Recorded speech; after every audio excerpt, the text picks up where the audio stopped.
All of them knew you. Well, yeah. Remember? That's when we all chose a word. Yes, We all that's right. chose a word. What was the word? Yeah, and I have that she had everybody choose a word about me, and she engraved them on rocks, or they were colored rock, not rocks, but kind of crystal colored stones. Yeah, stones, excuse me. And then she put them in this beautiful box that looks kind of like those books behind her, and presented it to me, and everybody wore the same clothes. And we had lunch, and it was just this really sweet, loving, like, moment of like, you've got a posse, you've got a group, we're here, we love you, you're gonna make it through. What was the word? Oprah, what was your word? Do you remember? I was just getting ready to tell you that. Hoda, you are the interviewer. Is her picture? I was just going to say, and you know what my word was? My word for Maria was cherish. Because I cherish everything about her. I cherish her frankness. I cherish her directness. I cherish her honesty. I cherish her truth. I cherish her sense of searching for the truth. I cherish her courage. I mean, for me, the word was cherish. I love that. I love that because I don't feel like in my life I was cherished and pushed, motivated, all of these kind of really strong words, but not cherished. And I think that our relationship, what started, as she said, in Baltimore, we're both living in the same what do you call that? Like, not condos, but it was just like apartments. They were like, and she was the upstairs and I was in the downstairs, and she had clothes and furniture. They were called luxury garden apartments, Maria. Okay, luxury garden apartments. We were like, and we had a supermarket, and we were like, both working at this thing, and we would eat in the supermarket because they had these big French fry kind of potato things, and we had like no social life at all, although she was on TV. All we did was work. Yeah, we just worked at 8, and she had kind of furniture, and she had clothes, and she was like, and she would go to church and speak. Wow. And in Baltimore, and I was like, oh my God, look at you. You're like speaking in a church, and like, this is so huge. You're going to like do something really big. And I see you in a church, or I see you speaking. Yeah. But she, it was it kind of, in a funny way, a beautiful time because it was quiet and it was intimate and it was, kind of real. And those are the moments, I think, that like when I'm just sitting alone with you and I just come and hang with you, or like, that's what I cherish in my friendship, when we just sit there and like, can you believe, can you believe that, or remember this, or did you, that kind of stuff, which is just because so few people you can really talk to honestly, and that you feel safe, and that like when I walk out the door, I know nothing's going anywhere. Nothing. Yeah. Good morning, everybody. Welcome to Today. Let's go! International Day of the Girl. The strength and courage of these women is remarkable. What's your message to girls who want to make a difference? Believe in yourself. You can make it happen. Good morning, everybody. Welcome to Today. Let's go! We're going to kick off the Pink Power and Breast Cancer Awareness Month. What's the best thing about being this age? You have nothing to prove, because you already proved it. What does it feel like to be in a city that you love so much? I am humbly proud that I stuck up for my town. We all have the honor of helping reopen the doors. Broadway is back! To cover the news, you have to be in it. We'll take you to the front lines of the story, bringing your news feed to life. Streaming live every night. It's your news playlist. Top Story with Tom Llamas, weeknights at 7 on NBC News Now. Grab your apron for a new podcast, Cooking Up a Storm with Al Roker. My forecast, yummy. Some of the best chefs spill the beans on family secrets to get you ready for Thanksgiving. This is fun. Bringing the heat for the holidays. Follow now wherever you get your podcasts. News is more than a headline. It informs, it inspires, and it still matters. To cover it, you have to be in it. And that's what we're going to do. Every night, we take you to the front lines of the story, where it's actually happening, with NBC News journalists on the ground from all over the world. We cover what you need to know and bring your newsfeed to life in primetime and streaming live. It's your news playlist every night. Top Story with Tom Llamas, weeknights at 7 on NBC News Now.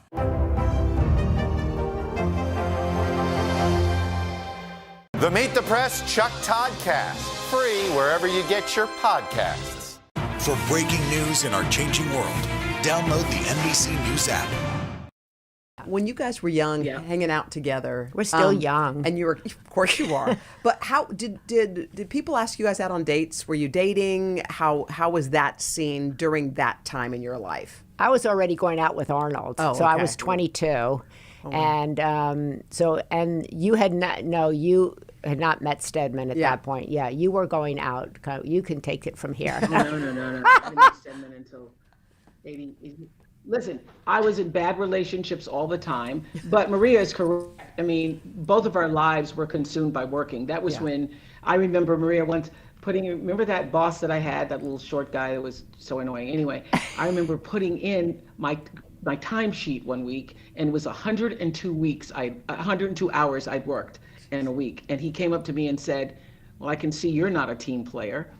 And I said, "What do you mean?" He goes, "Well, you live close to the station," because Maria and I live within a mile of the television station. And so when you lived that close to the television station, they expected to be able to call on you if there was, a 4-alarm fire, or if there was an accident or whatever. You just get out of bed because you're the closest reporter. And so the bottom line is, we worked all the time. We took a lot of abuse that we wouldn't take today. We did a lot of things that... That's true. Isn't that the truth? Yeah. I didn't have a whole lot of time for dating because my life was just really consumed by, literally, you just go to work and then you get up the next day and start the same whole thing all over again. And I went to church. I was very, very, very, because when I left Nashville in 1976 and came to Baltimore, the last thing my father said, and the most imminent thing for him, was find a church home. You must find a church home, which is what happens in the African American community. If you're raised in a church culture where you're going to now leave that city, you need to find whatever is going to be your church base, which means basically that you're connecting to a kind of community that you've been familiar with, that's going to help support you, if things don't go well, or if things do go well. So I found my church home and had my one friend, Maria, who lived in the same apartment complex. My one friend, Gail, who lived in Chevy Chase. So that was my life. That was our life. And it kind of I would say to Oprah's unbelievable credit, or that her life, went from there, obviously, to Chicago, and then went through all of these kind of changes and everything. It's still a very core little group. Isn't that funny? And which I think is so kind of awesome. And like when I've had a little, if I've had a dinner for Oprah's birthday, it's like the same, like she has a core thing there.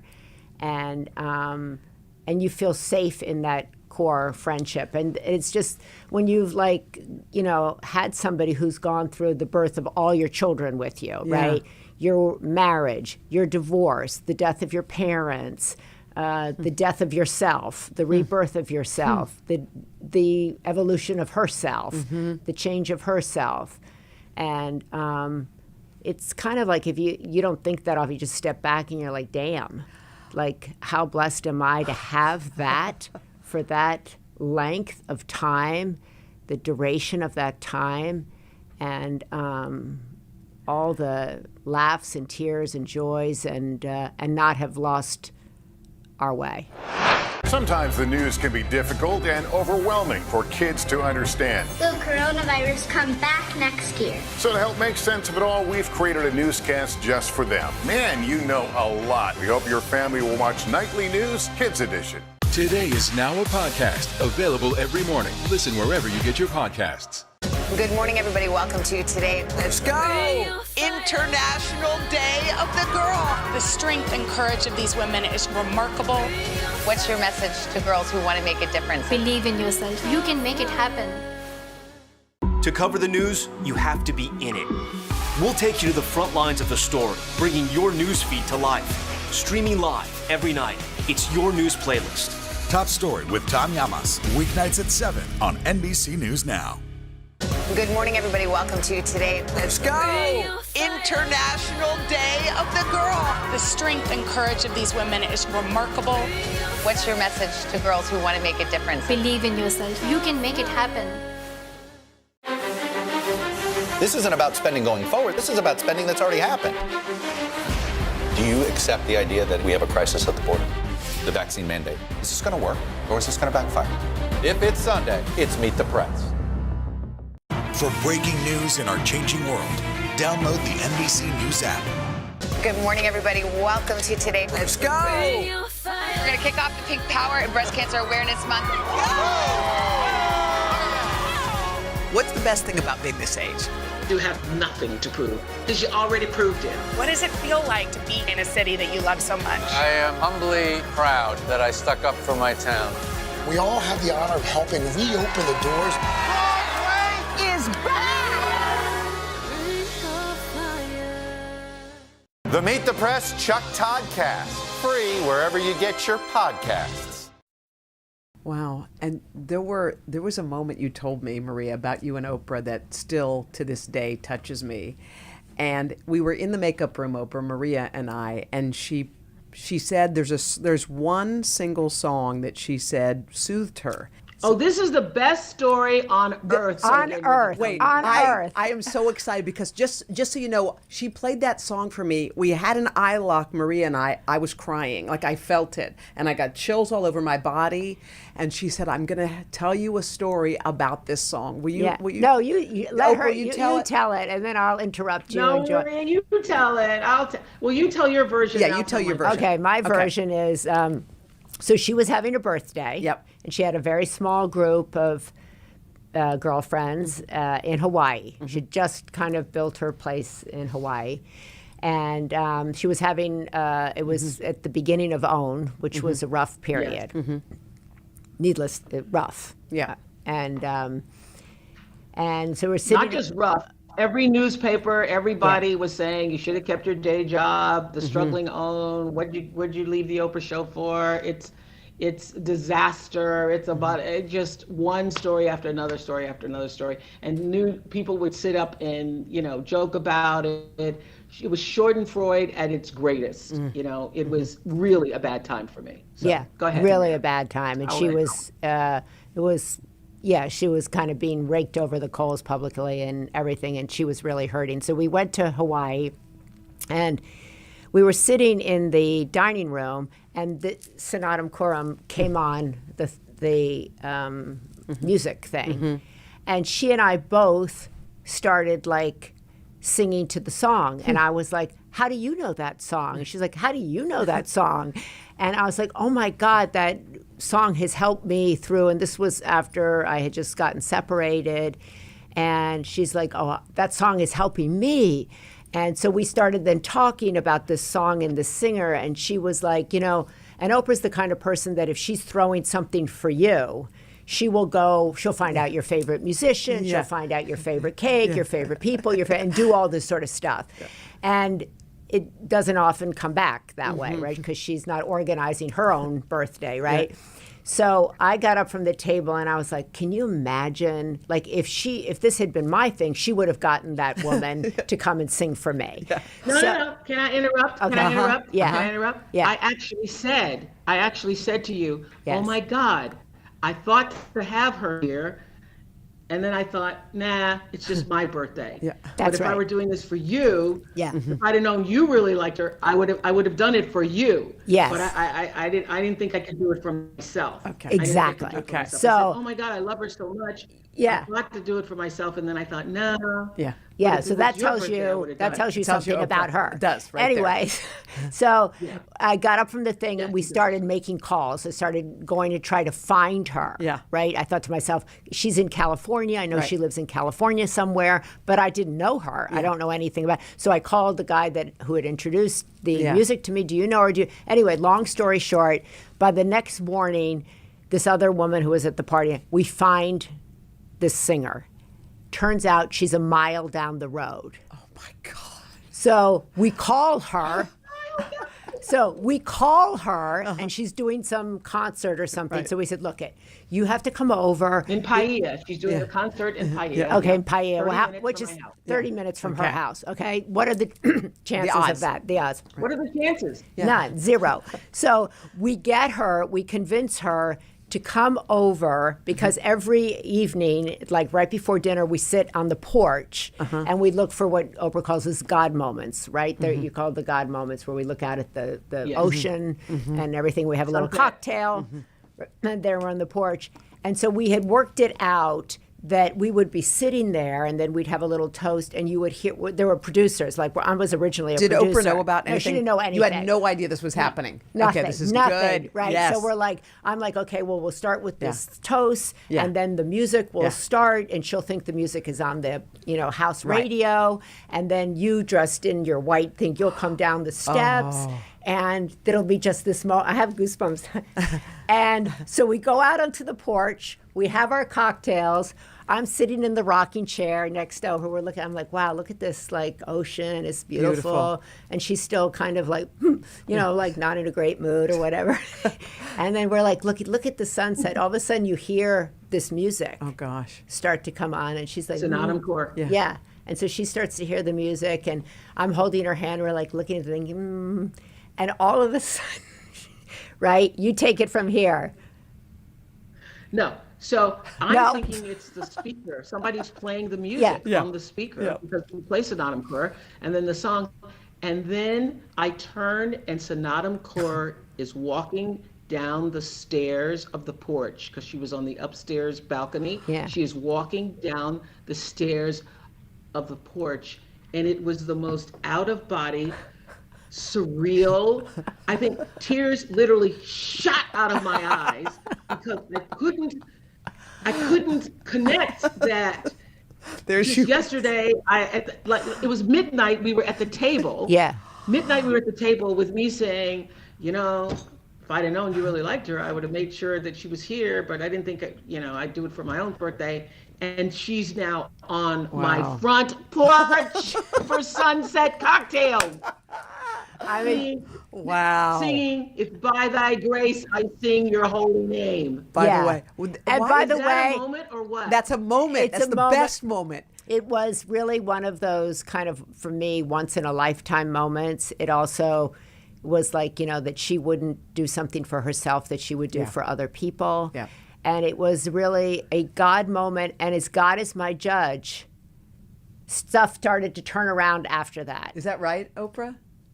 Yeah, I would say.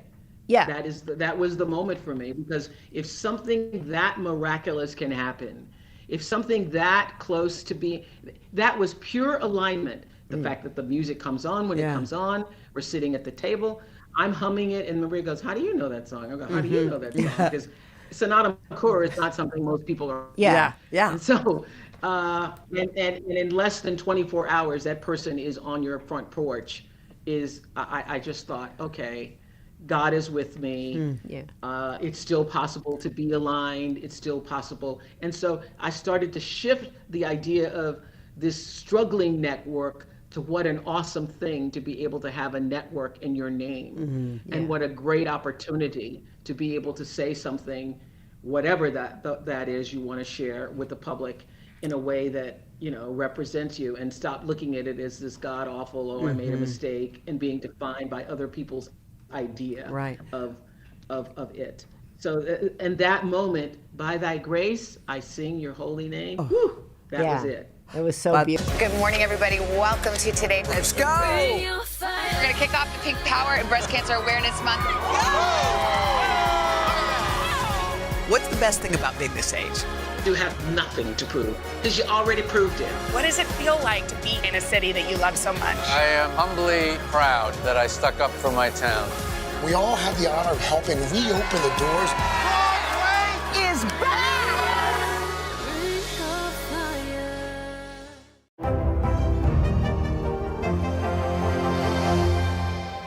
Sometimes the news can be difficult and overwhelming for kids to understand. Will coronavirus come back next year? So to help make sense of it all, we've created a newscast just for them. Man, you know a lot. We hope your family will watch Nightly News Kids Edition.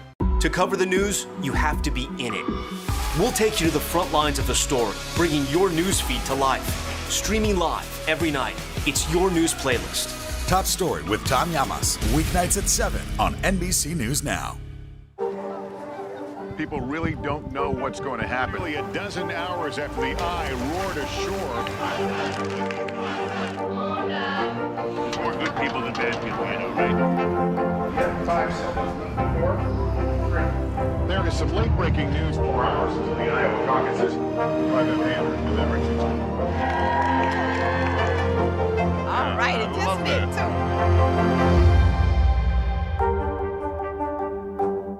Grab your apron for a new podcast, Cooking Up a Storm with Al Roker. My forecast, yummy. Some of the best chefs spill the beans on family secrets to get you ready for Thanksgiving. This is fun. Bringing the heat for the holidays. Follow now wherever you get your podcasts.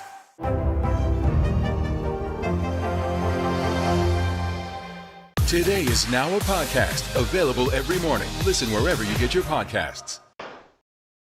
By the way, I've since fallen in love with that song deeply, and it is also the song that goes off at 3:15 in the morning. Oh. That's my wake up. Oh, By that's Thy your Grace. Yeah, it's the best wake up because you gently wake up. How do you, when you have an on your knees moment, which sounds like the that beginning part was that the lowest that you'd seen Oprah, Maria? Well, I saw that was, by that time Oprah, was a big public figure. Mm-hmm. Yeah. So this was a big, public, humiliation for me. Yeah, it was a humiliation for her. And I knew she was taking it itself. She had just come off of the show. That had been a really big moment, right? And she was just getting, knocked around. And people don't remember, like, who starts a network?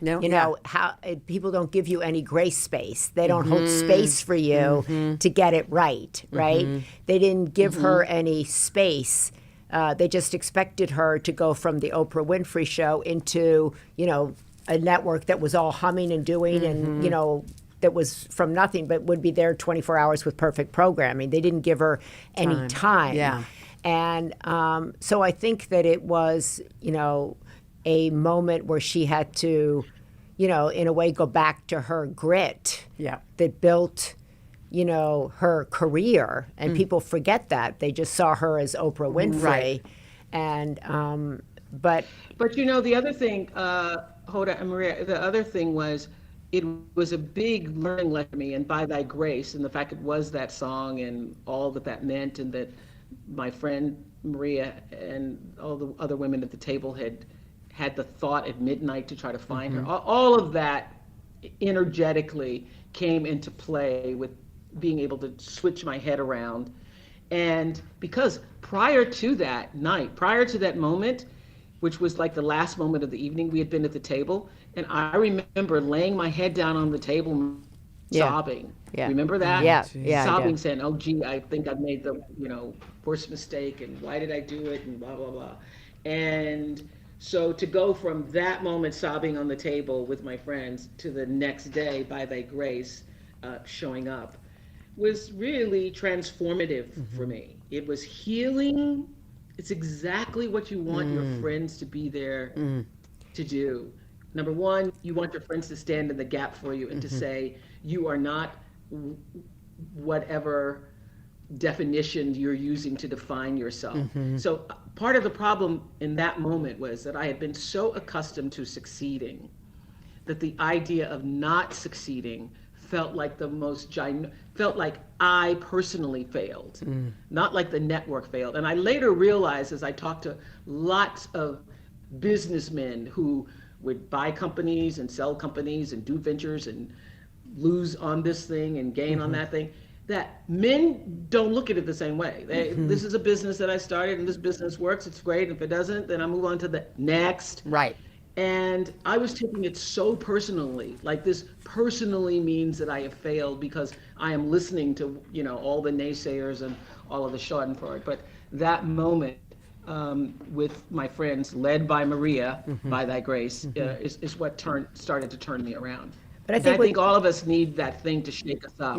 Yeah, and I think what Oprah's also saying, can you imagine, like, your head is on the table, you're sobbing, you think, like, it's over, you're a failure, and, soon after that, if people hold space for you and hold you or whatever, that you can get a new lease on life, that you can look at something differently. And I think that's a kind of a life lesson for everybody, that in that moment when you think, like, I just can't go on, I'm a failure. So it can turn around your feeling, your perspective, and your belief in yourself, right?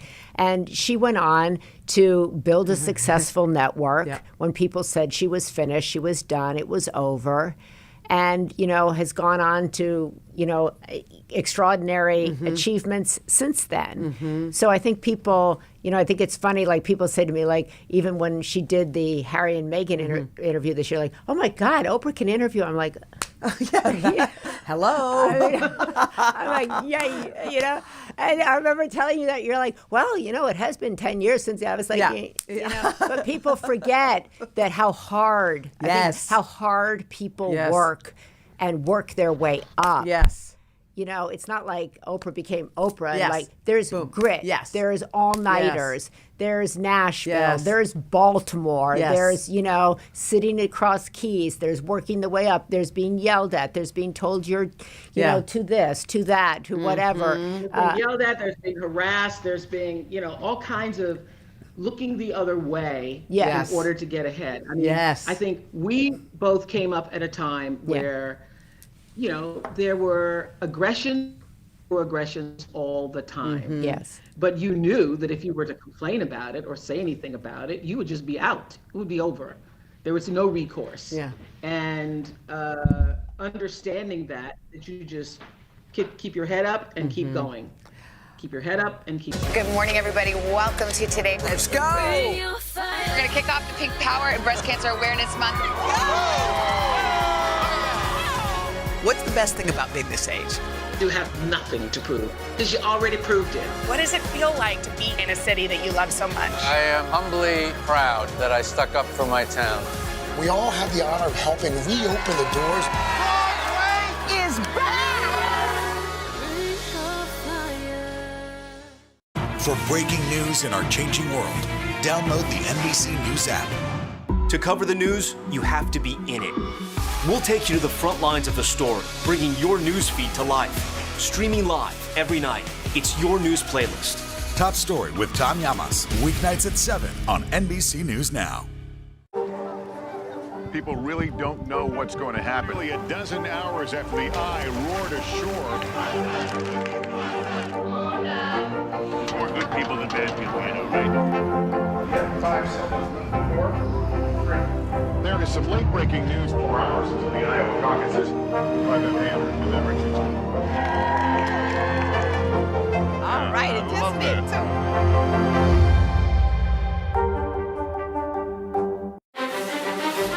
This isn't about spending going forward. This is about spending that's already happened. Do you accept the idea that we have a crisis at the border? The vaccine mandate. Is this going to work, or is this going to backfire? If it's Sunday, it's Meet the Press. For breaking news in our changing world, download the NBC News app. Nearly a dozen hours after the Eye roared ashore. There is some late-breaking news. all right, it just means The Meet the Press Chuck Toddcast, free wherever you get your podcasts. Are you guys, people seek both of you out for advice. I know that I do. And I know that people do, whether it's on a podcast or just in person. I know everyone's on your IG Live, Maria, everyone, anytime Oprah says anything, everyone wants to lean in. Are you still learning? Like, what's the most recent kind of revelation or life lesson you've learned at this stage in the game? I'll start with Maria. At this state, well, that I'm continuing to grow and Yeah. continuing to change and evolve. I think that, to me, if I think back, 20, 30 years, I thought I'd be cooked by this time. Yeah. Or I thought I'd, knew everything there was to know. And I actually feel, so alive at this age. I feel lighter, I feel freer, I feel more alive. I am surprised by that. I am surprised by how awake in my own life I feel. So that, to me, is a godsend. It's a miracle, actually. And so I think that that's something I never thought about. Oprah, what about you? The thing that I love most about my life is the sense of gratitude and appreciation. I mean, I never, for one day, actually, have lost the sense memory of being raised in dire circumstances. I remember one night here, the frogs were so loud that I could hear them through the doorway, and I went out on the balcony and I was like, wow, this sounds just like Mississippi. It sounds like being on my mother's porch in Mississippi. And then I just thought, well, it certainly is the frogs may sound the same, but the life from Mississippi to Montecito is just like light years in difference. But I am constantly reminded of, the last time Maria was here, we were walking around, and we just took a walk around. I think socially distanced walk at the time. Yeah. And we were just talking about our lives and the fact that everything that has happened to me, I actually earned it. So we were talking, I think, about imposter syndrome. I was telling about, some people say they have imposter syndrome, and I'm like, I don't even know what that is, because everything that I have gotten, I work for it, I earned it, and I live in this beautiful space surrounded by trees that I love, and have been able to create this life, but have never once forgotten the life that I came from in order to get to here. And so there's a sense of contentment and peace that comes with that, that actually, I don't think I'm surprised by it as this, I'm just so pleased. I'm just so pleased to be in a space where I'm no longer, Maria and I talked about this for a while, no longer having to make decisions that please other people and don't please you. That is freeing. Yeah. That's got to be freeing. And I think the other thing that, if I do say so myself, that we've done well is, I think sometimes if you're friends with somebody really well known, then other people come to you, can you do this? Can you get so-and-so to do that? Could you get so-and-so to do that? Could you? And I, from the very beginning, like, she was off limits. Period. To everybody and even in my own family. Wow. So if my brothers wanted to go to her, and they found a way around me on their own. They do what they do. But I have been, this is devoid of anything else. It's like I protect it. It's, and vice versa. And it's, and that has been a challenge at times, where people are like, oh, could you just please, could you just ask, oh, you could do.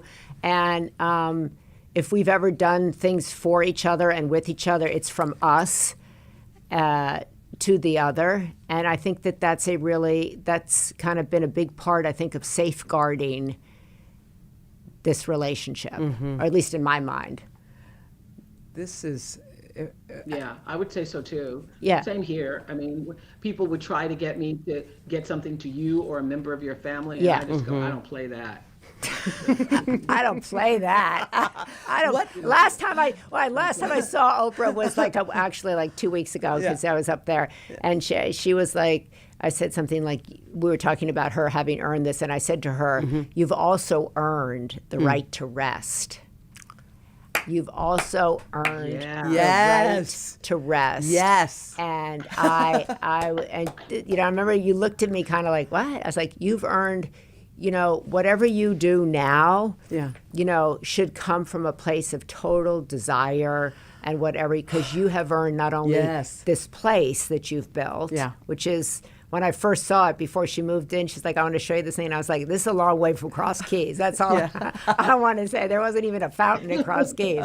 But I was like, you've also earned the right to rest. And I think that's a big... Good morning, everybody. Welcome to Today. Let's go. We're going to kick off the Pink Power and Breast Cancer Awareness Month.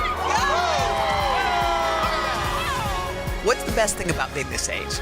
You have nothing to prove because you already proved it. What does it feel like to be in a city that you love so much? I am humbly proud that I stuck up for my town.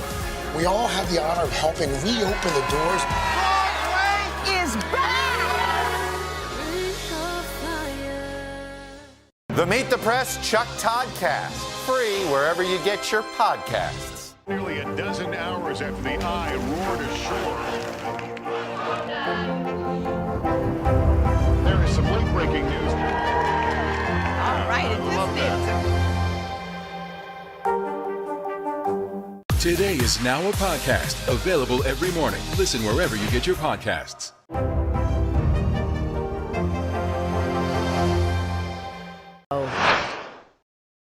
I know we only have a couple minutes left because you guys have been real generous with your time, but what is I think women don't do that. I What? think women in particular don't do that. Yeah. Women don't give themselves the right to rest. Yes. I remember, I was working with this meditation therapist when I was doing tour last year, just before COVID hit hard. And we would do this big meditation in the arenas.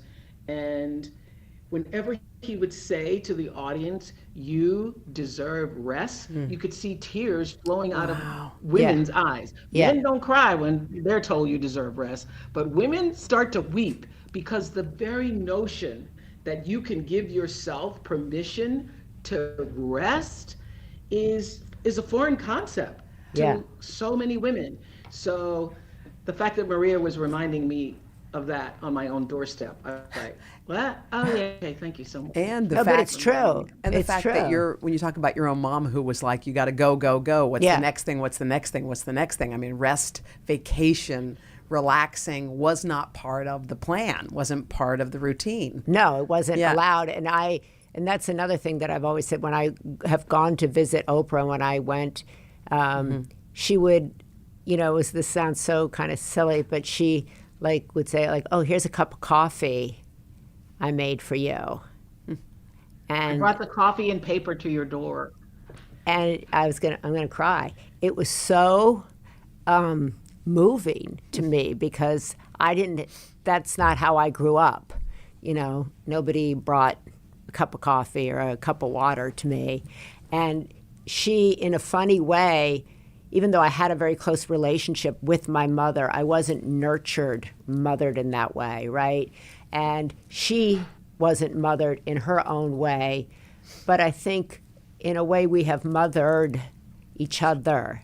And, when as I said, when I turned 60, I just gotten, separated. I was in a bad, she's like, I'm going to give you a birthday party. When I was living in a hotel, I'm going to come and sit in the room next to you. I'm going to bring you the coffee. These kind of, little moments in our lives, I think at the end of the day are what, I grew up in a big family and a big life. But when I close my eyes, it's the little moments. It's you having dinner with me. It's her bringing the coffee. It's having a laugh. It's, I think we're all pushed to have these big, big moments. But I think it's the little moments that people aren't pushed to have that really are the transforming moments. And also for me, when you're asking that original question about words that describe the friendship, the thing that grounds me in my friendship, relationship, and cherishing Maria is that she really sees me. And she tries to do that with everybody. I know you feel that in your relationship with her.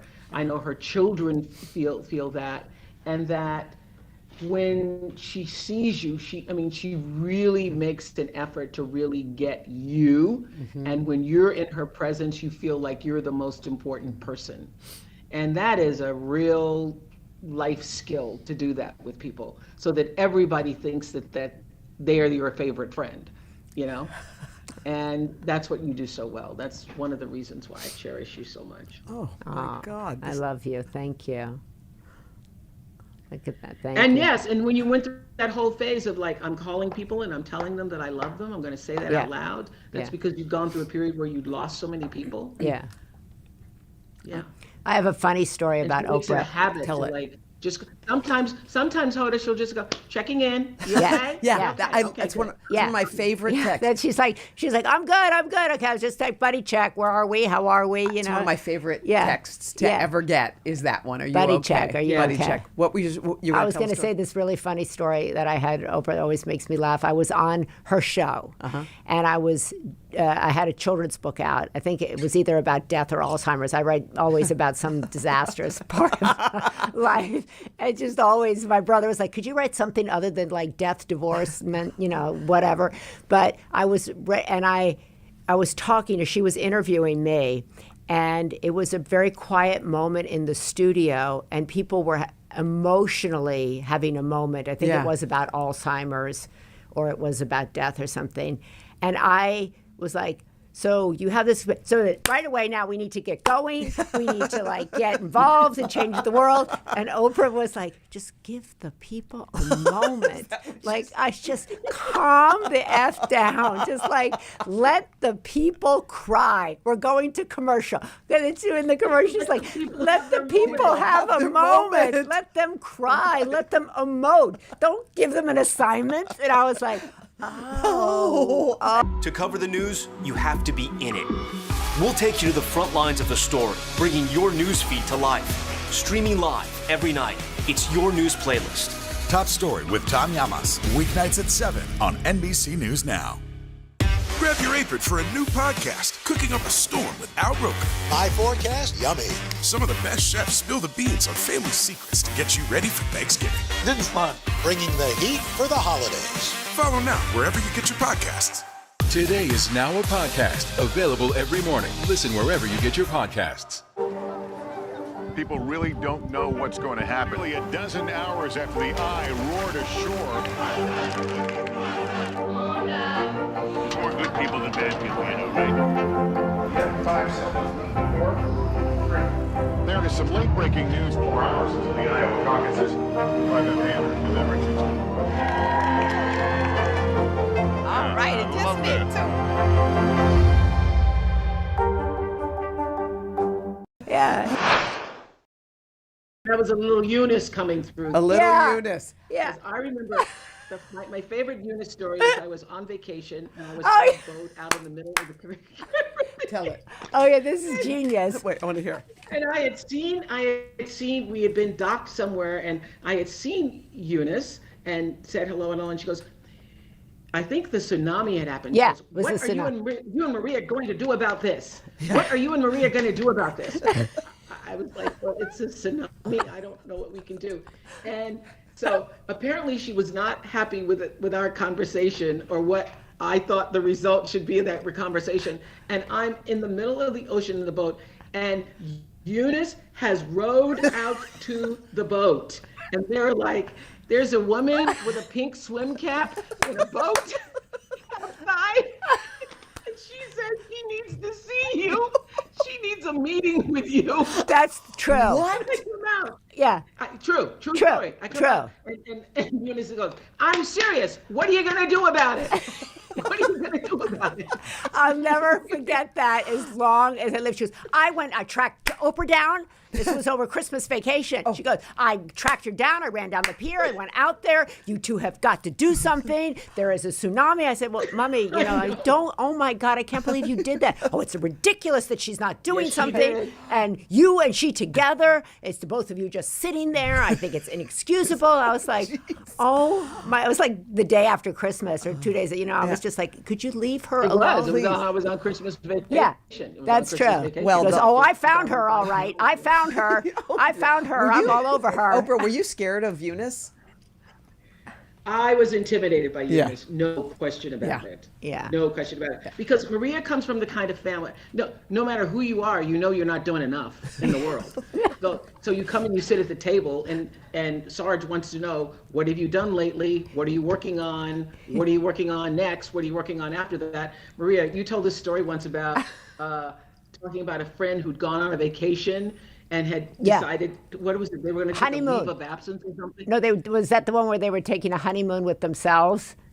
Was it that Yes, one? a honeymoon. Yeah. Themselves, and what And her happened? father said, Yeah, my father said, I was like, this friend of mine said, I just had this honeymoon with myself. And I was like, wow, you imagine that? So I was like, I think I should do that, have a honeymoon with myself. And this is the most ridiculous, selfish comment I've ever heard. That's what your from dad you. said? Yeah, it's like outrageous. Don't ever think like that. I was like, okay, all right, I won't. But they were like that with, they would be like, because when I brought Oprah over to the house for dinner, when we were in Baltimore, they're like, what's your friend doing now? Where is she going? Does she have a TV show? Get the people on the TV show. To have her do something. She should have a TV show. And she was on a TV show with this other guy, and she was like the sidekick. Right. And I was like, she doesn't really have any power on the TV show, so she can't have a Special Olympic athlete on the TV show. Man. It's like, Okay, guys, what was the most, I just have a couple more things. What was the most difficult thing you had to let go of in your life? most difficult thing. You go first. I don't know. Ooh, Maria, I'll let you take that, babe. Most difficult thing I had to. Probably my marriage. Yeah. Or my vision of whatever I thought my marriage was. Yeah. I have a lot of things.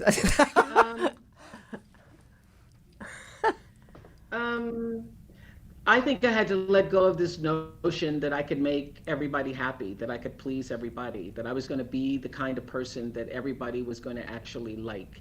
I think coming to terms with the fact that you are never going to please everybody, and you can't be who you are in the world without accepting the fact that there are going to be some people who, no matter how, character-driven you think you are, no matter how centered of a moral compass you think that you have, that there are people like, I can't stand her. I really don't like her. You know what I mean? So I think letting go of the notion that you're never going to please everybody. And does that still hurt or not so much anymore? Not so much. Listen, 67 things hurt less. Yeah. What's the best thing about being this age? And we'll wrap it up. Wow. I think there's a lot of great things about. I remember, Oprah, you telling me, like, when you turn 60, people are gonna start treating you different. And I was like, no, they're not. Well, but I started, I think, slowly in my 60s, have started treating myself differently and started to be kinder to myself. And as I said, I feel lighter to the point of like, I think a lot of my life I spent kind of living to please my parents. And please others, like she's saying. And now I'm really clear about I want to spend my time doing what I love with the people that I love. And having more fun. And having more fun. I want to travel. I want to, with people that I love. I don't want to travel by myself. I know some people like that, and I don't like that.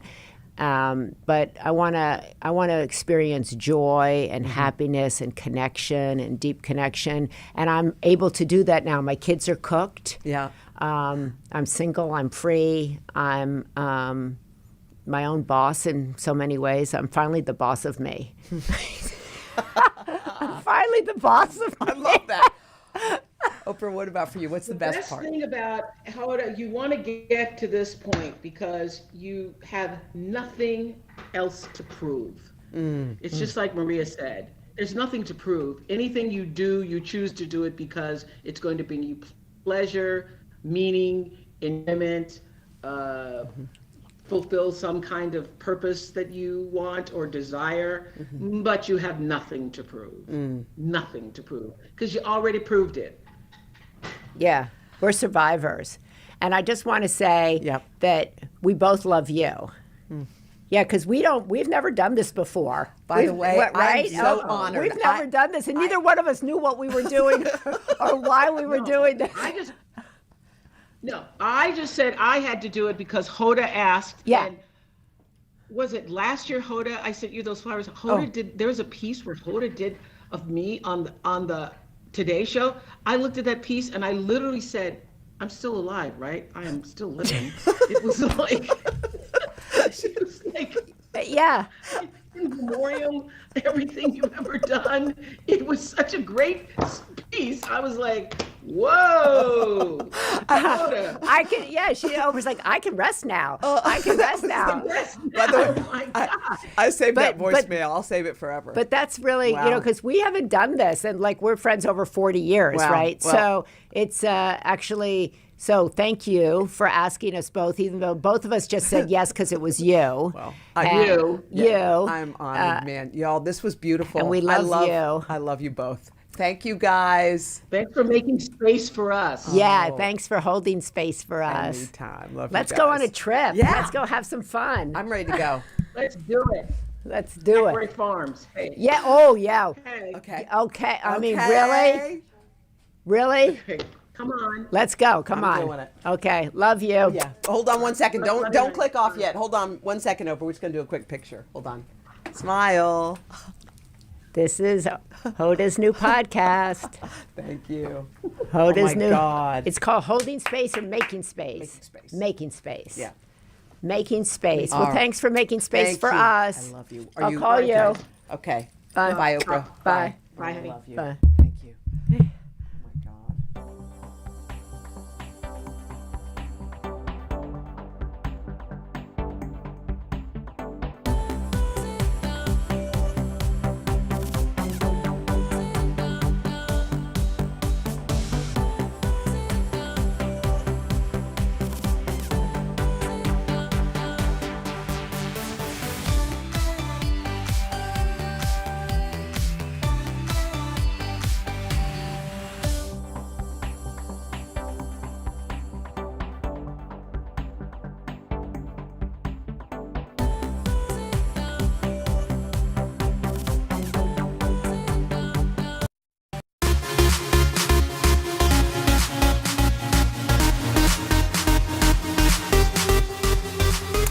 Hey everybody, we see you out there in Today All Day Land. Welcome to Popstar Plus. This is the place for the latest and greatest in the world of entertainment. On today's show, we're going to sit down with pop star, my old buddy Lance Bass of NSYNC fame, for a pet tail interview and an update on his adorable twins. Later, you're not going to want to miss Jenna's conversation with best-selling author Lauren Groff. But first, let's get to Popstar. Check out these headlines. First up in Popstar today, let's get right to it. Bruce Springsteen, the boss, stopped by The Late Show with Stephen Colbert last night and unsurprisingly had a lot to talk about. Even brought his famous 50-year-old Born to Run guitar with him. And then Colbert asked Springsteen about his many fan interactions over the years. Bruce had one that really stuck out. One of the strangest ones was I'm on a motorcycle with a friend of mine. We're coming from Lake Placid. It's hundreds and hundreds of miles to get from Lake Placid. We're trying to, in an afternoon, get back to Jersey. And it starts pouring. And it's pouring, and it's pouring. And we're riding, and we're just, it's like pins and needles hitting you. And we're soaked completely to the bone. I go through a toll booth. I'm stuck in traffic. I'm drenched. And a guy rolls down his window, hands me an 8x10 and a pen.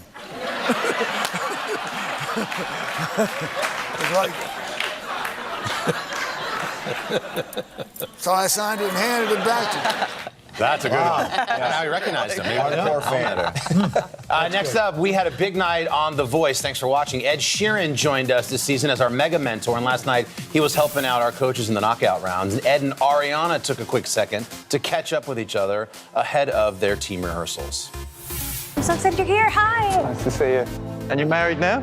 I am. You as well? Yeah, we had a kid. That is so exciting. I met Ed when I had red hair. It was in 2012. He was at my manager's office, just hanging and playing music. He is a brilliant songwriter. How is it sending people home? The worst. I'm like not okay. Yeah, I can imagine. I've known Ariana for like a long, long time, and we've worked together on songs in the past. We've jammed. It's going to be a good first season for her, I think. Hoda was just mentioning that Ed has COVID now? Yeah. Okay, that was shot a long time ago. Yeah, right. Just making sure. So it aired last night, but through magical television, wow, that was like 8 weeks ago. Glad we cleared that up. Yeah. All right, another round of knockouts tonight at 8 Eastern, 7 Central, right here on NBC. Again, thanks in advance for watching. Next up, Prince, the music icon, has won Grammys and Oscar and has been inducted into the Rock and Roll Hall of Fame, and now he may receive the Congressional Gold Medal. It's the country's highest civilian honor, with past recipients being Rosa Parks, Jackie Robinson, and George Washington. Not bad company. Wow. Minnesota's congressional delegation introduced the resolution to make this happen, with Senator Amy Klobuchar saying of the late pop star, "The world is a whole lot cooler since Prince was in it. He touched our hearts, opened our minds, and made us want to dance. With this new legislation, we honor his memory and contributions as a composer, performer, and music innovator. The legislation will need support from 2/3 of the House and Senate. It's got bipartisan support in Minnesota. Prince still bringing people together. Let's go to the big board where Steve Kornacki is going to break it all down. Whoa! 2/3? I don't know the politics. I don't know if there's 2/3 vote for anything. Okay. Maybe they can make it a purple medal. Okay, all right. We'll keep an eye on that story. Yeah. All right. That's as political as pop star's ever gotten. Yeah. There you go. Finally, it's bracket time. We've got our round 2 of our Halloween horror show bracket here. Let's just act like we're excited about this. We are. Jack-o'-lantern. That's the legal name. We're sticking with it. Our voting went for the horror movies. Today, viewers have spoken. It was a close one, but The Shining classic took down The Exorcist.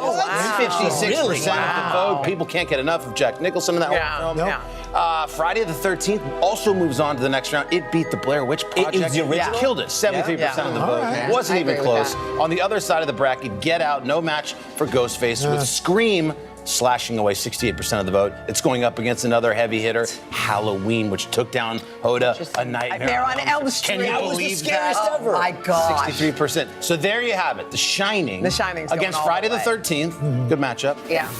And then you've got Scream versus Halloween. Okay. I think The Shining goes all the way. How do you vote? How do you vote? Can I just say this? Greatest thing about The Shining? Stanley Kubrick directed it. At the time, his daughter Vivian was 17. Tasked by the BBC to make a making of The Shining. 30-minute documentary behind the scenes. She does. It yields one of the greatest moments. The Here's Johnny scene. Jack Nicholson, behind the scenes, Vivian shooting this, getting psyched up, getting ready for the role. They're like, we're going to go stand on your mark. You're an ex-murderer. You're an ex-murderer. And you see Jack getting all method. Wow. It's one of the most And then it riveting ends up in the moments. real film. And then that's the moment in the film. Wow. Fun fact. The making of The Shining. Do you ever do this at home? Because you got into it there. Do you ever I do get that into scene it. Well, I do it before Pop He does that right before Pop Star. That's it. That's it. Come on. Lady A's here. Chrissy Teigen's here. Come on. Yeah. There's Carsey. Head to today.com to cast your votes. We'll have another round tomorrow. And since this is Popstar Plus, we've got a few must-see items for you. Next up, Elton John, the music icon, has a huge single out with Dua Lipa, Cold Heart, and it's climbing the charts. And appearing on BBC Radio together, the two played a game called Unpopular Opinions, where callers shared their, you guessed it, unpopular opinions. Except when one caller said they love Monday, Elton actually agreed. I don't mind Mondays at all. To me, I look forward to every day when I wake up. I'm just glad to wake up and be happy. So there you go. What's the school run like with you, Elton? I must admit, David takes him to school because he has to get up at 7:15, and I can't do that because it takes me about 4 hours before I can be seen in public. So Elton likes Mondays, but you will not be seeing him in the school drop-off line. And finally, Paul McCartney, Sir Paul McCartney, that is, being one of the most famous musicians in the world, you can imagine he has signed a couple of autographs in his lifetime, but no more. McCartney telling Reader's Digest he no longer will sign autographs for fans. The 79-year-old saying, and I quote, "It always struck me as a bit strange. Here, can I write your name down on the back of this receipt, please? Why? We both know who I am." McCartney went on to say he also doesn't want to take selfies, which usually end up with him looking a little bit miserable, as he says. He says he'd just rather chat and exchange stories. There you go. And those are your Pop Start headlines. When we come back, we're going to hear from Lance Bass. Stick around. News is more than a headline. It informs, it inspires, and it still matters. To cover it, you have to be in it. And that's what we're gonna do. Every night, we take you to the front lines of the story, where it's actually happening, with NBC News journalists on the ground from all over the world. We cover what you need to know and bring your newsfeed to life. In primetime and streaming live, it's your news playlist every night. Top Story with Tom Llamas, weeknights at 7 on NBC News Now. Good morning, everybody. Welcome to Today. Let's go. We're going to kick off the Pink Power and Breast Cancer Awareness Month. What's the best thing about being this age?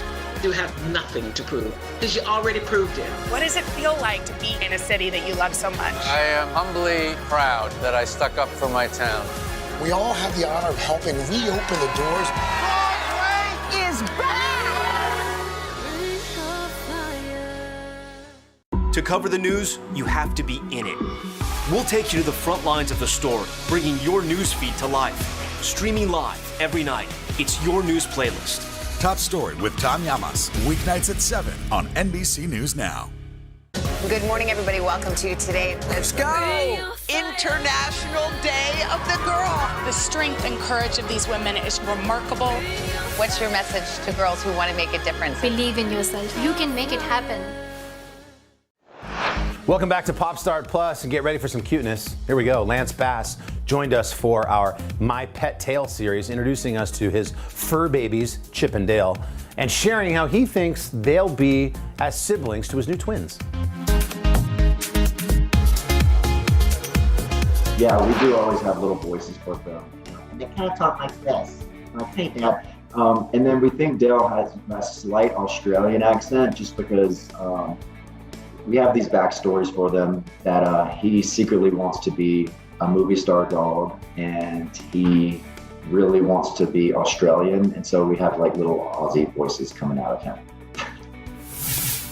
All right, these are my puppies, Chip and Dale, which is very fitting because they're little rascals and they act like Chip and Dale from Disney.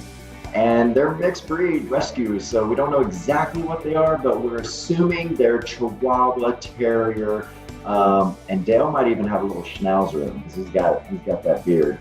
But the sweetest dogs ever. The way we got Chip and Dale was definitely different from our other rescues. We weren't really in the market for another dog. We already had one, at the house, and we were fostering others. So these came to us in the most Hollywood way.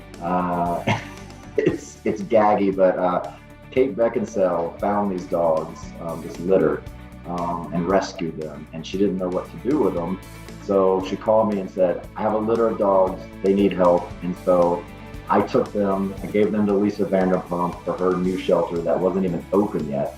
So they went and lived there, and all of them got adopted immediately except Chip and Dale. And they were the last two in the litter.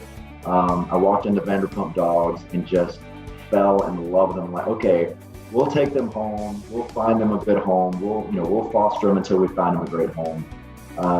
And they have not left the house yet. It's so weird because when I'm naming dogs, they just come to me easily. Every rescue I've ever had, I've named them kind of on the spot. Chip and Dale, when I saw them at Vanderpump Dogs, all they were doing is, fighting like this, just like a dust ball of just wrestling the whole time. And it reminded me of, Chip and Dale, chipmunks. So immediately was like, it's Chip and Dale, and it just stuck. And they really live up to their names. Well, it's funny because, they're twins. My dogs are twins, but they have completely different personalities. The one that's a little smaller, Chip, he's the boss. Like he came, he was number one in the litter, controlled everything.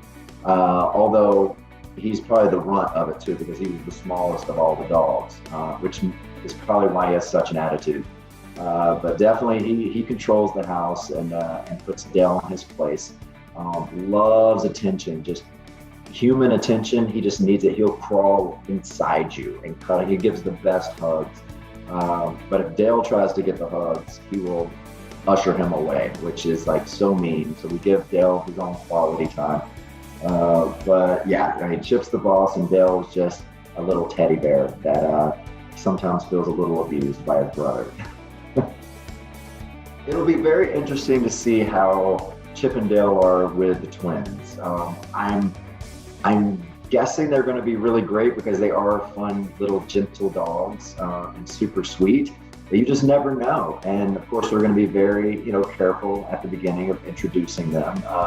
I hear it's a better to bring in maybe the baby blanket first, let them sleep with it one night to get used to the smell.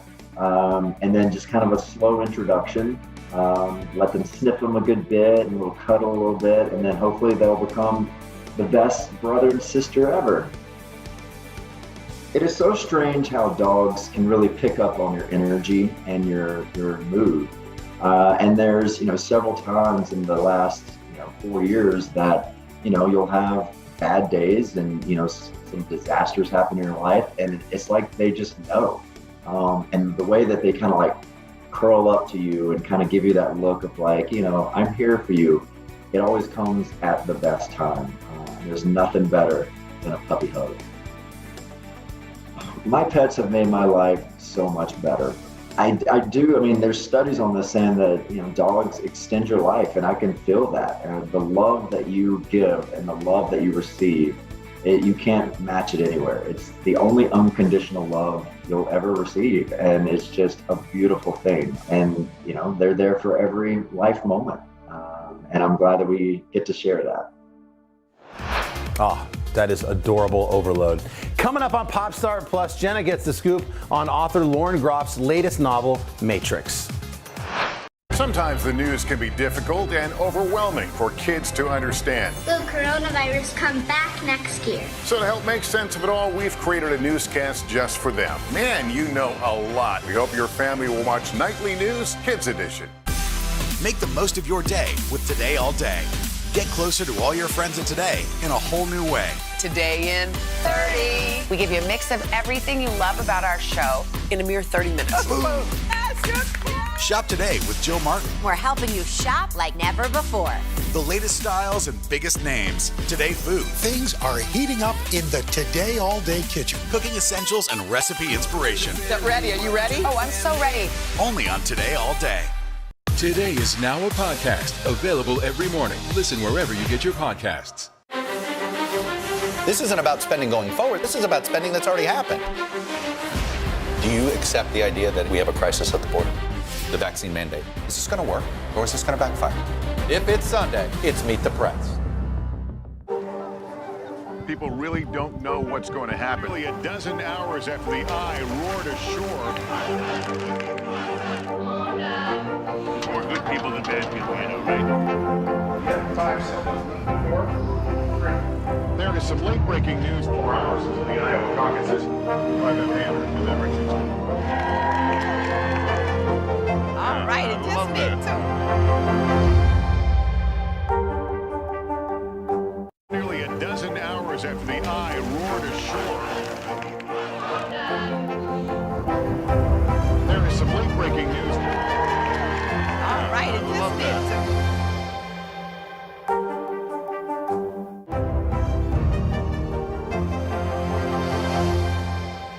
The Meet the Press Chuck Toddcast. Free wherever you get your podcasts. We are back here on Popstar Plus. Author Lauren Groff is a 2-time National Book Award finalist. And for this edition of Open Book, she shared the secrets of her success with Jenna. Take a listen and learn what inspired some of her best work. Did you read in 2015 when former President Obama said that Fates and Furies was one of his favorite books of the year? Did that make it to into your I passed out. I like blacked out and I came to again, and it was kind of amazing. But I have to tell you too, he is such a kind human that he actually wrote me a letter. Who does that?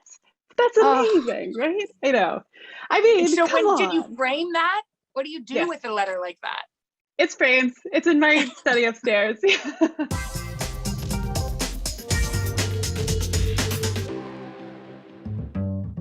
I am so excited to have one of my favorite writers. She wrote, you may not know this, but one of my favorite books that I've ever read, my sister gave it to me, Fate and Furies, was written by Lauren Groff, and she's here to talk with us about all things reading and books. And she has a new incredible book out. I have it right here, called Matrix. And you have it right there too. So we're going to talk about that as well, which I can't wait to hear about your new novel. But first, when, as a little girl, when did you first fall in love with reading? I was always a big reader because I was incredibly shy and I couldn't really talk in my family. I have an older brother who's just like so large and so loud. He just sort of sucked up all the oxygen in the room. And so I just sort of like creep over to the corner and read my books and feel alive, more alive than at the dinner table for sure. Have you told your brother that? Because I feel like my sister might tell me that and it might break my heart. Oh yeah, it wouldn't break his heart. I don't think he would hear me. He'd be so busy talking. So do you remember the most impactful book? Was there one that you read where you thought, like, I want to do this? Not only do I love to read, but I also want to write.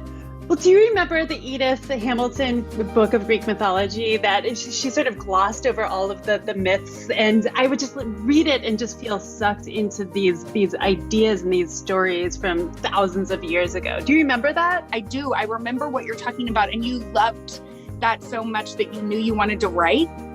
Yeah, basically. Yeah. I mean, I didn't think that there were any actual living writers around because the only people I read up until college they were basically dead.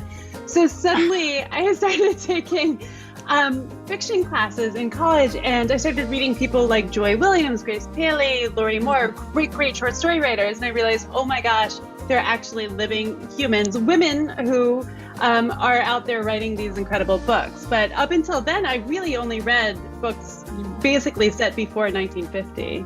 You write both and write so well, novels and short stories. Do you have a genre that you like more? Is one more natural for you? Is one more challenging?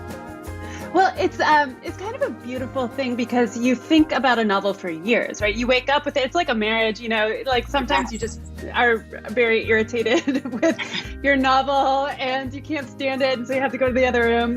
But I wait for short stories to come to me fully. And a lot of times I just sort of throw them in the back of the head and they sort of spin in the back of the head until one day they sort of collide with something else and become a short story. So it's a very different process. I think short stories for me are more like poetry than they're like novels in that way where you sort of sit and you try to do the whole thing in one go.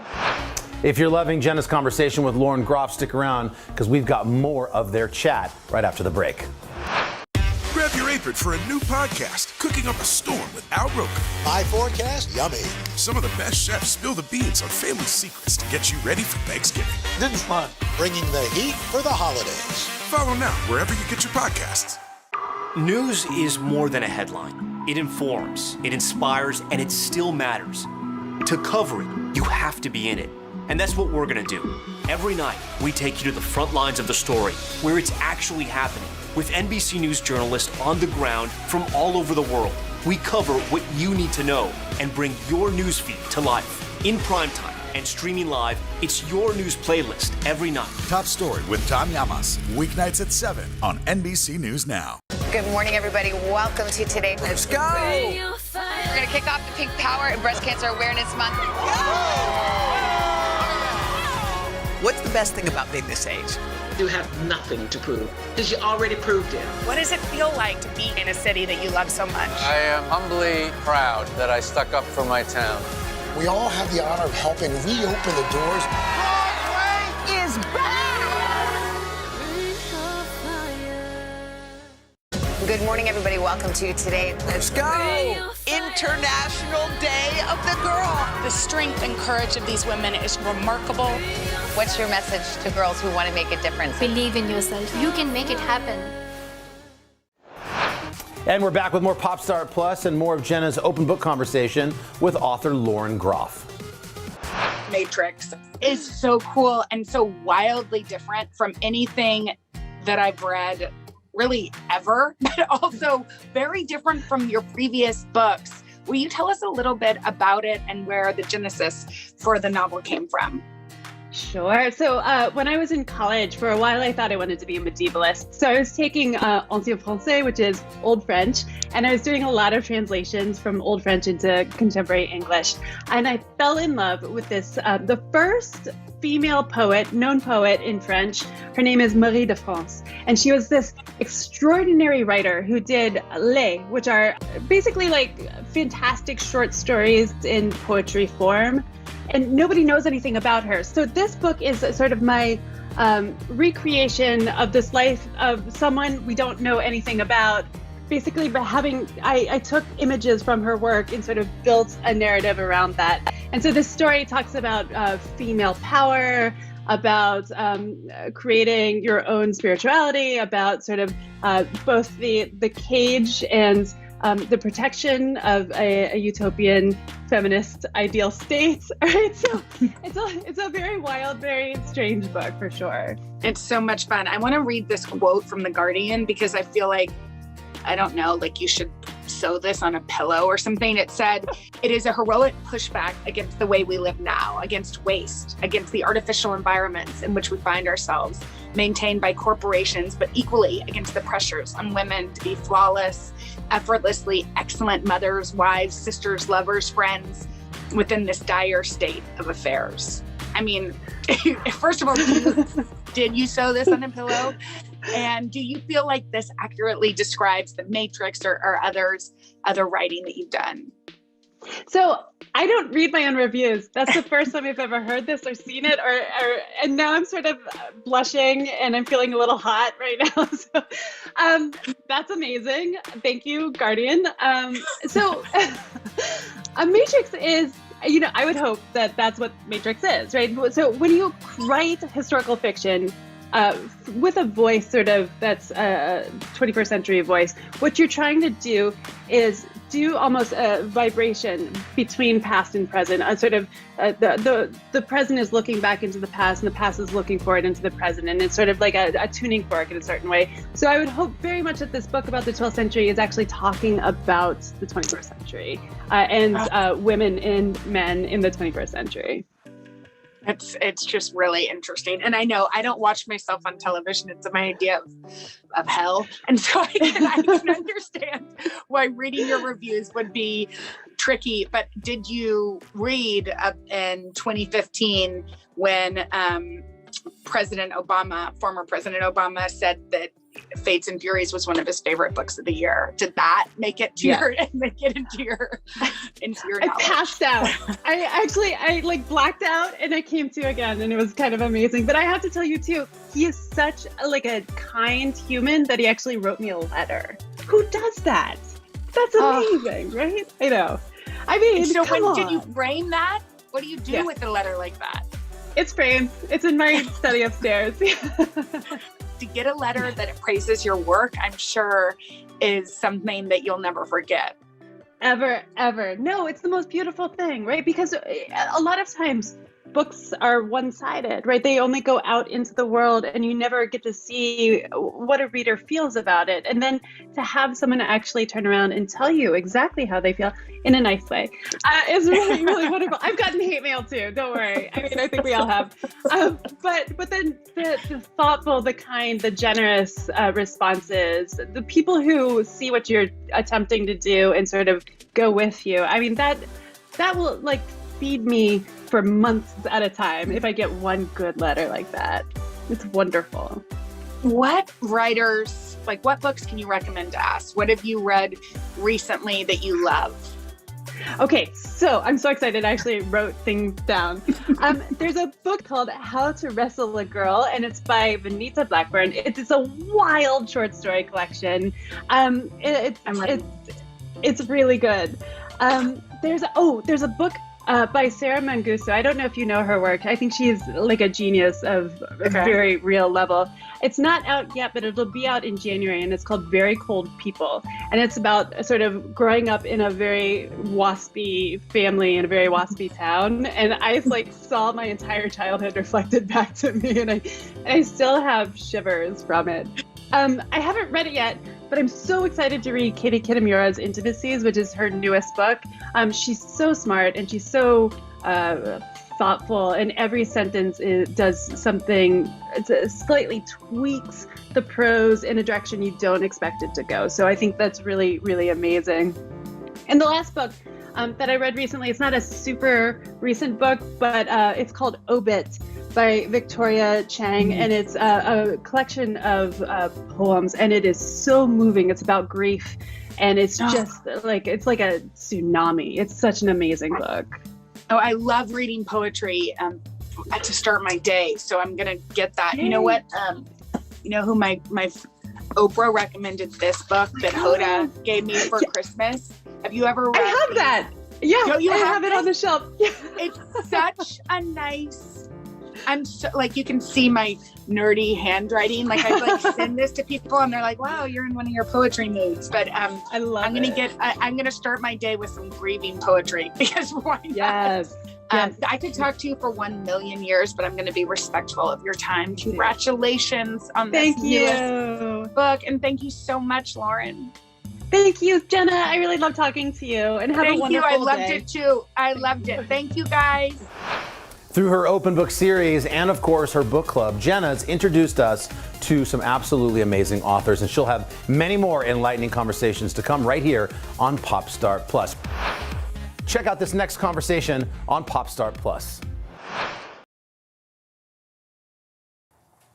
Okay, so if you want to feel good, you just have to listen to a Jason Mraz song. I mean, just pick one. Just run your finger down the list and pick one, and you're going to be in a good mood.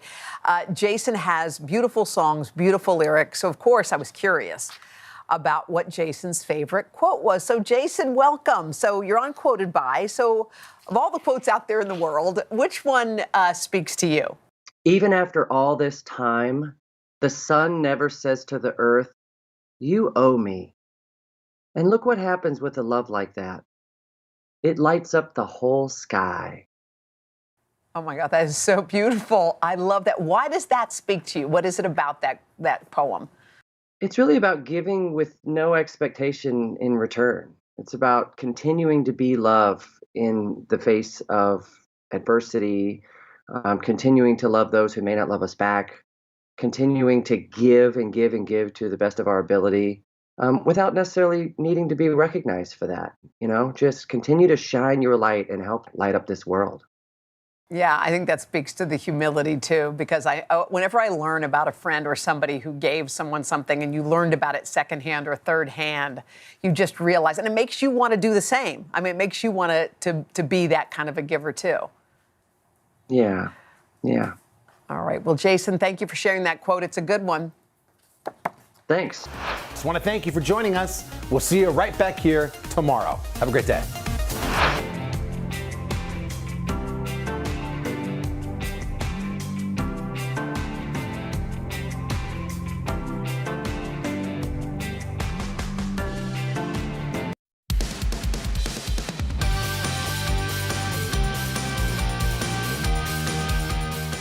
Hey, Today All Day, we've got a great show for you on this Tuesday morning, including an all-day exclusive chat you can only see here. We kick it off with Carson giving us all the buzzy headlines with Pop Start. Best time of the morning. There it is. Pop Start Had his coffee. Bam! Thank you, Uncle Al. Appreciate it. Good morning, everybody. Let's get right to it. First up, Princess Diana. A reception at Kensington Palace to remember Diana and thank those who contributed to make a new tribute statue possible, set to take place tonight. Pop Start correspondent Molly Hunter is here with all the details. Hey, Molly. Hey guys, good morning from a very windy Kensington Palace. That's right. So Kensington Palace says tonight is a private event. We understand that there will be a lot of high-profile donors and benefactors there to celebrate the legacy of Princess Diana. This morning, preparations are underway for a party fit for a princess. Months after Prince William and Prince Harry unveiled this statue of their mother in a small, intimate gathering, today a larger private reception, postponed because of COVID, a moment to acknowledge those who made the statue possible. This wasn't paid by the British nation, it wasn't paid by the UK government, it was paid by donations and benefactors. Now open to the public, overlooking the sunken garden at Kensington Palace, the statue depicts Princess Diana as a humanitarian, surrounded by 3 children. Both brothers worked closely with the sculptor to bring their vision to life, reuniting on what would have been Diana's 60th birthday. There had even been some hope that the memory of their mother might heal the rift between them. We all kept our fingers crossed that this was going to be an occasion that would bring the boys together. Those hopes were dashed when the unveiling happened, and then I think people thought, well, maybe October will be the moment they'd come together, and those hopes have been dashed. But today, only one of her sons, the country's future king, will be here to greet Princess Diana's supporters. Harry, Meghan, little Archie, and Lilibet are not crossing the pond for today's ceremony, a sign that all may not be healed. At home in the U.S., Harry and Meghan recently teaming up with the Wall Street firm Ethic after a whirlwind trip to New York City last month. While here in the UK, Prince William focusing on the Earthshot Prize, the star-studded environmental awards over the weekend, speaking passionately about climate change. We need some of the world's greatest brains and minds fixed on trying to repair this planet. Both sons separately doing the kind of work that would make their mother so proud. Now, Carson, of course, big question. Are we going to see those brothers together anytime soon? You heard Daisy McAndrew says there are a lot of crossed fingers on this side of the Atlantic that maybe, just maybe, Harry and Meghan might fly little Lilibet over Christmas for her very first visit. Carson, I'll send it back to you. Fingers crossed here, Molly. Thank you so much. Over 10 years of hard-hitting journalism. It means a lot on Popstar to get Molly's professionalism. That's Matrix Award material right there. Yes, it is. Molly Hunter. Yeah, and they have nitwits riding behind people just like they and do the bike, here. the guy in the bike is excited for the story. Next up, Mel Brooks, a 95-year-old comedy legend, is back with a new take on one of his classics. Brooks set to write and produce a sequel series to the 81 movie History of the World Part 1. The original film told the story of civilians throughout history with Brooks' classic slapstick style of comedy. The upcoming 8-part variety series based on the movie will be co-written and produced by Nick Kroll, Wanda Sykes, and Ike Barinholtz. A cast for the History of the World Part 2 has yet to be announced, but the series is set to stream on Hulu. 95, writing and producing. How old he was? About 95, okay. Yeah. Incredible. Next up, Rock and Roll Hall of Fame. The lineup of the star-studded presenters for this year's ceremony has officially been announced, and they are Taylor Swift, Paul McCartney, Drew Barrymore, Jennifer Hudson, Lionel Richie, and Christina Aguilera. They're all going to help to induct the incoming class of Hall of Famers. This year's ceremony celebrated a number of first-time inductees, including the Go-Go's and Jay-Z, and marked the second honor for 3 other artists, Tina Turner, Carole King, and Foo Fighters frontman Dave Grohl. The 36th annual Rock and Roll Hall of Fame induction ceremony will take place on Saturday, October 30th. It'll air on HBO, HBO Max, and SiriusXM. And finally, Hoda, it's all about you. Yesterday, you were among the honorees at the 2021 Matrix Award ceremony, an annual event that celebrates the most outstanding female leaders in the field of communications. Our good friend, your close friend, Maria Shriver, was there to present you with the award, and in typical Hoda fashion, you left us with some lovely pearls of wisdom in your speech. If you want something bad enough, say it out loud. A friend once said, even if you whisper it in the bathroom mirror to yourself. One thing I always wanted was kids, and I was afraid to speak it. And one day I just looked at Joel, and I basically said, I want you to think about this for a minute. I want you to take some time, because I'm about to ask you something very important. Take a week and think about it. And he looked scared, and I looked at him and I said, I would like to explore adoption with you. And he paused for a nanosecond and said, I don't need a week. I don't need a minute. The answer is yes. So say your dreams out loud. If you speak them, sometimes they do come true. I want a new Ford F-150 Raptor. I want a new Ford. By the way, Carson, you're so shallow. What? Carson, Is it here? No, Carson, sorry. Carson, do you know who the friend was who told me to speak it out loud? Even if you whisper it in the bathroom mirror? Oh, so, Bingo. well, a former Matrix winner. That's right. That's right. Where's your Matrix? Where's Popstar's Matrix? The honorable mention is coming. It's for ladies, right? Yeah. It's a ladies. Well, our friend Molly Hunter, the journalist. Yes. Yeah. And you can give the speech to your pickup truck. That would be I will. I have one written already. I just need the truck. Congratulations, Hoda. Congratulations. That's so awesome. that was amazing. Fantastic. Thank you. Well deserved. What if we want more Popstars? Well, that's a good question, Savannah. There's an answer to that, because I am now hosting a 30-minute Popstart show called Popstart Plus on our streaming channel Today All Day. You get the latest in entertainment, celebrity news, and some amazing moments from the Today Vault. It is weekdays at 12:30 p.m. You go to today.com to watch, and we invite you to join us today. All right. Thank you, Carson. Coming up next on Today Talks in the third hour, the gang goes full on Overheard on Third. This isn't about spending going forward. This is about spending that's already happened. Do you accept the idea that we have a crisis at the border? The vaccine mandate. Is this going to work, or is this going to backfire? If it's Sunday, it's Meet the Press. Good morning, everybody. Welcome to Today. Let's go. International Day of the Girl. The strength and courage of these women is remarkable. What's your message to girls who want to make a difference? Believe in yourself. You can make it happen. To cover the news, you have to be in it. We'll take you to the front lines of the story, bringing your news feed to life. Streaming live every night. It's your news playlist. Top Story with Tom Llamas, weeknights at 7 on NBC News Now. Nearly a dozen hours after the Eye roared ashore. There is some late-breaking news. All right, To cover the news, you have to be in it. We'll take you to the front lines of the story, bringing your news feed to life. Streaming live every night. It's your news playlist. Top Story with Tom Llamas, weeknights at 7 on NBC News Now. Nearly a dozen hours after the Eye roared ashore. There is some late-breaking news.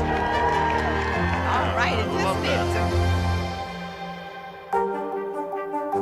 Welcome back. Today in the third hour, it's Overheard on Third, and the gang shows us an impressive and spooky house just in time for Halloween. Take a look. So excited. We have exhumed Overheard on Third. Not exhumed. For Halloween. Well, it's Halloween. Okay, exactly. So if you're looking to an alternative to your daily horoscope, you might want to turn to Noodle the Pug. Noodle has captivated TikTok with his daily mood and through his bones or no bones videos. So it's a kind of a prediction of what kind of day you might have. His owner, Jonathan Graziano, records a video of the 13-year-old dog every morning. If he stands up, poor guy, it's a bones day. What does that mean? Cause for celebration. So you're gonna have a good day if he stands up. That's right, but it's a no bones day when he flops back over onto his doggy bed. That's when his owner advises viewers not to take any risks. It's like an emotional Groundhog's Day. So here's the thing. Yes. People are so into this. This video has racked up more than 10 million views. Whoa. Yeah. And people were seriously like, okay, he's up. Okay, I'm going to have a good day today. And he's down. I'm just going to be easy today at work. I'm not going to ask for a raise. No. I think Noodle's just like, can you leave me alone? I know, He's right? like, can you leave me alone? He's just living his life. Just lay down. He's like, I'm not a groundhog. That's it, boom. Right. Yeah. Speaking of bones, check out these bones. Alan Perkins decorated his Ohio home for Halloween. It looks like a giant skeleton is breaking out of the house.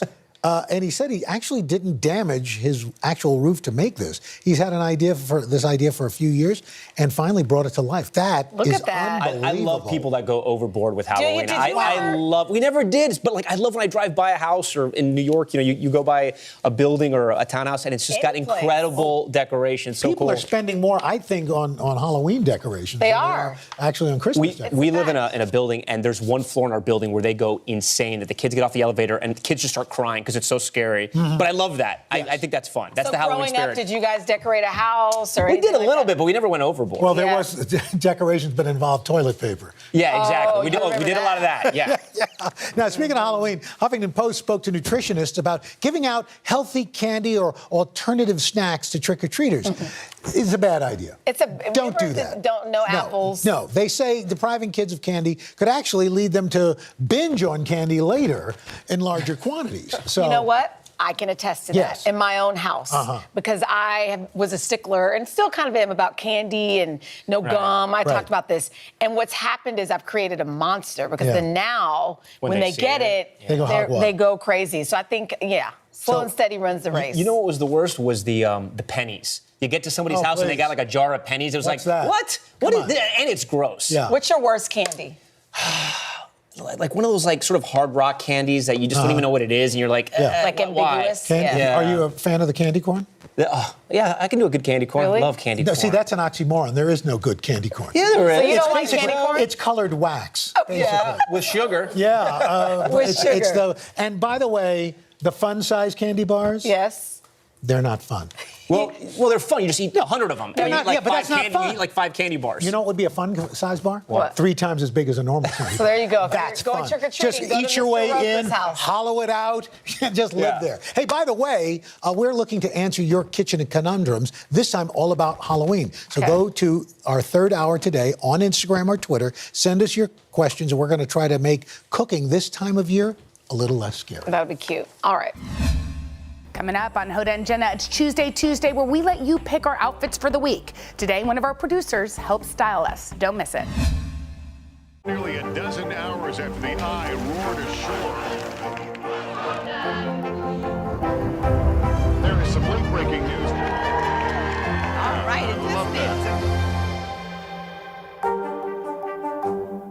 News is more than a headline. It informs, it inspires, and it still matters. To cover it, you have to be in it. And that's what we're going to do. Every night, we take you to the front lines of the story, where it's actually happening, with NBC News journalists on the ground from all over the world. We cover what you need to know and bring your newsfeed to life. In primetime and streaming live, it's your news playlist every night. Top Story with Tom Llamas, weeknights at 7 on NBC News Now. To cover the news, you have to be in it. We'll take you to the front lines of the story, bringing your newsfeed to life. Streaming live every night, it's your news playlist. Top Story with Tom Llamas, weeknights at 7 on NBC News Now. Today is now a podcast available every morning. Listen wherever you get your podcasts. News is more than a headline. It informs, it inspires, and it still matters. To cover it, you have to be in it. And that's what we're going to do. Every night, we take you to the front lines of the story, where it's actually happening, with NBC News journalists on the ground from all over the world. We cover what you need to know and bring your newsfeed to life. In primetime and streaming live, it's your news playlist every night. Top Story with Tom Llamas, weeknights at 7 on NBC News Now. Grab your apron for a new podcast, Cooking Up a Storm with Al Roker. My forecast, yummy. Some of the best chefs spill the beans on family secrets to get you ready for Thanksgiving. This is fun. Bringing the heat for the holidays. Follow now wherever you get your podcasts. The Meet the Press Chuck Toddcast, free wherever you get your podcasts. Today is now a podcast available every morning. Listen wherever you get your podcasts. Welcome back today on Hoda and Jenna. We go unscripted. All right, so this is an interesting topic. So sometimes when a couple splits up, the woman would like to hold on to the name because she wants to. And this is what happened in Kevin Hart's case. Yes. He and his wife got divorced. His ex is Tori. Yeah, she made headlines because she defended her decision to hang on to his last name. She said, I'm going to be a Hart until I decide not to be. I love that. Yeah. She said she's been asked by women why she still holds on to the Hart name. Her response, because it's mine. Yeah, I think that is an interesting thing. By the way, something so crazy about last names in the beginning, when my parents first got married in Egypt and came here, the way they do it in Egypt is the woman holds on to her family name because how disrespectful to your father and your lineage to just say, well, that's gone, now I'm this. So you hold on to your last name, and that's just the way it is. So when my parents came here many years ago in the 60s, they tried to book a hotel, and they had different last names. And they had a rule at that hotel that you could not book a hotel unless you were married. And they said, well, we are married. And they said, well, no, you're not. Look at your last names. So they found it peculiar that when you came here, you immediately took someone else's name, kind of said goodbye to your family in that way. They saw it. And then, so when you think about how sometimes Middle Eastern countries are seen as really backwards, how kind of progressive that is was. for the woman to keep her name. It's so interesting because both of us have slightly complicated names. Yes. Yours because people couldn't pronounce it. By a vowel. Yes. Yeah. And mine because it was Bush. Yes. And I remember I went to a big public high school, and I was always like, God, please don't say the full name. Just say Jenna. Don't say the full name. And poor Barbara had it even worse. Because your grandmother. Because she had a double name. But I think it's interesting. But when you were, this is a big question for you, because you're getting married to Henry. And I just wondered, did you have a moment where you said, well, hold on, I don't know that I want to. No, I have to say, and as I've aged, I'm so proud of my family and that name, and I'm regained it. But I was a child bride, as you well know, and as a younger person, it embarrassed me. I didn't want to be out. I was I couldn't wait to be Hager. I couldn't wait to call and make a dinner reservation with a name that nobody knew. As a teacher, before I got married, I went by Miss Jenna. Oh, you did? Yeah, there's something about, but that attitude has changed the older I get. I think. Do you hyphenate or do you? Well, I was just Jenna Hager, and then I came here, and they were like, but you published 2 books under Bush. So you got to go by Jenna Bush Hager, and now I'm JBH, and it all works out. JBH does work for you, but I do think you're right. It's whatever makes you feel good and right, to hang on to. Yeah, okay, let's talk about Angelina Jolie. Yeah, she took she's got a beautiful group of kids, and she took them all to the premiere of her new film. It's called The Emeralds, and they all came on the red carpet, and it's kind of fun. Because is that what I say? The Emeralds? Emeralds, but I was okay with that too. All right. Look at her whole family; they've grown up. Yeah, Zahara stood out. She's in that sparkling silver. That gown, look closely, that was the gown her mom wore in 2014 to the Academy Awards. Oh my and gosh. now her daughter is wearing it. So did you know that this is a trend among celebrities? What, they're rating each other? Yeah, that kids are wearing their mom's clothes. I know. Okay. So here's Brooke Shields' daughter, for example, Rowan. What'd she do? She wore her mom's 1998 Golden Globe gown to her high school prom. Okay, that's so cute. Okay, Courtney Cox and her daughter Coco, they shared the same dress. Why is everyone the same size? Well, as their that's kid? what I'd like to talk That's about. Unbelievable. I'd like to just talk about that for a minute because my mom is very small. And it's so great. She's like, she didn't have a big wedding, but she's like, I have the wedding dress in case Barbara wants to wear it. There was no chance that I was going to squeeze into that wedding dress. That's so crazy, though, how these moms and daughters are all so small. Supermodel Cindy Crawford, her daughter Kaya Gerber, they both wore one of Cindy's show-stopping bustier looks. Wow. I like to say, imagine me in that. Oh my God. Not pretty. Tracy Ellis Ross, she raided Oh, her I love mom's her closet. style. Diana Ross. I mean, oh my God. I love her style. Wait, that's a ringer. Yeah. Look at Diana Ross and look at Tracy Ellis Ross. Tracy Ellis Ross has the great taste. Like, she always looks super cool. She, by the way, and in color. She's one of the coolest people. So, would you raid anybody's closet? Have you ever worn your mom's clothes? Oh yeah, I wear my mom and I. Yeah, You share her clothes? Well, yeah, because she picks my clothes, and often she picks one for her, so we have the same thing. So it's cute. We do. Do y'all that. ever match? Sometimes, yeah. You go out and you're wearing the same outfit as your mom? Well, yeah. I mean, it's not like AKA Laura Ashley from the 80s? Like sweaters, like she'll get one for her and one for me. And you both wear? We'll both wear it.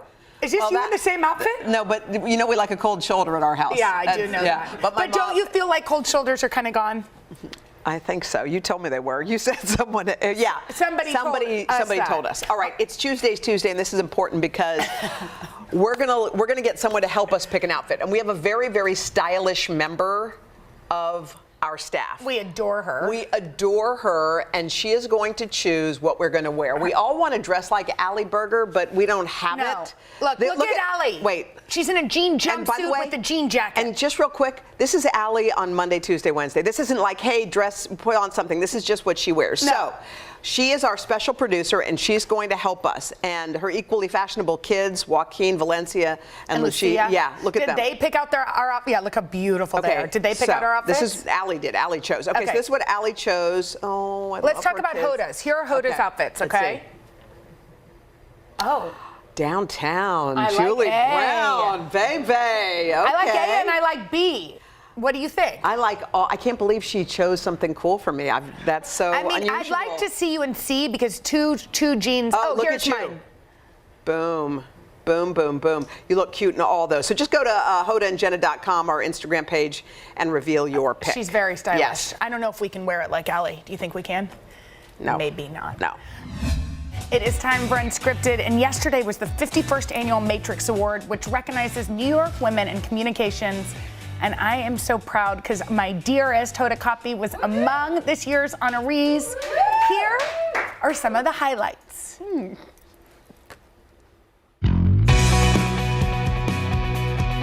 Hey guys, welcome to Today. It's a Tuesday morning. Thanks for joining us. Hoda obviously does a lot. You know, she anchors the Today Show. She has the 4th Hour. Hoda does a podcast. Hoda does Sirius XM. I don't know which book she's on. I can't even begin to figure that one out. She sews her own clothes. No, I made up the last part. Hoda's story is so inspirational because, I mean, she just was up against all odds to even get her first job in television. Here's somebody who literally drove around with a box full of audition tapes. And everybody said no. And finally, somebody saying, hey, you know, I like you.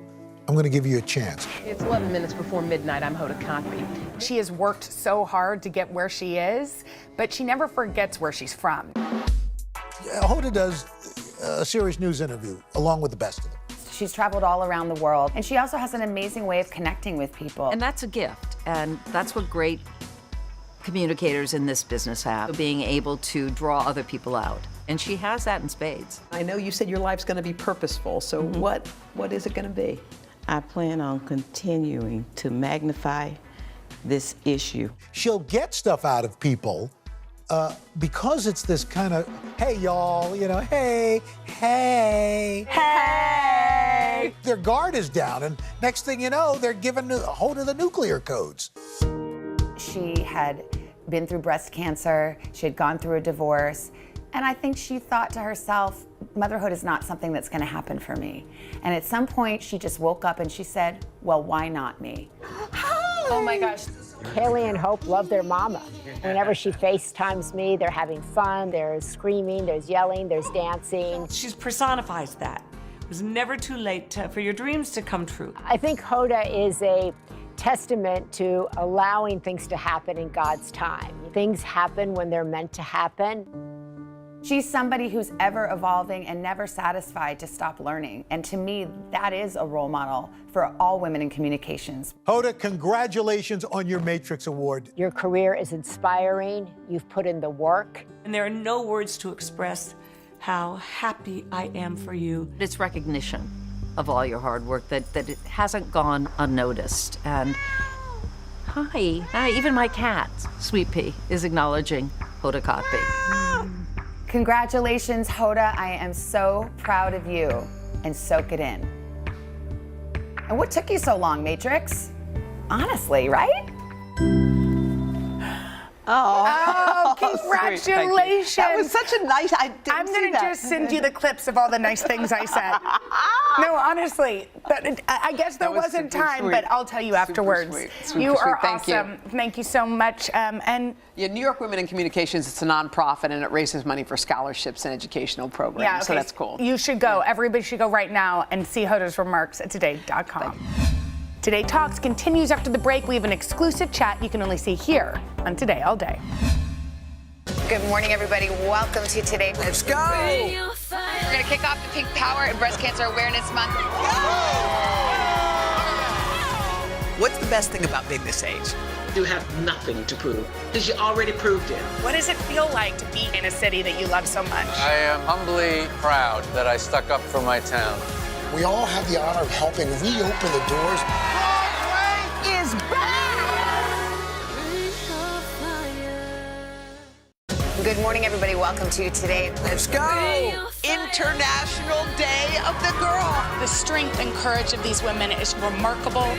What's your message to girls who want to make a difference? Believe in yourself. You can make it happen. Grab your apron for a new podcast, Cooking Up a Storm with Al Roker. My forecast, yummy. Some of the best chefs spill the beans on family secrets to get you ready for Thanksgiving. This is fun. Bringing the heat for the holidays. Follow now wherever you get your podcasts. Sometimes the news can be difficult and overwhelming for kids to understand. Will coronavirus come back next year? So to help make sense of it all, we've created a newscast just for them. Man, you know a lot. We hope your family will watch Nightly News Kids Edition.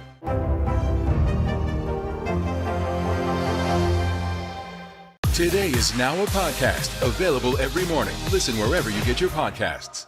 For breaking news in our changing world, download the NBC News app. Welcome back to Today Talks and our exclusive content you can only see here at Today All Day. So we need to confess that since this day's begun, we've eaten a steak dinner. Actually, if you'd like to see something, I took a picture to document, because this morning in our morning meeting, you hear a little door knock, and I thought, who's that? And in comes, I don't know if you can scroll in, which camera should I do it to? A full 3-course meal.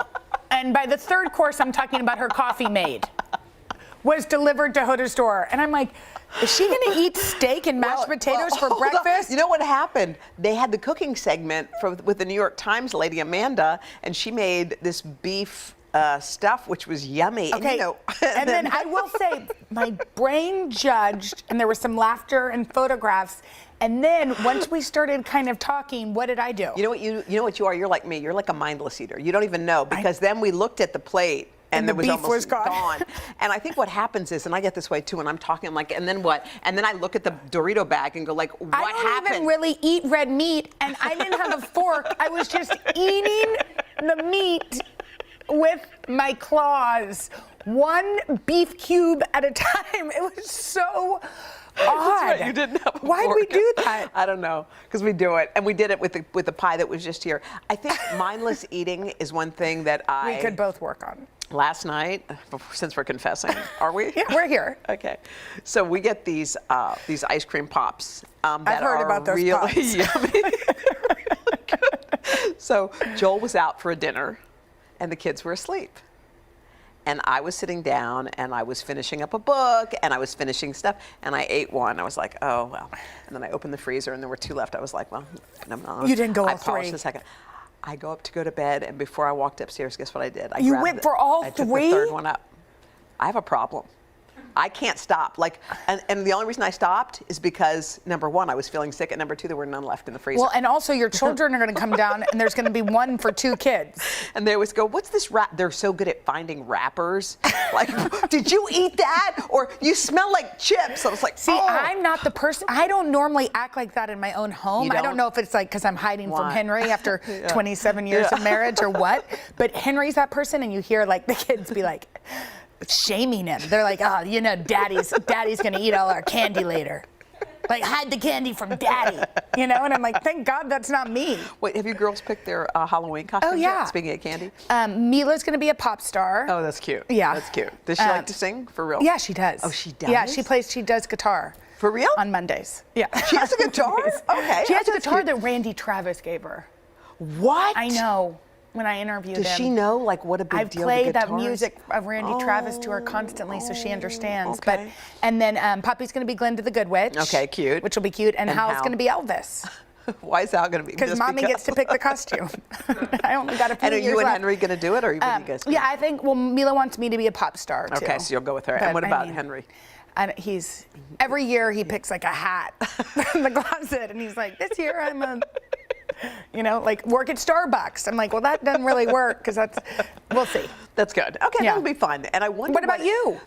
We're doing like unicorn for Haley, rainbow for Hope. They want to do those, and Joel and I will be. It's basically inside sun Hoda in the moon. Kotb's brain. You should call that inside Hoda Kotb's brain.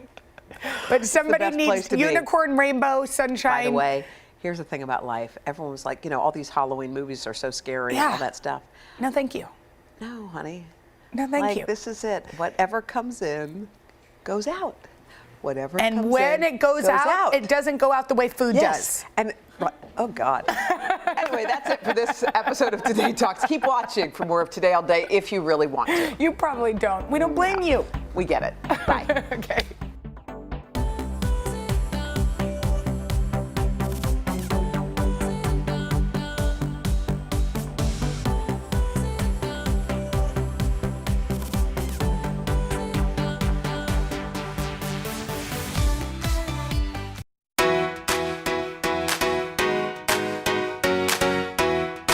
Hi, everybody. Good morning. Welcome to Today. Good morning, everybody. This is an excited bunch. So much good stuff coming up this fall. Let's kick it off, guys. Are you ready?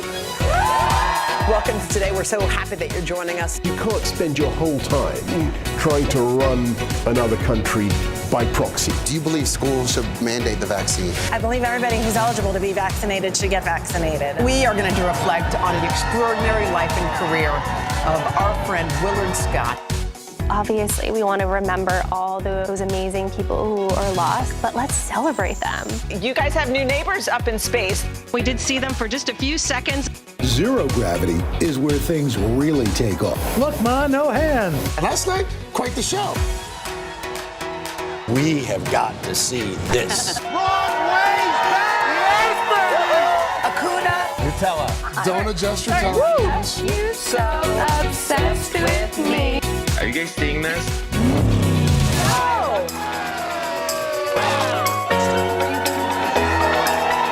Donna Rama. All right, Donna, who are we playing for? I know this is so boring and you can cut this out, but Give it up, the one and only Keith Urban. This is Today on NBC.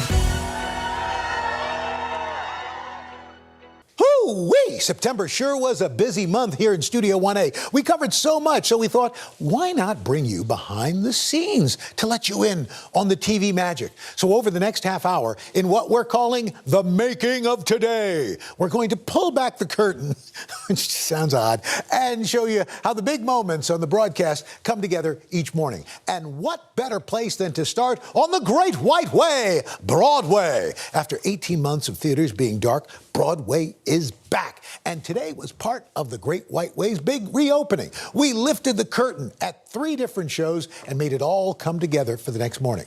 So how did it all happen? Check it out. Hey guys, look what we're doing. We're behind the scenes. We're taking you right behind the scenes of Broadway. It's let's so go. much fun. Backstage, all of it.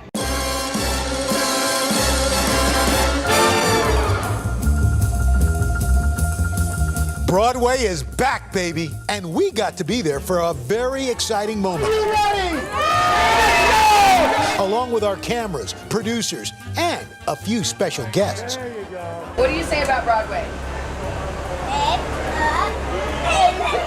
As Hoda and Savannah waited for their first interview at Wicked, Can I do the witches first? Savannah and daughter Vale entertained the team.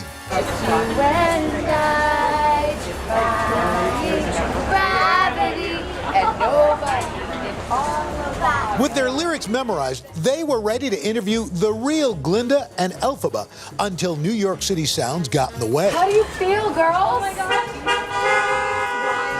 Well, that's a New York welcome right there. That is how we feel. All the things you don't see on TV. Meanwhile, my producer, Erica Glass, set up with our crew at Hamilton. So just to catch you up on what we're doing, we were just here for the Ham for Ham. They have a ticket lottery that happens before each show, so we shot that. Now we're just waiting for Alan Craig to get here, and we're just setting up. There's lights, there's sound, there's cameras, we're ready. And with that, we hit the ground running, interviewing. Are you excited? Yeah! And making jokes with the fans outside. Al Roker tonight is Hamilton. Wow, that would be amazing. No.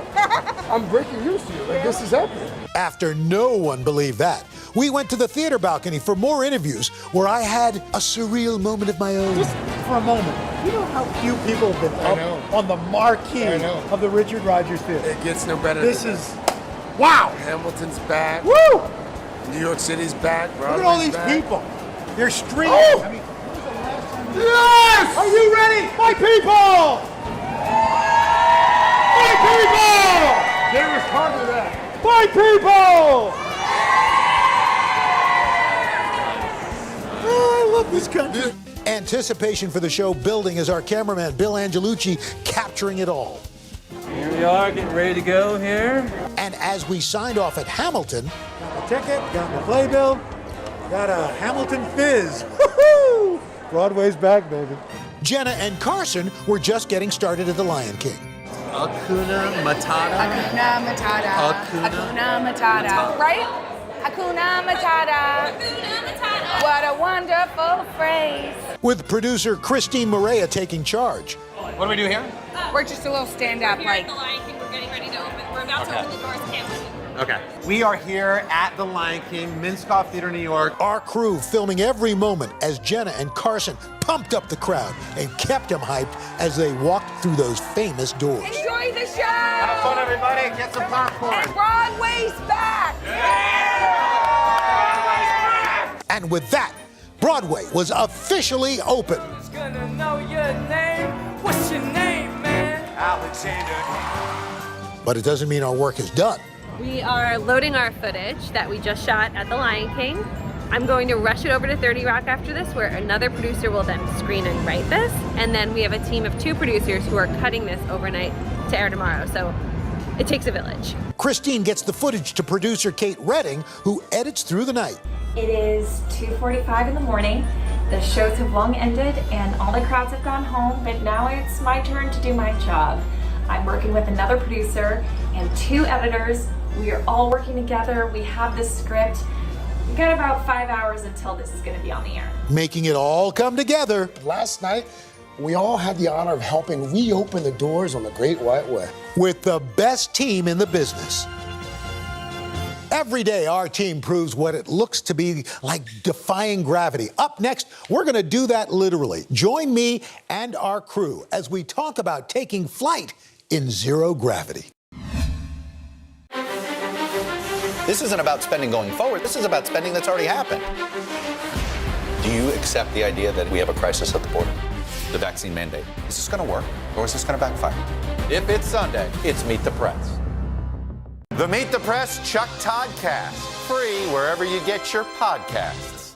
Grab your apron for a new podcast, Cooking Up a Storm with Al Roker. My forecast, yummy. Some of the best chefs spill the beans on family secrets to get you ready for Thanksgiving. This is fun. Bringing the heat for the holidays. Follow now wherever you get your podcasts. Make the most of your day with Today All Day. Get closer to all your friends at Today in a whole new way. Today in 30. We give you a mix of everything you love about our show in a mere 30 minutes. Shop today with Jill Martin. We're helping you shop like never before.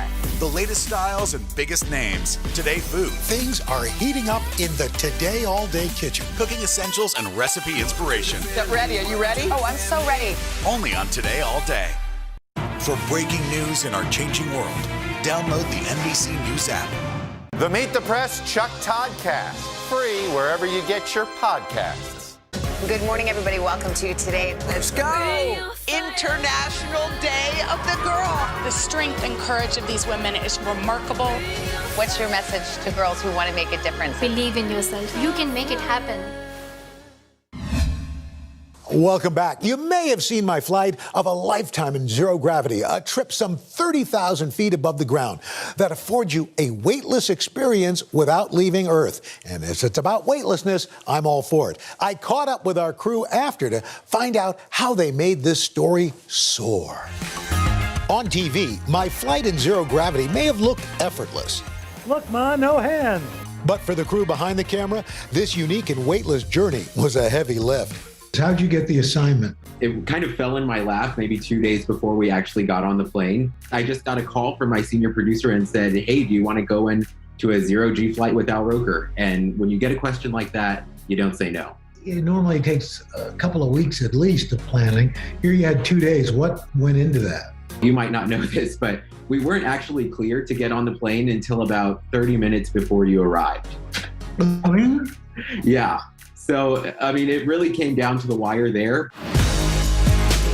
Once on board, our next concern, motion sickness, especially since flights like these have been dubbed vomit comets. I was surprised that they said most cameramen get sick. If any of us get sick, the shoot's ruined. Forget about the shoot being ruined, the flight's ruined. Not to mention our flight suits. Exactly. And I don't think anybody wants to puke on Al Roker. Or does Al Roker want to puke on anybody else? Well, I mean, then I think we just have to sit back and deal with it. You're making me nauseous, actually. Yeah. Pushing over, 0-1. As it turns out, floating in zero gravity is surprisingly chaotic. When I thought, okay, Al's going to go weightless, it didn't register in my mind that I'm also going to be weightless. Suddenly, I'm floating too. It just turns the whole thing on its head, literally. My view of the cameramen floating around and watching them struggle was just very funny. It was difficult for them to actually do their job to begin with because they can't really look at what they're shooting. They're just kind of pointing it in your direction and hoping for the best. And because the plane flies in waves, we had less than 30 seconds at a time to make weightless magic. This panic sets in that I have 30 seconds to capture this and I can't control my body right now. This is one of those where you think you can prep, but no one can actually tell you what you need or what you can experience. Did I mention the roar of the plane kept us from hearing each other? Mic drop! I didn't hear anything he said the entire time we were in that airplane. It's a bird! It's a plane! It's Superman! At that moment, I have no idea he's saying that, but his commentary was great. Are you happy with the way the piece turned out? I love the piece. I think it's great. One of the things that I wanted to put in was that the first hour of the flight is a totally normal flight. I sat down and I knocked out because that's what I do when I fly. That is another thing that I wanted to mention in the spot, and I just wasn't sure, honestly, if you were going to be okay with me telling people that you fell asleep on the flight. Because I just thought, again, going back to how normal this thing is, like, Al Roker fell asleep like he was totally zenned out. Glad I had our crew along for that out-of-this-world experience. But you know who was really floating on Cloud 9 for one assignment? Our own Chanel Jones. Earlier this month, Chanel was able to talk to stars at the Met Gala. Here's her behind-the-seams look at fashion's biggest night. Studded with nearly as many stars that light up the night sky, the Met Gala shines bright as celebrities showcase their stellar looks on the red carpet. And I got the chance to greet them with that question we all want answered. Can you tell us who you're wearing? Tell us who you're wearing. Tell us who you're wearing. But not far from those world-famous steps of New York's Metropolitan Museum of Art, my Monday began just like any other at 30 Rockefeller Plaza.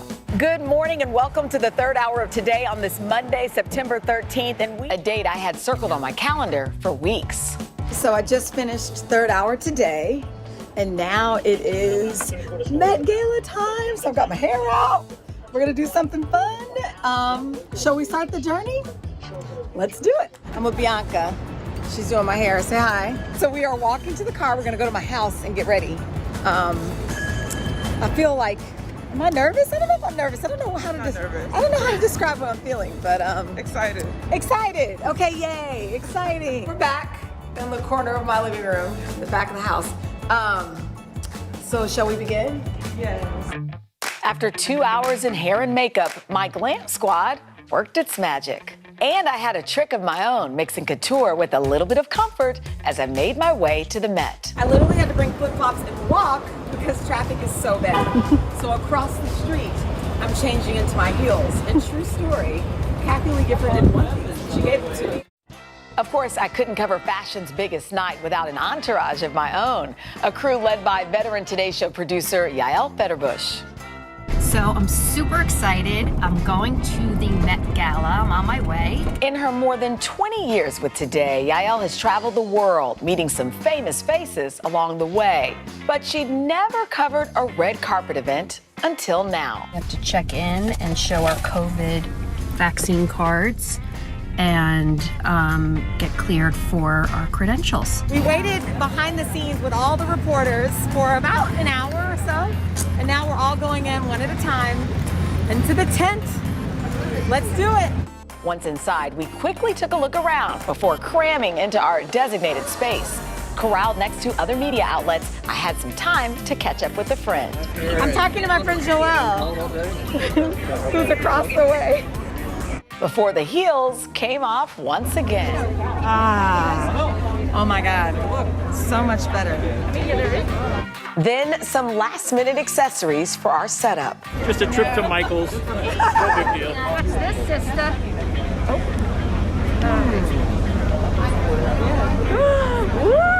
Fancy, fancy. Life in a fishbowl as the guests began pouring in.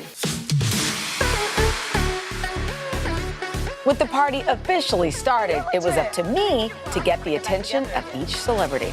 You were my inspiration tonight. I kid you not. Oh my gosh. I hope I did you proud. No, you did. I hope I did you proud. A fangirl moment from an unforgettable night I couldn't wait to share with Today Show viewers the next morning. It was my first time covering the Met Gala at the Metropolitan Museum of Art here in New York City. It really was a good time. Ms. Jones, thanks so much for letting us in on the secrets on how all that came together. Coming up, we're going to give away some set secrets through a tour of Studio 1A. Don't go away.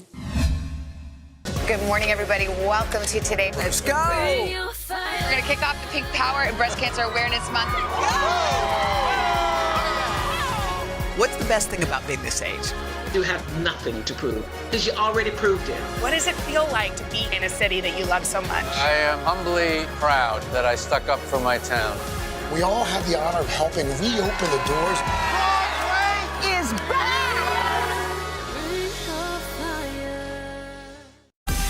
Make the most of your day with Today All Day. Get closer to all your friends at Today in a whole new way. Today in 30. We give you a mix of everything you love about our show in a mere 30 minutes. Yes! Shop today with Jill Martin. We're helping you shop like never before. The latest styles and biggest names. Today Food. Things are heating up in the Today All Day kitchen. Cooking essentials and recipe inspiration. Get ready. Are you ready? Oh, I'm so ready. Only on Today All Day. The Meet the Press Chuck Toddcast. Free wherever you get your podcasts. News is more than a headline. It informs, it inspires, and it still matters. To cover it, you have to be in it. And that's what we're going to do. Every night, we take you to the front lines of the story, where it's actually happening, with NBC News journalists on the ground from all over the world.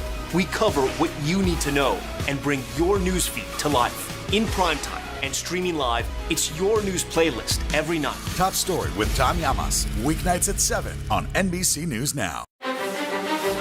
This isn't about spending going forward. This is about spending that's already happened. Do you accept the idea that we have a crisis at the border? The vaccine mandate. Is this going to work or is this going to backfire? If it's Sunday, it's Meet the Press. The Meet the Press Chuck Toddcast. Free wherever you get your podcasts.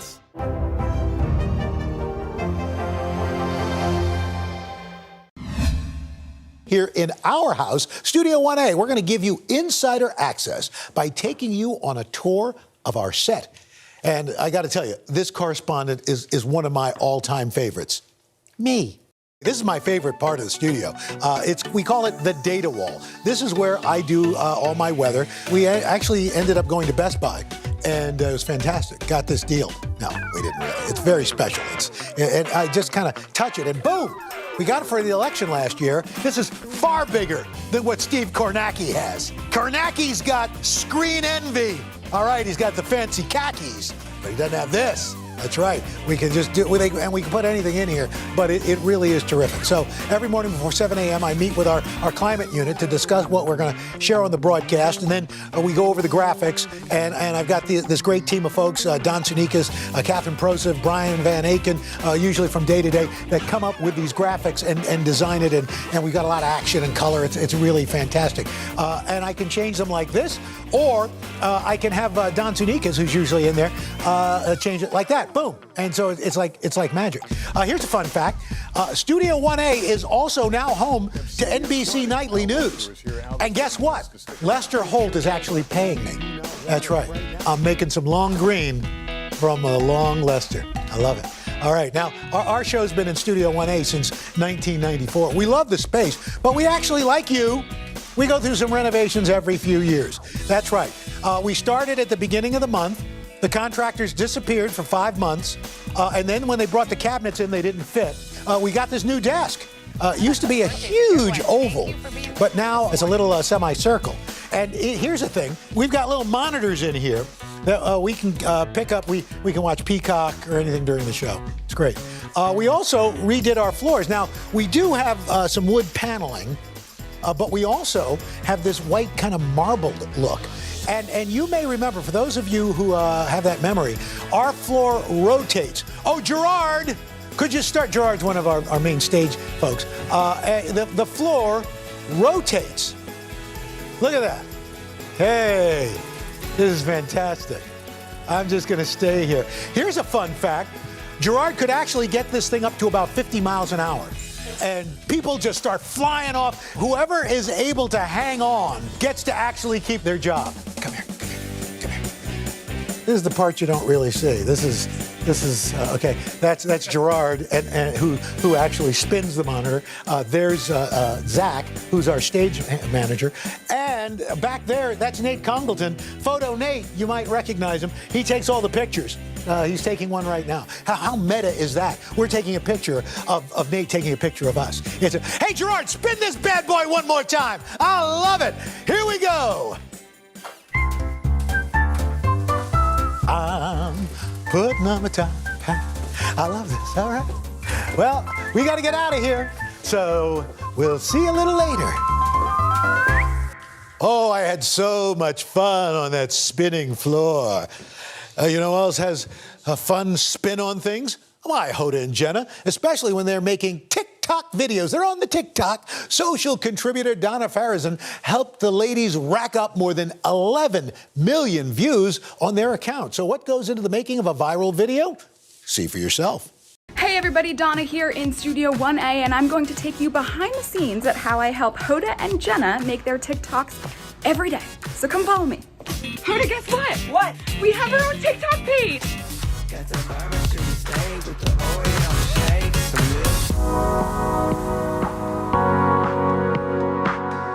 Okay, do you guys remember when we first launched our TikTok? Yes. What was your first reaction? What? We haven't said that in a while. Well, but you know that what? was our reaction. We kind of thought we were getting cool. It was happening. We were hip. Both of us were like looking to see what dance is. Yeah, and we were shaking our booties. And we just fell off the chair. To get inspo and see what's trending, I scroll through TikTok every night to see what might work for the ladies. Some of my favorite TikToks to make are with the celebs we have in our studio. Most recently, Addison Rae. 2, 1. Why are you so obsessed with me? Oh no. Okay, first stop in my pitch process to the ladies is doing it right now, 3 minutes before air. Let's see if we have time. Oh, yeah. We're gonna get that. I love her. No, we can be her. We could do her. Wow. Good one. Swipe to the next one. Okay, that looks more involved. Hold on. Yeah. Boom. So basically you can choose your rendition. I like the first one. Yeah, I think the first one too. Okay, I'm in the green room now, and neither Hoda, Jenna, nor I are particularly great dancers. On a scale of 1 to 10, how would you rate your choreographed dancing? 0. Oh, you're not giving us a 4? Because You have to have get rhythm. 1 for effort. Okay, 1. I'm gonna try out the TikTok dance that I want them to do first, just to, play fair.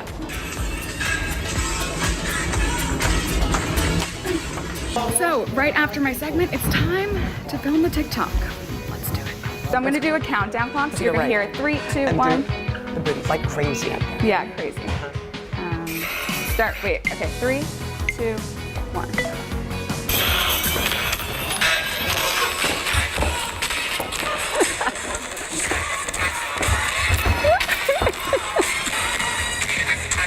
Really yeah, terrible. the Hoda and Jenna spin to it. How'd you guys feel about doing that TikTok? Well, one thing I know without looking at it, we're ridiculous and embarrassed. I felt, embarrassed. I felt old. I felt like a hag. No, you did not. No! 15. Sorry, JB. JB's repulsed. No. What do you guys think about the TikTok process in general? Are you into it? Are you over it? No, we like TikTok. We like it. We don't understand it still. We like it, and we feel like we have lots of content that no one's interested in. By the way, Keep putting out content. Tell the people now. Will you follow us? Click on us. Who are we talking to? Hey, should I join TikTok? Well, I don't know. I still have to get on that worldwide interweb thing. Anyway, coming up, I'm going to answer some of your questions after the break. This isn't about spending going forward. This is about spending that's already happened. Do you accept the idea that we have a crisis at the border? The vaccine mandate. Is this going to work, or is this going to backfire? If it's Sunday, it's Meet the Press. The Meet the Press Chuck Toddcast. Free wherever you get your podcasts. To cover the news, you have to be in it. We'll take you to the front lines of the story, bringing your news feed to life. Streaming live every night. It's your news playlist. Top Story with Tom Llamas, weeknights at 7 on NBC News Now. People really don't know what's going to happen. Nearly a dozen hours after the Eye roared ashore. More good people than bad people, I know, right? 5 seconds. There is some late-breaking news 4 hours into the Iowa caucuses. Private Hammer delivering. All right, it just me too.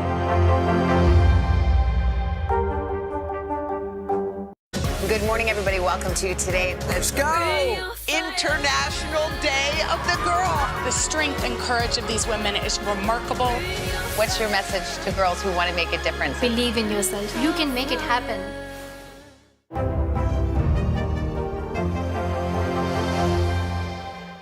For breaking news in our changing world, download the NBC News app. Welcome back. We've given you an inside look at what goes on behind the scenes. Now it's time to dive into a look behind my routines in a little segment we're calling Ask It All. I'm answering viewer questions, and nothing is off the table.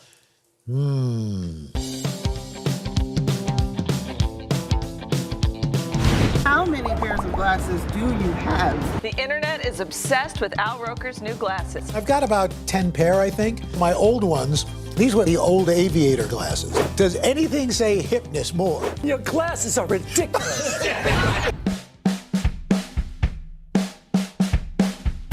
You and Deborah both work in the industry. How do you lean on each other professionally?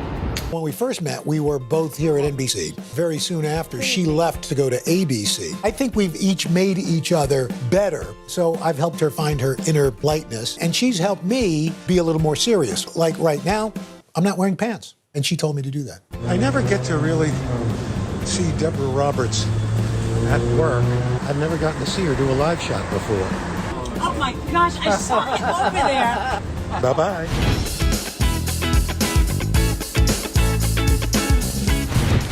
Winds of 150 miles per hour. When on location, covering extreme weather, how do you stay safe and get the job done? We have an amazing crew. They know what to bring. They know where to set up so that we maximize our safety. Don't you wish you had your weight back? Right about now I do. Oh. Hey Al, for as long as you've worked here, what is the one thing that you are most grateful for about your job? I am grateful for this job. Coming to you on a dusty road. All you do is add weight. So it would be something like this.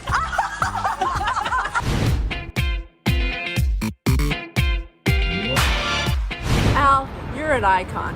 Of all the places you've traveled throughout the years, what's been your most favorite? I've been to Greenland. I've been to Iceland. We've been to Japan. We've been to China. We've been to Russia. I love them all. There's always something great about those places, especially when you get to meet folks, different cultures and different foods. And yet, the thing that still brings us together is that I think we're still very similar, that we still love our families, we still love our food, and we like meeting new people. When that alarm goes off in the morning, what are the first 3 things you do?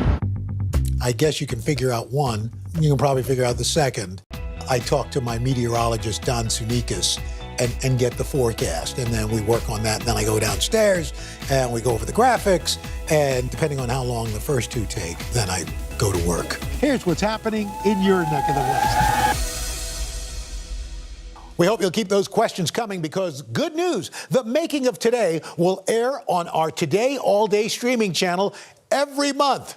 Is that a good thing? Well, you decide. If you want more behind-the-scenes access to Today, sign up for Today Insider. You'll get a weekly email that includes early access to steals and deals, giveaways, and so much more. Just head to today.com/insider. Now, if you thought September was busy, get ready for October. And if you think October is going to be busy, November is going to be off the chain. We'll take you along for the ride as we prep for International Day of the Girl, our Halloween extravaganza, and so much more. Until then, see you then.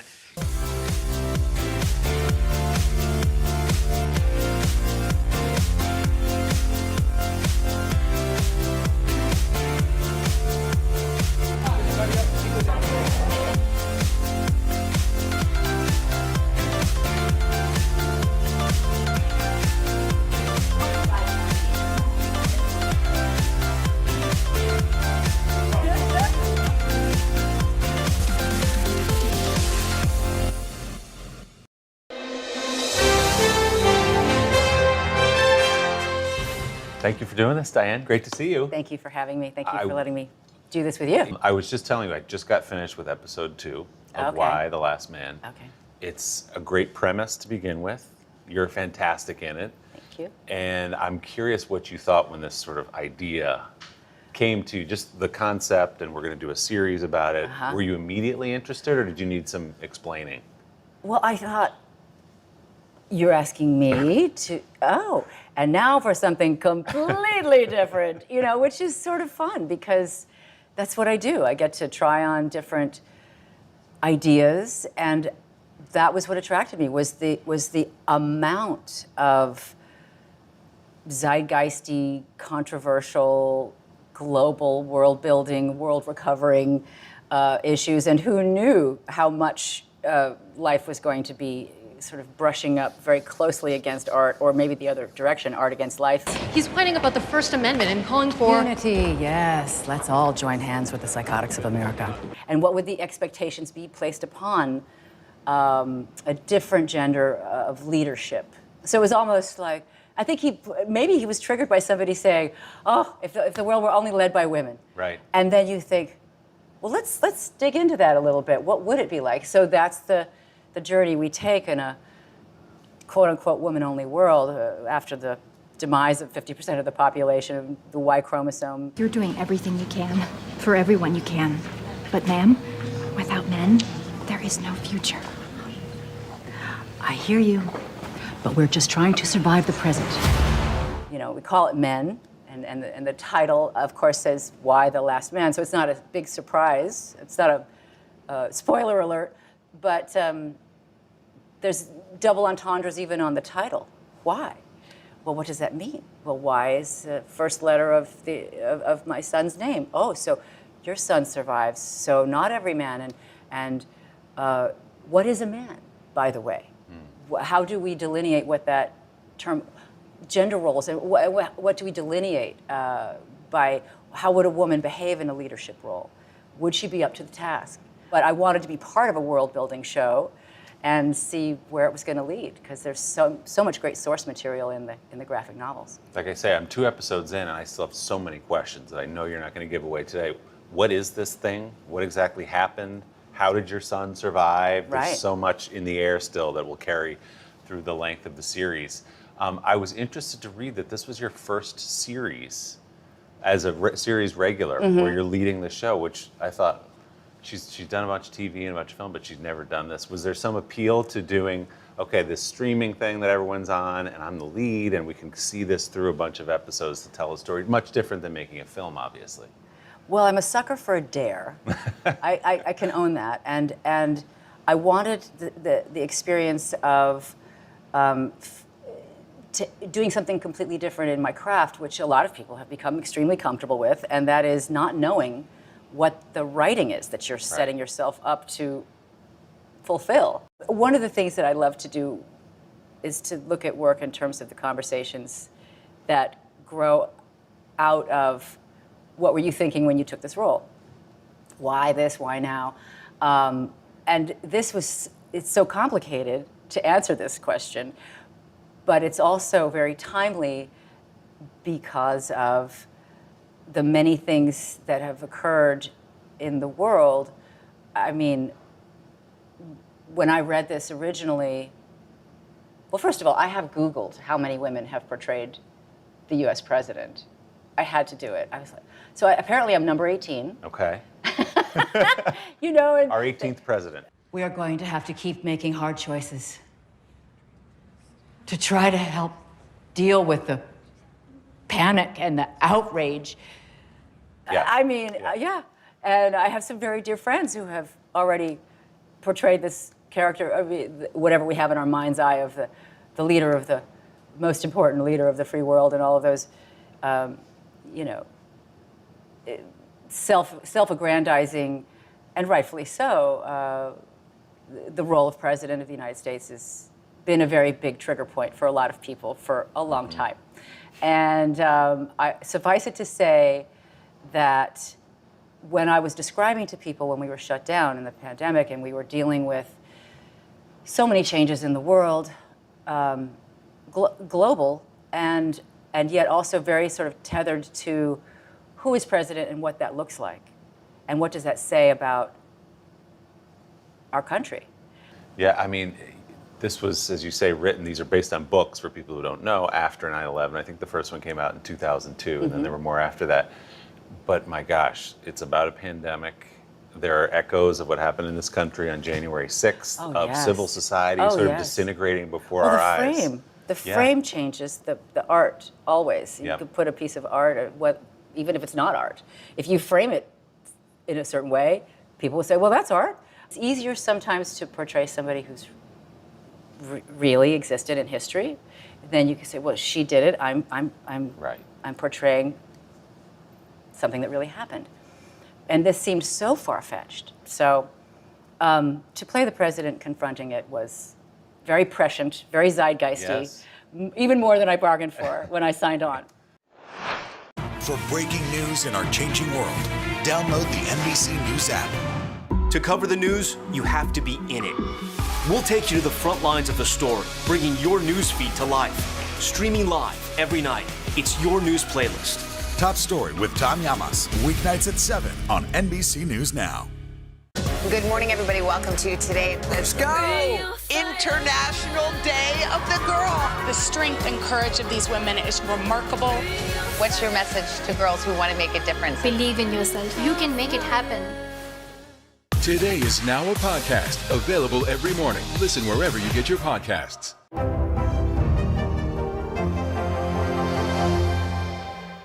For breaking news in our changing world, download the NBC News app. People really don't know what's going to happen. Nearly a dozen hours after the Eye roared ashore. More good people than bad people, I know, right? 5 seconds. There is some late-breaking news 4 hours into the Iowa caucuses. Private Hammer delivering. All right, it just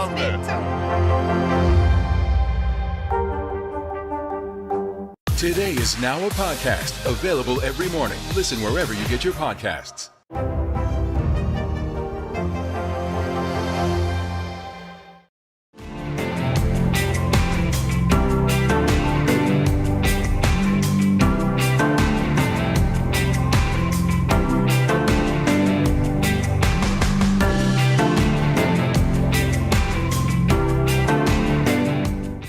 What did you want to bring to a representation of a woman being president? Because there she is Well, I'm standing. wearing my patriotic colors. Yes, I noticed that. Very nice. Well, of course, the humanity of it, the shared experience of it. The line of succession was decimated by the amount of death and the amount of grieving that she has. In order to be a good leader, you have to be the best follower, in a way. So she wasn't chosen. She wasn't voted in. So there's a lot of controversy around inheriting the job that she wasn't voted for, you know. And so, hey, that's prescient too this year. Voting became very important, and the controversy around our votes considered authentic. The process, once you begin to have doubt enter into that conversation, now you've tilted the conversation into what is reality? It's the inner journey of this woman who is struggling to lead while she knows she's violated her ethics in order to do what's right for the world, which is, if you have a survivor, don't you want to try to make it possible for there to be more than just one survivor? You've spent a bunch of time in the halls of Congress as an activist, and I want to talk to you about that in just a moment. A small bunch, but Yeah, legally, but I mean, yes, I have been to the halls of Congress. But you've been, yes, you have. There's photos, so I know Yes, it there really are. did happen. I've seen them. Okay. In my day job, I covered politics, and just the way you sort Yes, of you carry did. yourself, some Nancy Pelosi in the way you walk down the hall, and you're surrounded by your staff and your reporters. Your relationships with people who serve, did you bring some of that to understand what it means to be in a position of power politically? I have enough audacity to bring the little things that I believed in to the Congress people who were willing to meet with me and talk about the issues. And those were conservation issues about the health of our oceans at that point. There's always some legislation, right. that needs help to get the ear of the people who actually turn these things into law. That was my secret ambition when I was a child, was to become a lawyer who could help make laws. We need laws to catch up to the reality of our planet. We only have one. When you do go to Capitol Hill and you knock on the door of Congress people, do you find they're at least more aware of the problem? Are they more receptive to it? It doesn't feel like some radical tree-hugging idea anymore, that like the middle of the country understands that this is a problem because it's happening in front of our eyes. This is science and this is real, and people need to survive and live.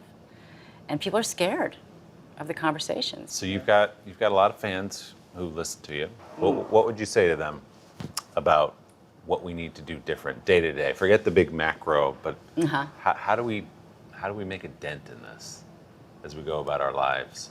Well, I mean, I didn't bring my book. I was I was going to bring it and show it to you. It's called What Can We Do? Actually, it's called What Can I Do? And it's Jane Fonda's book. And it's all about her experiences going out of her comfort zone and allowing her fame to mean something on this planet while she's here. And she wants us to all wake up and do what we can. And people are panicked and they don't say, what can I do? So she literally goes through, she's so practical. That's what I love about Jane, among many things I love about Jane. So sure, I went and got arrested for the cause of bringing attention to the conversation. But the conversation is manifold. It's not just recycle or get the plastics out of the ocean, or we have species that are leaving. And everybody gets so scared. They want to go hide under the table and have a cocktail. So do I. But is it going to be our children? So I want us to wake up together and hold hands and make it a positive movement. That's my dream. I think one reason for optimism is that I have a 12-year-old and a 14-year-old who were born into and are growing up in a world where to them climate change is a fact. It's not a theory. Yeah. And it's what they're taught, Yeah. and they see it more on the news than certainly you or But it's I not did been growing politicized. up. It hasn't been politicized They for said, them. well, yes, this is happening. Here's what needs to happen. So maybe that's one reason for optimism, is this generational turnover. Yeah. But they don't have to be convinced of it. Right. Most of them, anyway. Right. One thing Jane pointed out, and it's true, is that they make the individual feel bad, but they're supplying us with plastic everything. So we have to revisit and make things so they can be reusable and share more and include more people in our family, I think. And now I'm going to run for office. I was going to say, this is it. This is your campaign launch right here. I'll vote for you. Grab your apron for a new podcast, Cooking Up a Storm with Al Roker. My forecast, yummy. Some of the best chefs spill the beans on family secrets to get you ready for Thanksgiving. This is fun. Bringing the heat for the holidays. Follow now wherever you get your podcasts. For breaking news in our changing world, download the NBC News app. People really don't know what's going to happen. Nearly a dozen hours after the Eye roared ashore. More good people than bad people, I know, right? 5 seconds. 4, 3. There is some late-breaking news 4 hours into the Iowa caucuses. Private Hammond with Richards. All right, it just made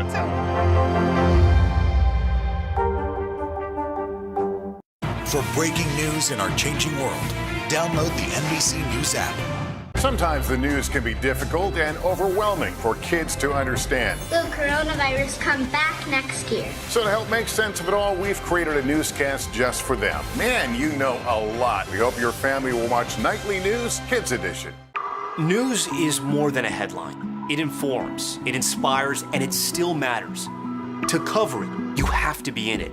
And that's what we're gonna do. Every night, we take you to the front lines of the story, where it's actually happening, with NBC News journalists on the ground from all over the world.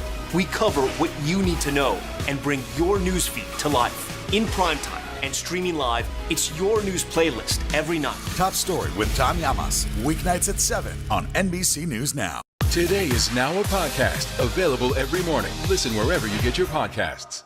To cover the news, you have to be in it.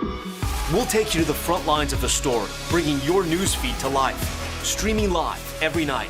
It's your news playlist. Top Story with Tom Llamas, weeknights at 7 on NBC News Now. I didn't realize until you walked in here, but we're surrounded right now by Diane Lane memories. I mean, where should we begin as you Midtown look girl. out these windows? Somebody had to get raised in the Midtown, right? I went to PS 59, which is on 57th Street. It's the heart of Midtown to me, and of course it's a Whole Foods now. There's so much I could say about that. But anyway, yeah, so that's the building where I had my first audition. It was the Gulf and Western building. When I say first audition, of a job I got, there were plenty of auditions that I've had that I've completely blocked out because who wants to remember those? Those don't count. But this is A Little Romance, your Little first Romance, film. 1978. Delightful spot, but hardly the top of the diplomatic ladder. That's fantastic. What an incredible life you must have had, Monsieur Santorin. No, please, Julius. For people who don't know, you'd been acting I mean, you're 13, 14 years old, and you've been already acting since you were like 6 years old. That is true. What were the roles like leading up to, okay, this movie is my big moment, my breakout? You know, it sounds like a joke when I say it, that I peaked when I was 10.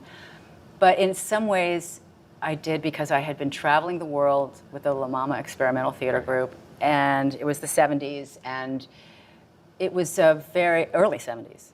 72 was the first tour. And so, I mean, that I was on as a kid. And so I was 7, and my parents didn't go.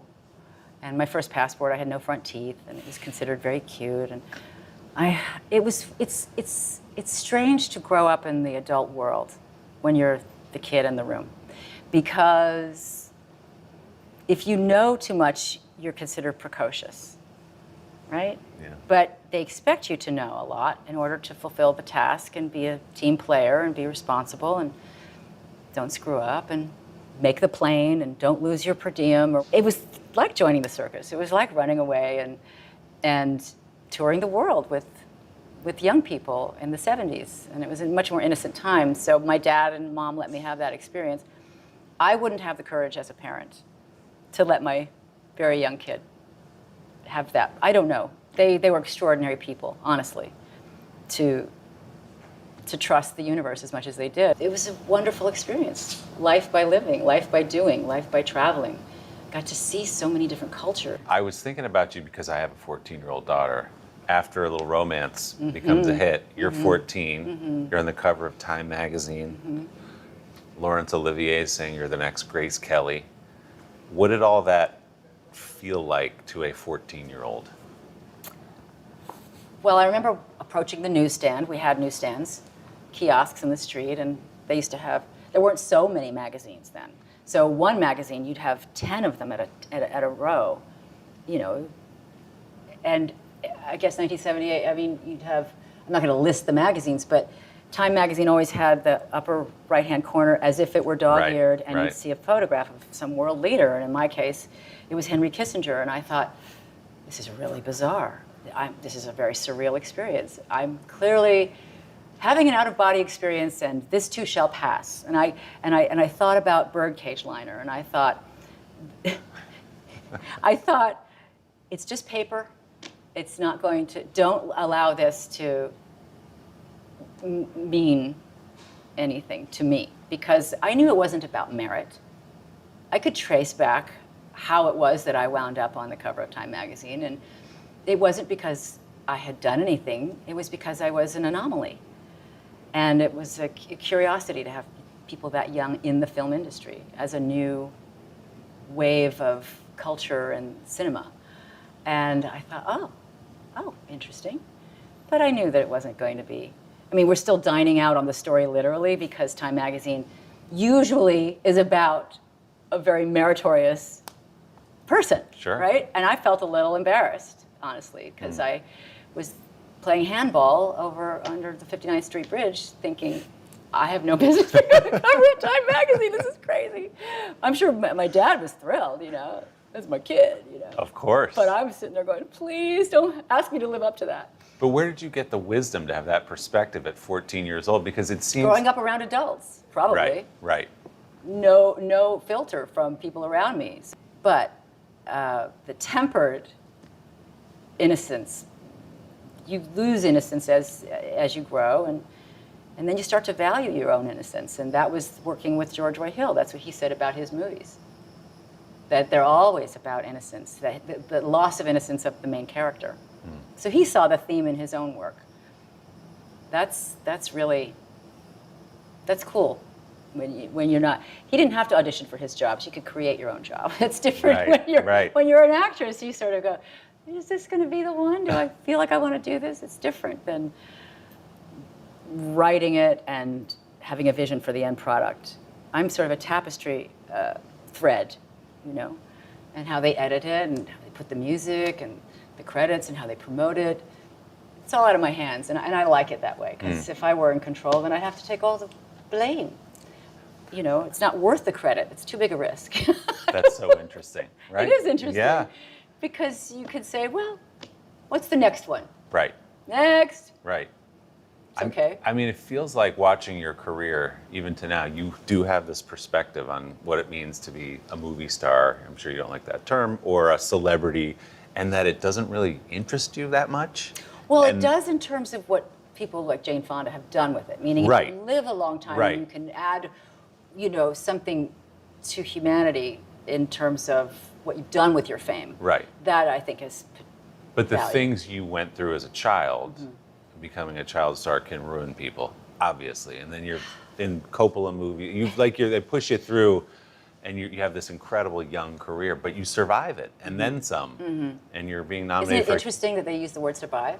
Yeah, well, because there are some because it people is a who don't. gauntlet of potential bad choices that you're not even supposed to be aware enough to make good or bad choices. It's all luck, or some person in the background who's a marionette and you're the puppet, and there's strings being pulled that allow you to have good fortune compared to somebody else.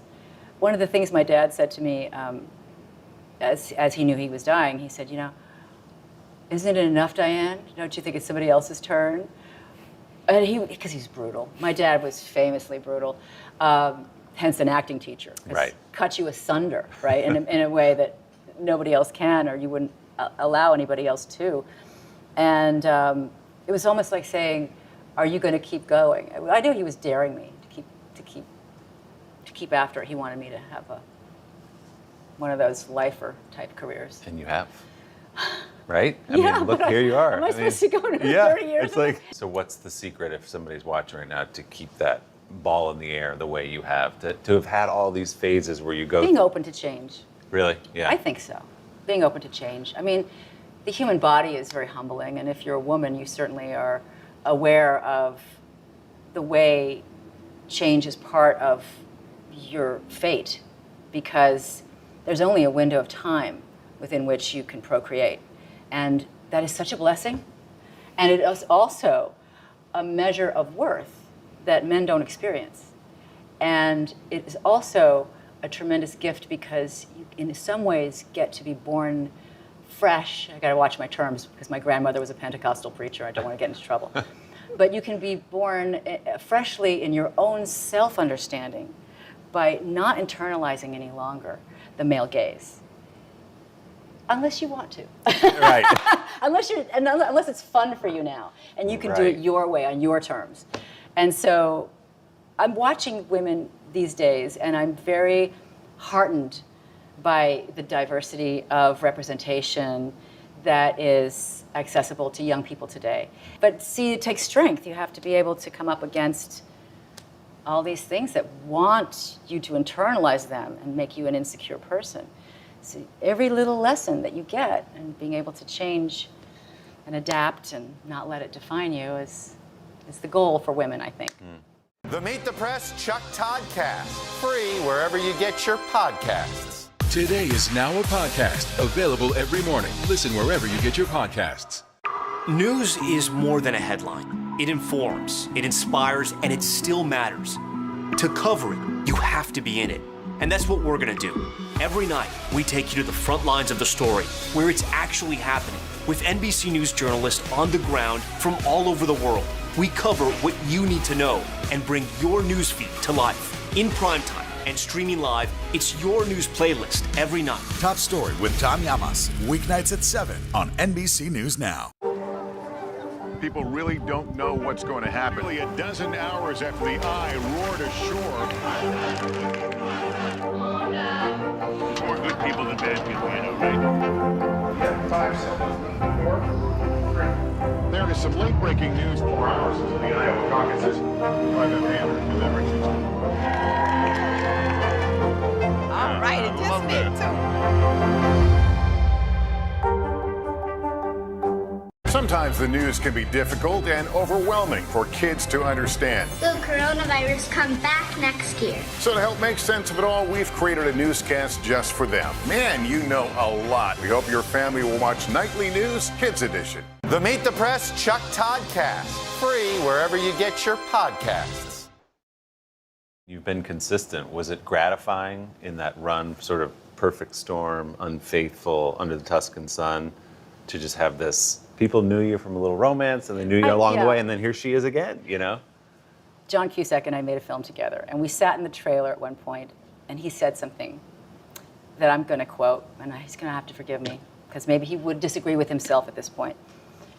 And there were these books on the table, and he says, I think we're the coffee table book actors. We make everybody feel super comfy, cozy. We've been there since they were 12. They are now whatever age they are, and we're still here, and they know they're okay because we're still here. And I thought, I can work with that. I'm not ashamed of that at all. I bring it because we want to see what else you got, and that's part of the reason I chose this show is because it's so completely fresh and different for me as a show, even if I were just watching it. So to think of myself in it, get a little squirrely, but that's the fun of it. You're supposed to do the work that scares you. It's funny, when I interviewed him for this show a couple of months ago, he was saying sometimes he'll be watching TV and he'll come across a movie on cable, and he said it's like looking at your old yearbook photos. You go, who is that guy? what is up with your hair? Who is that guy? You know? Fun. Do you ever come across your old stuff when you're watching TV, or do you? Well, I call it my young stuff. Yeah, It cuts both ways. I mean, sure, I do, and I always want to break the mold. I mean, when you're an actor, you want to be able to disappear into something as much as you're allowed, or have the courage, or can pull off. I think it's an incredibly noble profession, and I did not used to think that. I used to really poo-poo my profession because I grew up in it. Yeah. You know, wherever you grow up, you have to leave. And this pandemic, actors got me through it. And of course the crew and everybody that makes actors shine. But they're the ones on camera. Everything that makes that moment possible, yes.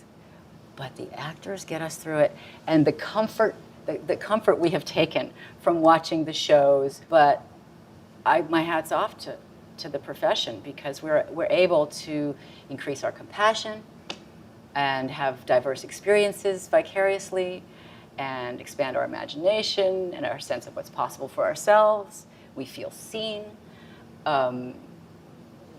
They're championing something that we wish we could champion, so we have champions now. It's an amazing craft, and I see why so many people want to break in, and I'm glad for my daughter, because there's a lot more a lot more access. She's into it, right? She's into and it. You've encouraged her? You know, I discouraged her. Oh, you did? I think most people in my profession discourage their offspring. Because you know too much. I know too much. And she has seen behind the curtain in Oz, as I call it. And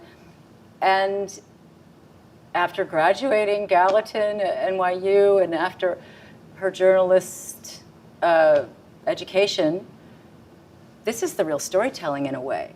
In a way. And I think I have the sense that she's going to morph into writing things. That's every parent has a fantasy they project onto their kids. So forgive me, Eleanor, but I think she's got it in her to be sort of I always say you can replace an actor. They're the most replaceable thing in a way, but you can't replace the writing. That is, if it's not on the page, how do you expect that to get to the stage? Right. It's got to be in the writing. And I think she's incredibly gifted. And of course, she can act. She's beautiful. That's fine. But I still think that, write something for actors to do forever. You know, then to me that's the highest height. Well, congratulations on the series. It's Thank outstanding, you. and it's just fun to walk you. through your career. Because Honored it's a pleasure. to speak with you today. Nice to see you.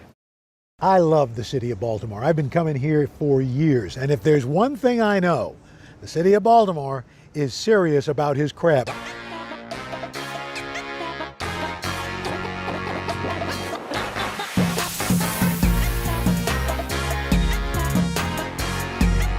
I love Baltimore crabs. This is the stomping and grind of crabs. And I've been eating crabs since the time I could sit up at a table. It's a little spicy, salty, and savory all in one.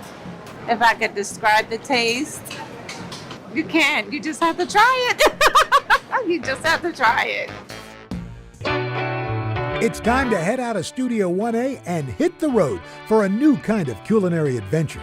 Follow me as I taste some of the most iconic foods around the country and meet the families behind them. Together, we're going to learn how a good meal has the power to connect us to our past, our future, and each other.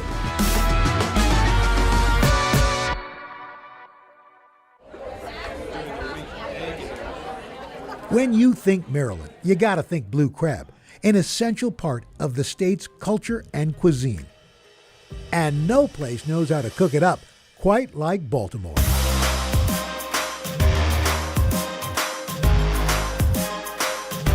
I mean, just as many ways as you can count, you can find ways to eat crab. Of course, there's your basic, your steamed crab with the beautiful spices, and you just start whacking that bad boy. You can get all that beautiful meat out. You can get canned crab if you'd like. Of course, there's also the fabulous crab mac and cheese with a hot dog. There's the crab dip, there's your crab soup, and of course, the king of crab, the crab cake. Yes, but this is a cake that needs no icing.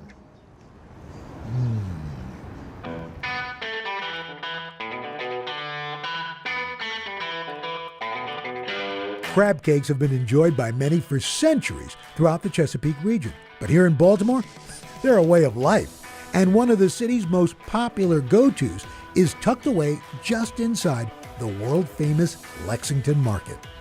We're headed back to Houston today, and we wanted to have the best crab cake in town. We're from Orlando, glad to be here. People have been coming to Faidley's for years. Yes. Ever since I was little, and I'm 25. People from all around the world come here to Baltimore just to grab a bite of the famous Faidley's crab cake. It's made with fresh Maryland crab and family love.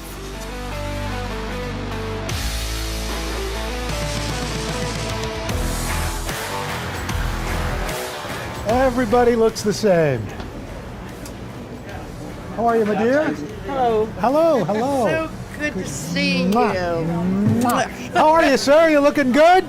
You're looking great. Got something for you. All right. There you go. There you go. You need one of those. Oh, yeah. There you are. Now I'm feeling really crabby. Pardon me, I've got to get a lawyer because there's a clause I have to have checked. I've known the folks at Faidley's Seafood for years, but they've been serving up fresh crab cakes even longer. Hi, I'm Nancy Faidley Devine. I own Faidley Seafood. It's been in my family now for, 4 generations, and the 5th is coming up, so we've been around a long time. I think people are astonished to see my parents at 84 and 89 still working. You can get another 5 cans and do a second batch if you need to with them. People ask her for an autograph, they ask her for a picture, they ask her to hold their babies. You know, it's really fun. I mean, here's this company that's been part of Baltimore for over 130 years. Right. What is it about your place that has people coming back? Right. I think it's that people come in here and go right away. There's a warmth. Uh-huh.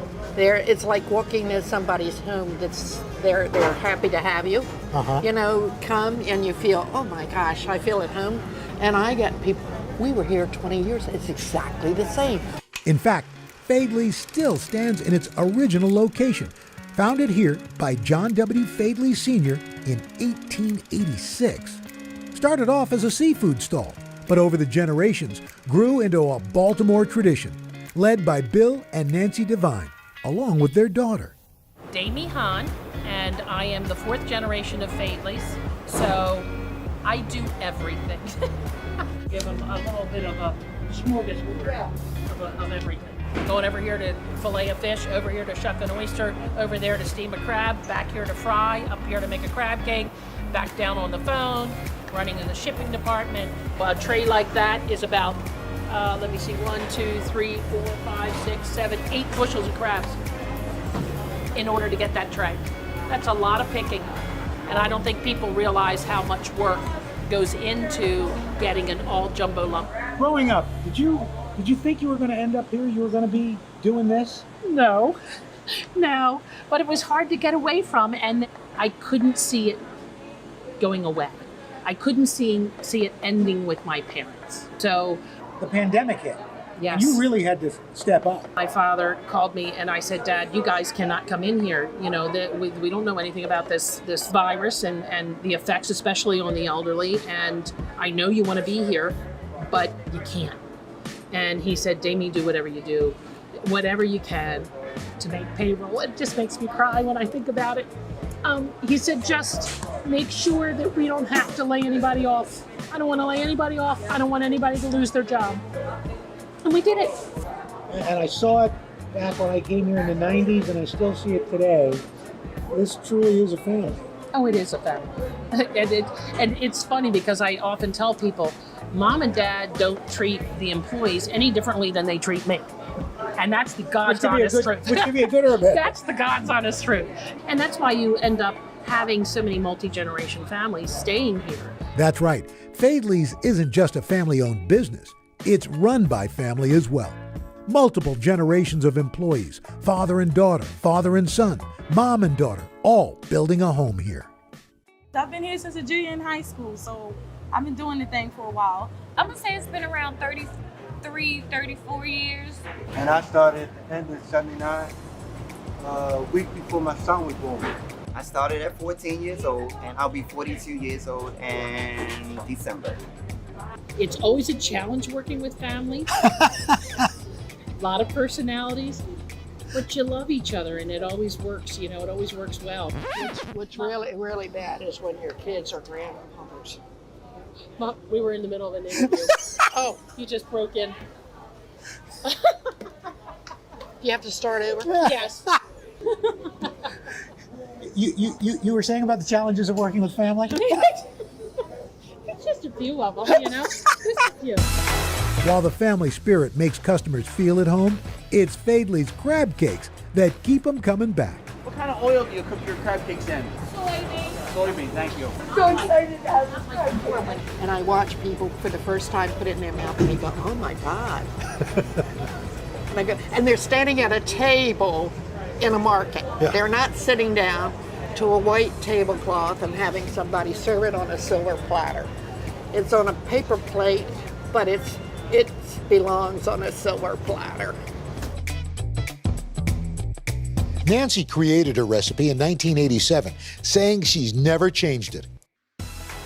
So, besides yourself, how many other people know the Faidley's crab cake recipe? Sleep with her, she won't tell me. He doesn't even know how to make a cup of coffee. Why would I tell him? So some people use breadcrumbs. You use crushed up saltines. Broken saltines, yes. And not fine, because you have to use more. So, and then this is the magic sauce. This the secret sauce? Yes.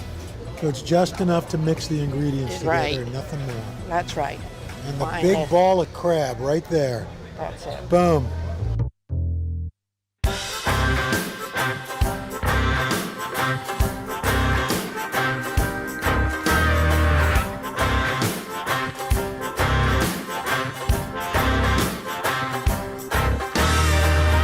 Oh, look at this. Oh, boy. Oh. It was just like I remember eating it 26 years ago. You know what? I'm told that all the time when people come in here. The best part about this is you haven't changed a thing. Now this is a legacy. Well, we know how the crabs end up, but how do they get them? Let's go find out. Coming up, the generations of black watermen who've made a living pulling in Maryland's most famous catch. This isn't about spending going forward. This is about spending that's already happened. Do you accept the idea that we have a crisis at the border? The vaccine mandate. Is this going to work, or is this going to backfire? If it's Sunday, it's Meet the Press. Today is now a podcast available every morning. Listen wherever you get your podcasts. This isn't about spending going forward. This is about spending that's already happened. Do you accept the idea that we have a crisis at the border? The vaccine mandate. Is this going to work, or is this going to backfire? If it's Sunday, it's Meet the Press. For breaking news in our changing world, download the NBC News app. Make the most of your day with Today All Day. Get closer to all your friends at Today in a whole new way. Today in 30. We give you a mix of everything you love about our show in a mere 30 minutes. Shop today with Jill Martin. We're helping you shop like never before. The latest styles and biggest names. Today Food. Things are heating up in the Today All Day kitchen. Cooking essentials and recipe inspiration. Get ready. Are you ready? Oh, I'm so ready. Only on Today All Day. To cover the news, you have to be in it. We'll take you to the front lines of the story, bringing your news feed to life. Streaming live every night. It's your news playlist. Top Story with Tom Llamas. Weeknights at 7 on NBC News Now.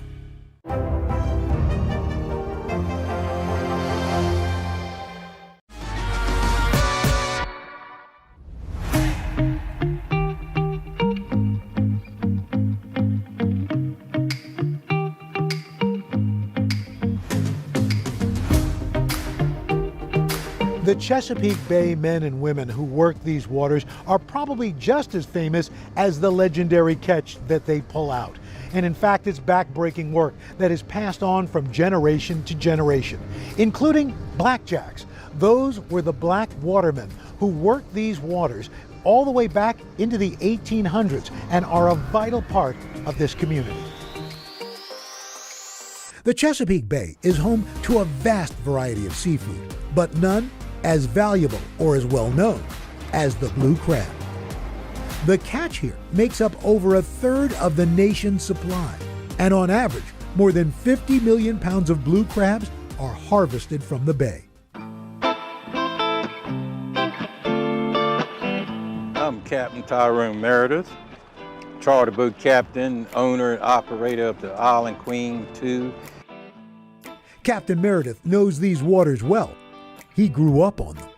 I'm the fourth generation waterman, and my great-grandfather, he worked on the water, my grandfather, and my father. We've been here ever since the 1860s, making a living working on the Chesapeake Bay.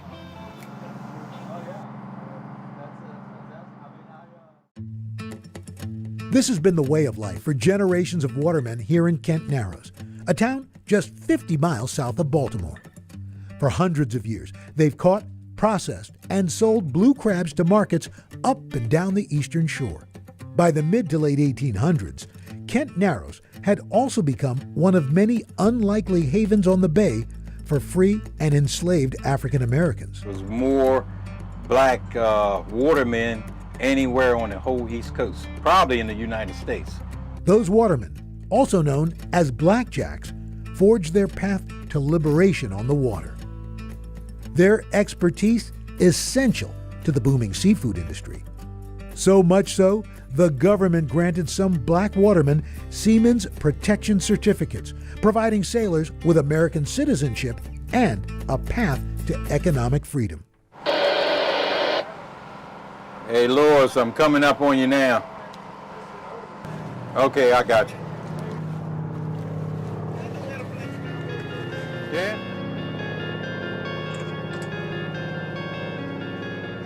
How'd it biting today? This morning it did pretty good.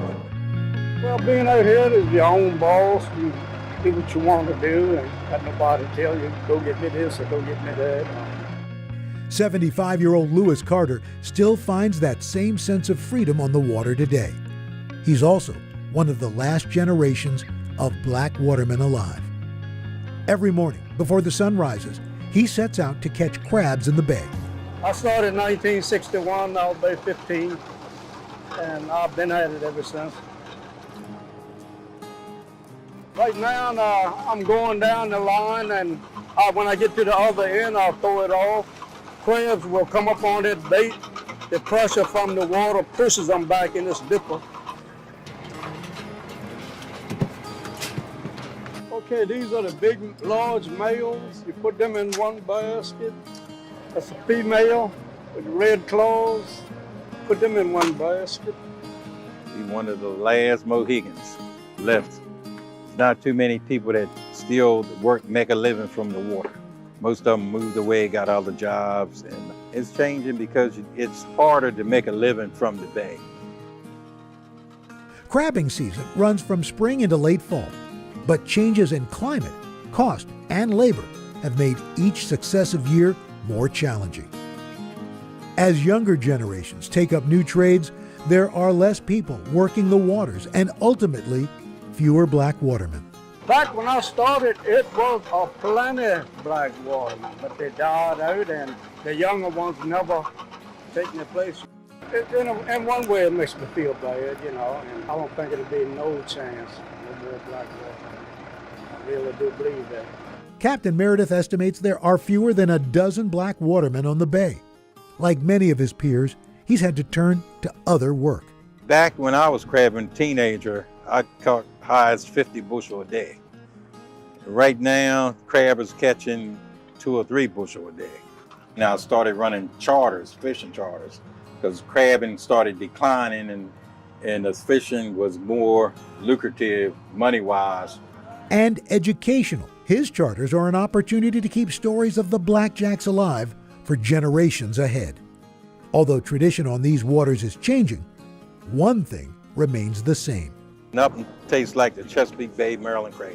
It's got that certain taste to them, and it's the only place like that in the world is the Chesapeake Bay blue crab.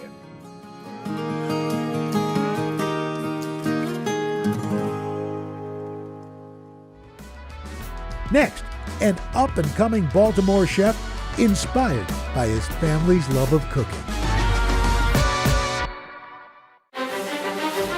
This isn't about spending going forward. This is about spending that's already happened. Do you accept the idea that we have a crisis at the border? The vaccine mandate. Is this going to work, or is this going to backfire? If it's Sunday, it's Meet the Press. To cover the news, you have to be in it.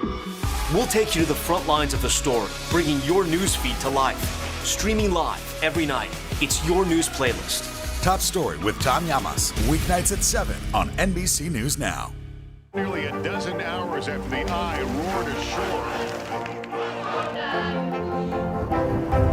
There is some late-breaking news. All right, it just For breaking news in our changing world, download the NBC News app. This isn't about spending going forward. This is about spending that's already happened. Do you accept the idea that we have a crisis at the border? The vaccine mandate. Is this going to work, or is this going to backfire? If it's Sunday, it's Meet the Press. People really don't know what's going to happen. Nearly a dozen hours after the eye roared ashore. More good people than bad people, right? Yeah, 5 seconds. There is some late-breaking news. 4 hours into the Iowa caucuses. Private Banner delivered. All right, it just did too.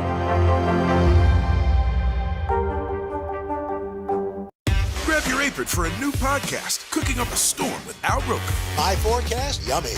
Some of the best chefs spill the beans on family secrets to get you ready for Thanksgiving. This is fun. Bringing the heat for the holidays. Follow now wherever you get your podcasts. For breaking news in our changing world, download the NBC News app. The Meet the Press Chuck Toddcast, free wherever you get your podcasts. Back in Baltimore, a new generation is putting a spin on the crab cake. So I'm Alex Perez. I'm the owner of Poppy Cuisine. I'm an artist at heart, so cooking, the arts of culinary, that's something that I'm very passionate about. Not necessarily having a recipe to go off of and just getting in the kitchen, freestyling and coming up with a masterpiece. It's that freestyling approach that brings people through these doors, clamoring for a taste. Jumbo, what crab, lobster? Crab is king in Baltimore, so you're going to see crab cakes, crab cake fries, crab cake egg rolls. Everyone's been going crazy over it as well. This is the bomb. So I just come back to that, and I enjoy it every time I come here. We actually live in D.C., so we rode all the way up here an hour just to come here. Right now I'm drizzling our warhead and our aioli sauces on it. I have a family from the Dominican Republic. I'm Afro-Latino. I'm black on my mother's side. And pretty much I've always had a love for food and cooking food, eating food. So learning how to cook from my dad. So my dad taught me how to cook at the age of 10. I grew up, watching my grandmother cook a lot as well. So I started pretty much combining the foods that I learned to cook from my grandmother with the foods I learned how to cook from my father. And that's kind of like how the whole Poppy cuisine, was born in her kitchen, essentially. That was 8 years ago. While working a full-time job, Alex began building a new business on the side, catering food out of his grandma's kitchen. In February 2020, he was finally able to open a restaurant. Then, the pandemic hit. Of course, a month later, we get the news that we have to shut down and only do takeout. So that just opened up the floodgates, essentially. And you had people standing in line, hundreds of people on the block in that mass, cars double parked up and down the streets. And it was mayhem. During a global crisis, the city Alex was born and raised in rallied around him. Now, Poppy Cuisine is packed with locals and tourists alike. But the chef stays true to his roots, running it with close family and friends. My little sister, Natasha. Hi. How's it going? Natasha, my big bro, Alex. I can employ family members, friends, and so forth, that people who I grew up with, people that I'm close to, and it's very rewarding, Coming up, I'm going to grab my apron and join Alex and Grandma Gloria for a lesson in cooking crab. Today is now a podcast, available every morning. Listen wherever you get your podcasts. Sometimes the news can be difficult and overwhelming for kids to understand. Will coronavirus come back next year? So to help make sense of it all, we've created a newscast just for them. Man, you know a lot. We hope your family will watch Nightly News Kids Edition. For breaking news in our changing world, download the NBC News app. Good morning, everybody. Welcome to Today. Let's go! International Day of the Girl. The strength and courage of these women is remarkable. What's your message to girls who want to make a difference? Believe in yourself. You can make it happen. People really don't know what's going to happen. Nearly a dozen hours after the Eye roared ashore. More good people than bad people, right? 5 seconds. There is some late-breaking news 4 hours into the Iowa caucuses. All right, it just made Sometimes the news can be difficult and overwhelming for kids to understand. Will coronavirus come back next year? So to help make sense of it all, we've created a newscast just for them. Man, you know a lot. We hope your family will watch Nightly News Kids Edition. The Meet the Press Chuck Todd Cast, free wherever you get your podcasts.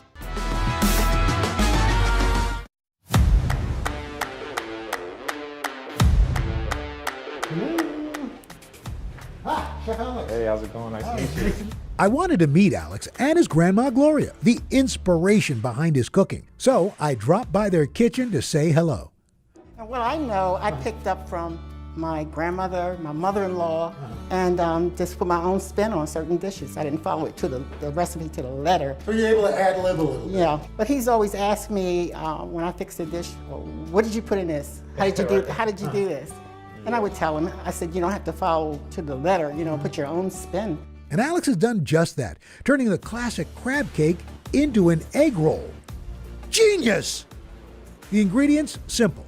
A pound of jumbo lump crab, panko breadcrumbs, aged cheddar cheese, egg roll wrappers, and a couple of sauces and microgreens to top it off. There's the star of the show, the crab meat. Put on an apron, I've got rubber gloves on. All right. Patient's ready. So how do we get started, Alex? Yeah, so first what you want to do is we have some Maryland jumbo lump crab here. So for the most part, it shouldn't have much shells in, but typically I like to sift through it. Just gotta see if there's any shells, and if so, you can put the shells right back in this container. There you go. So Gloria, did you know you were helping raise a culinary genius? Well, no, but I know he liked to eat.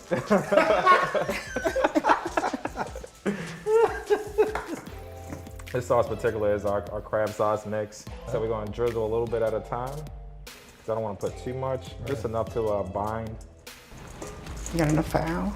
Yep, I think I'll have enough. She stayed by me. I like this. I like this lady. This is why I'm so particular about, when I'm doing things in the kitchen.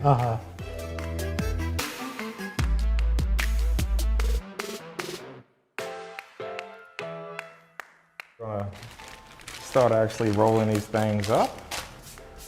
Yes. Why do you think this recipe is so popular at the restaurant, the most popular? Well, I think because it pretty much gives you the ability to take a Baltimore favorite and make it handheld and on the go. You know, it's throw in your hand Kind of a and street eat. food. Yeah, exactly. Yeah. Yes. So I think that's one of the biggest reasons it's very popular. Other than the taste as well. Right. Well, exactly. You know. Yeah, because that's you can take it with you, but if it doesn't taste good, right, nobody's exactly. gonna come back for it. Yeah. So what we're going to do is we're going to take like a pinch of crab. It's around like a quarter cup or so. They're going to sit in the middle. Is that too much? Yeah, we want to take a little bit out, a little pinch out. Actually, we want to put a little bit more in. Yeah. Which is it? All right, so that's perfect right there. That's perfect, perfect. And we're going to literally fold them up envelope style. What is it about cooking and family that is so important? Yeah, I think for me, living a busy life as a business owner and a dad, a husband, and things like that, I feel like food is an opportunity for family to come together, talk about things, especially if you haven't seen each other in a long time. And it's a way for us to connect. So, And Laura, is it true you've never done this before? No, I haven't. It's true. Could have fooled me that you never did this before. Look at that. Bam! Done! Faster than I did. Wow! Wow! That natural grandma thing. Love it. So now we're going to get the deep fryer up here and fry these bad boys up. Oh, absolutely. Woo! If you had to describe the heart of your cuisine, what is it, and how does Baltimore kind of is part of that? Pretty much my story, and I think that connects very well to our Baltimore, because I grew up here, all my life, and I think everything that I faced during the time that I started this company up until now, I've been transparent about, and it resonated very well with the people in Baltimore, and they watched my journey through the years, and I feel like that's really the heart of what I do. Make sure Something crisp around the edges and things like that. So that's why I keep turning them, so it doesn't fry on one particular side too much. And just want to even fry. Ooh. Nice and golden. So you want to cut these diagonally. So I'm going to drizzle. This is our aioli sauce, house made, and this is our Warhead sauce right here. So the sauce is kind of sweet, has a tangy bite to it. Kind of like Gloria. Yep, that's right. Well, I guess there's only one thing left to do. Yeah, and that's Try the the piece. Yes, yes.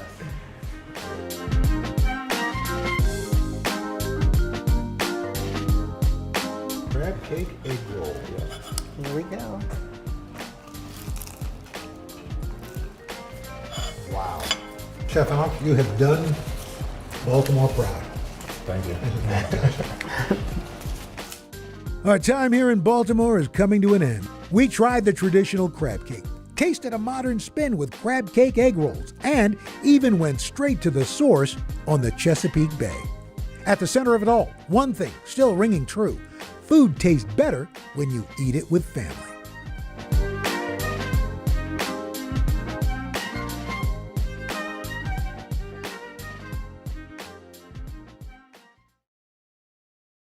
Grab your apron for a new podcast, Cooking Up a Storm with Al Roker. My forecast, yummy. Some of the best chefs spill the beans on family secrets to get you ready for Thanksgiving. This is fun. Bringing the heat for the holidays. Follow now wherever you get your podcasts.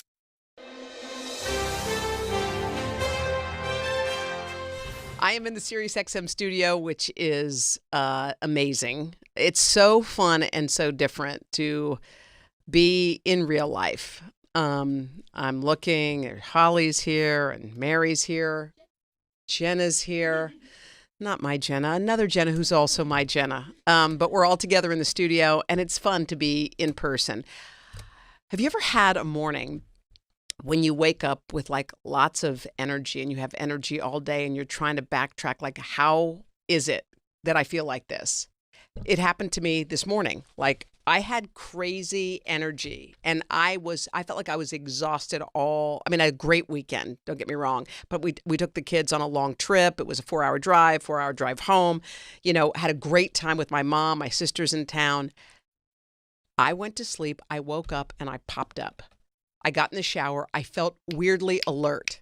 The first thing I do after I wake up and take a shower is I drink a full bottle of water down because I feel like I focus. Like, if you talk to me before the bottle, not that bottle, but I feel like blech. But when I drink a bottle of water, it's like you feel hydrated, like your brain. Just picture how you haven't had one drop of water in 7 hours or however long you sleep.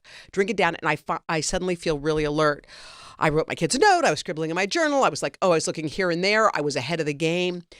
And I came to work and I had tons of energy. And usually when I get to work, I'll eat anything that's around. They have Cheetos and just whatever, anything.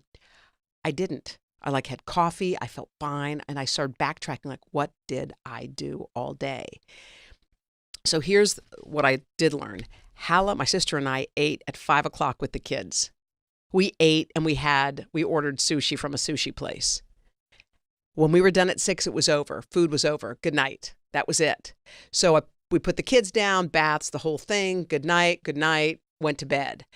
And I think that was part of it, because sometimes when you eat late, you feel sluggish. So I went to the gym. I felt energized. So I just try to remember, in this moment, this can be replicated. It's the same way when you have a kind of a crummy, sluggish day, you replicate that sometimes too. But maybe I'm also excited because today, I'm launching a podcast, and it's called Making Space.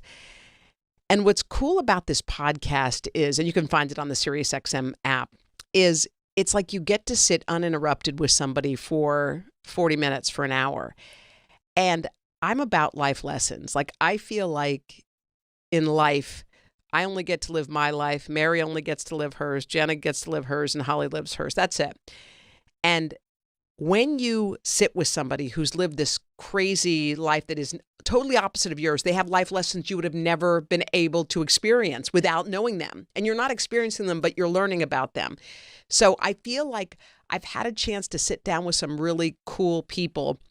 One of them that's out today is Pastor Michael Todd. And this is a guy from a church in Tulsa who started off as this little dinky church that didn't have hardly any, the congregation was really teeny tiny. They didn't have any money. And what he said he was going to do was he wanted to do a fundraiser. And the congregants were like, amen, we need it. Pipes are leaking. He's like, no, the money's not going to us. The money is going to go to somebody else, to someone who really needs it. So they made, he said, $8,300, and they gave every penny away. And he said, guess what we're going to do next week? And they were like, what? And he said, we're going to do it again. And they did it again. And they gave the money away. And I don't know and I said, well, some people feel like they don't have money to give. They don't have that to give, so they can't give. He said, there's always something to give. And what you find, he was describing, is when you give, things come back. It's like when you hold on too tightly to something, you lose it. They always say you're supposed to hold things like you hold a handful of sand. Just let it rest in your hand gently. And if you squeeze too tightly, it's the people who are money, money, money, money. They're always hanging on to it. They're chintzy. They're not good tippers. They're just always putting more in their own pockets. Later, it all catches up. And this guy came with this flood. And the other thing he says he does, which I loved, is he starts off his day with an intention, whatever it is. So mine was today to slow down, because I was running and I was tired. I could feel it over the weekend. I was tired and I was getting edgy and I was snapping at the kids and stuff that you're just like, yuck. So I thought, okay, slow down. So you can slow down even in a busy day. You can have a day full of things and slow down. When you have meeting A or a get together here, and then you have something else that's 30 minutes later, there's a 30-minute ride or 15-minute ride in between. You can spend that time stressing about the traffic. I'm going to be late. Oh my God. And you're flabbergasted. Or you can spend that time, because you're still going to get there at the same time anyway, slowing down. I was like, okay, let me try that. Slow down in between. Don't rush. And Haley did something in the tub the other day and it cracked me up. She's like, Mama, you're rushing me. Because I rush everybody everywhere. let's go. I'm like clearing the table and people are still eating. My sister said yesterday, are you taking the edamame? I'm like, oh, sorry. But she started to do this routine, which I'm sure is me. She was like, okay, Mom, look, she was in the tub with her. I'm going to make pretend cake. I need a cup. Quick, give me the cup. Stir. And I was watching her and just, now I need more. Up, put it on the side. Oh, hurry. Where's my towel? And she started doing this whole skit. And I was like, oh my God, that is me. I am rushing everybody all the time because I feel like I need to get the kids in bed because I'm exhausted. I'm going to go to sleep. And somebody told this story. If you have kids, you know the feeling. It's like if you try to rush your kid, put your coat on. Come on, put your coat on. We got to go. Put your coat on. You say it like 15 times. It takes longer because you're stressing them out. If you just said, honey, let's put on our coat. Do you know what they'd do? Probably put it on. But instead, I get down the stairs. I'm like, oh, nobody has their shoes on. And everyone's already like, I can already feel myself like whipping everybody up into a frenzy. And they look panicky-eyed. I've got a 2 and a 4-year-old who I'm whipping up into frenzies. So today, my intention was to slow down. And it's within my power. All I have to do is do it. It's not like it's the Rosetta Stone. Like, just turn down the volume and turn down the pressure on every single person who is around. So anyway, just real quick, if you'd like to listen to Making Space, you can find it on the SiriusXM app. And it's just a place where you meet people who may not be household names, but are full of life lessons, boy. I mean, we found some great people, and they, I was jotting notes down the whole time while I was interviewing them. And I was thinking, I don't want to forget that. So hopefully you'll enjoy it. We have got a couple of them out today, and we have more because I'm listening to them, and I'm actually thinking, well, maybe I could do this better. Maybe I could do that. But anyway, I hope you enjoy it. Again, it's called Making Space with Hoda Kotb, and you can get them on the SiriusXM app or wherever you get your podcasts. Grab your apron for a new podcast, Cooking Up a Storm with Al Roker. My forecast, yummy. Some of the best chefs spill the beans on family secrets to get you ready for Thanksgiving. This is fun. Bringing the heat for the holidays. Follow now wherever you get your podcasts. People really don't know what's going to happen. Nearly a dozen hours after the eye roared ashore. More good people than bad people, right? 5 seconds. 4, 3. There is some late-breaking news 4 hours into the Iowa caucuses. All right, it just me too. Good morning, everybody. Welcome to Today. Let's go. We're going to kick off the Pink Power and Breast Cancer Awareness Month. What's the best thing about being this age? You have nothing to prove because you already proved it. What does it feel like to be in a city that you love so much? I am humbly proud that I stuck up for my town. We all have the honor of helping reopen the doors. Broadway is back!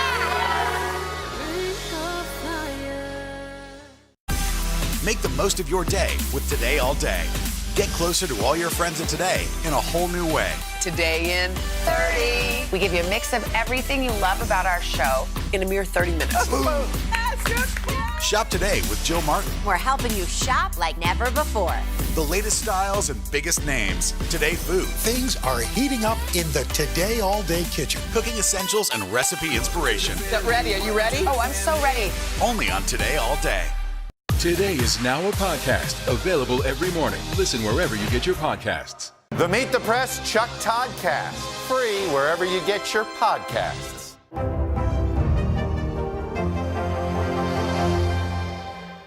I am so excited today because, hang on, Holly's going to pop my screen up so I can see the wonderful Ken Burns. Ken Burns is a genius for the most part. He's a guy who's made probably all the great documentaries that you've ever seen. And he is promoting a new documentary, and it is called Muhammad Ali. It's one that we've all been waiting for. Hi, Ken. Hi, Hoda. I'm so happy to see you. I've been listening to you for a few minutes. Oh, gosh. And I'm totally in love, and it's so great to hear you say these things. I'm trying to slow it down, Ken. Ken, when you have a project like the one you've been working on, Just tell me your just how you work this out. Do you get an idea in your head and you have to sprint till it's done? Because documentaries all obviously take a lot of time. Like, what's the rhythm of your life when you're working on a documentary like this? So in the big picture, I'm really good at the process and understanding that there is a process. In the day-to-day, people have to go, everybody has to stop for lunch now. And I go, oh yeah, I'm not a good feeder. And I tend to be the rusher of put your coats on. And I realize listening to you, I got a million different notes that I just took in the few minutes you were talking, including the thing about what goes on with generosity. Yeah. The idea that if you give it away, something comes. You know, the best line in all of rock and roll, which I think Muhammad Ali knew in his bones because he was such an apostle of love, was by Paul McCartney. They all met just before the Liston fight in '64 in the Fifth Street gym, and he fakes punch and he hits George, and it looks like Ringo and John and Paul are tipping over. But at the end of the line, Paul said, "And in the end, the love you take is equal to the love you make." And that's got to be the the way the universe works. And it's hard for us to practice that all the time, but it's really good to be reminded of it. So thank you this morning. Okay, can I just tell you, although I think I know that line, I don't know why I have chills right now, like the hair, which I'm embarrassed. It's the best line in all. Much, but it's standing up. That's it's so the best beautiful. line. It's the best line in all of rock and roll. In fact, Muhammad Ali, inscribed on his gravestone, is service to others is the rent you pay for your room in heaven. And he's got this gigantic, capacious space. And I think one of the reasons, when we think Muhammad Ali, we have some sort of superficial associations, maybe some baggage that we have, maybe some animosity because he was against the draft, refused induction, or maybe it's the braggadocio, maybe it's whatever it is, or it's all love, but we tend to keep it all crowds up at the surface. And so what we tried to do is tell a deeper story of who he was, and it touches all the things you spoke about before I came on. Wow, because humility is something I bet you if you ask 20 people in the street, is humility in the top 5 of what Muhammad Ali believed in or personified, they would probably say, no, not humility. But you found that really it was. It really was. The interesting part of him is that he seemed to understand. I mean, he was a showman, so the braggadocio and the predicting which round and the poetry and all of that is wonderful and entertaining. But I think at the heart, we were able to find those moments when he stopped and was completely himself in this wise. I mean, he's 19 years old, he's 22 years old, and he's incredibly wise about whatever the thing was. And at the heart of it, you have to understand a little bit about humility. I'm just finishing a film about a guy also born on January 17th, who's arguably the most important person of the 18th century, named Benjamin Franklin. And he listed all these things you should do, and some friend pointed out, but you're missing one of them, which is humility. And he goes, right, of course.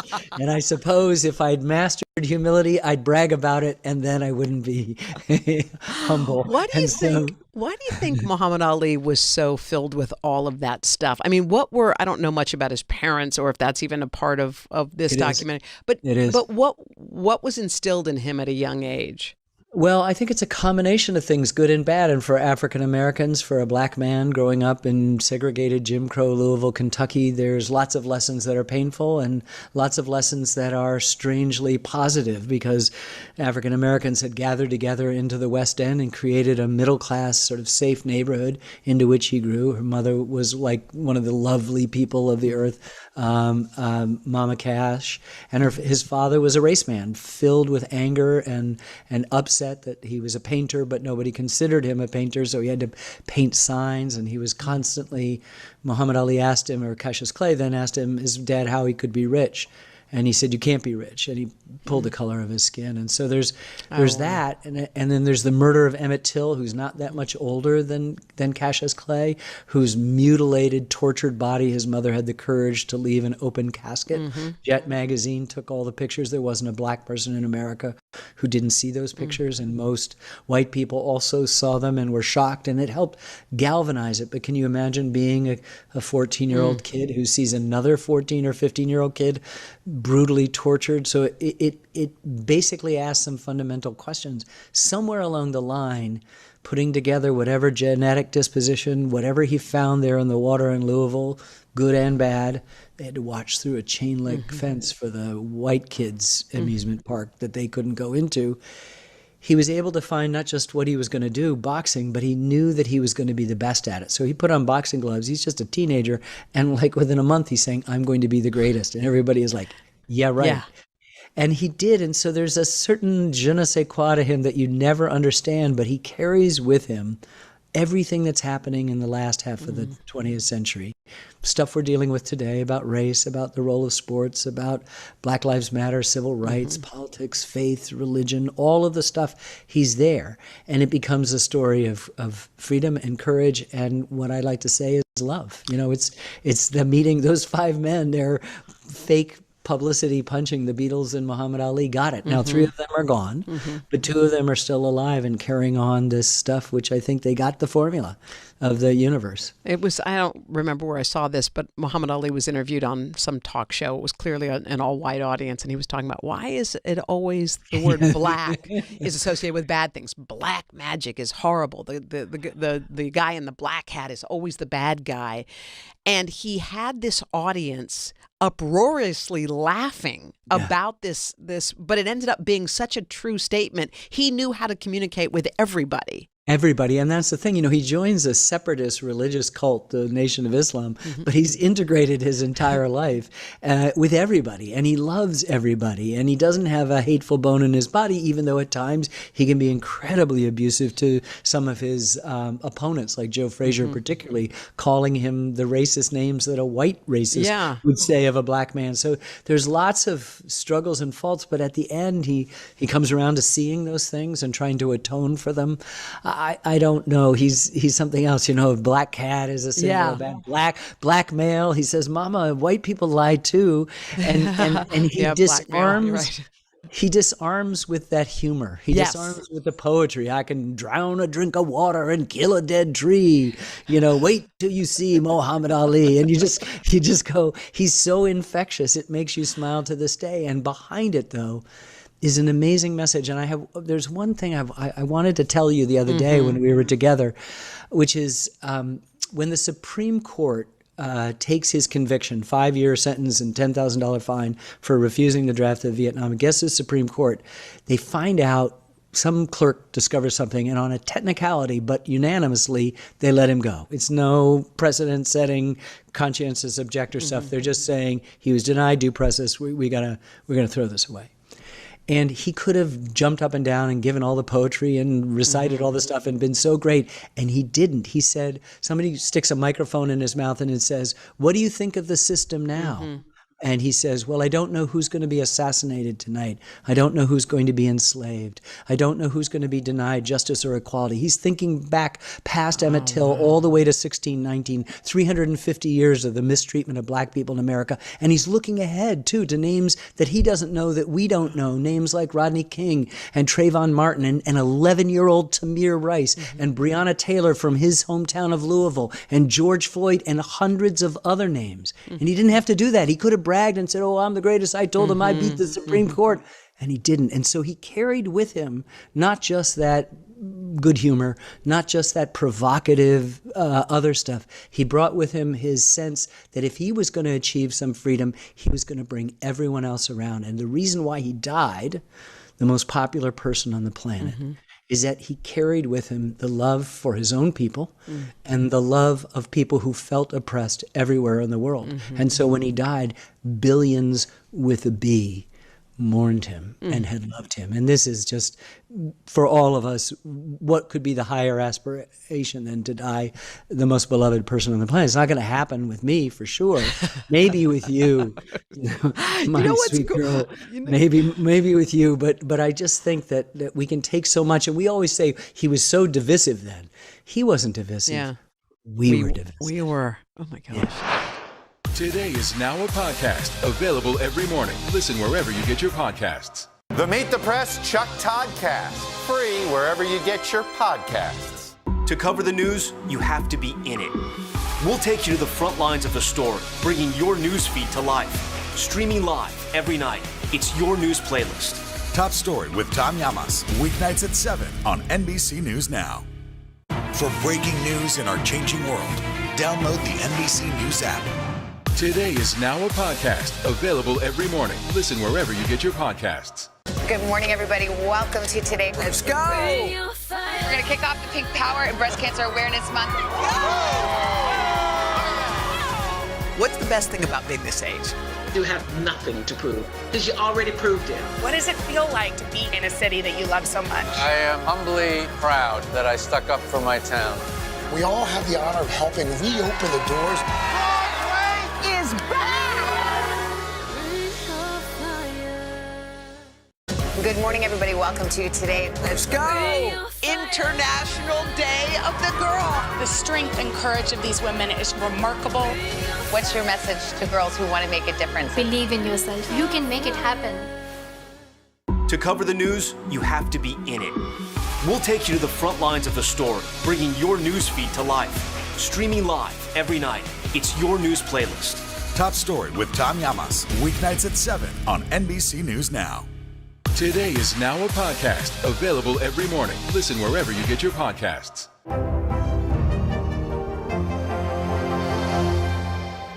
Nearly a dozen hours after the Eye roared ashore. There is some late breaking news. All right,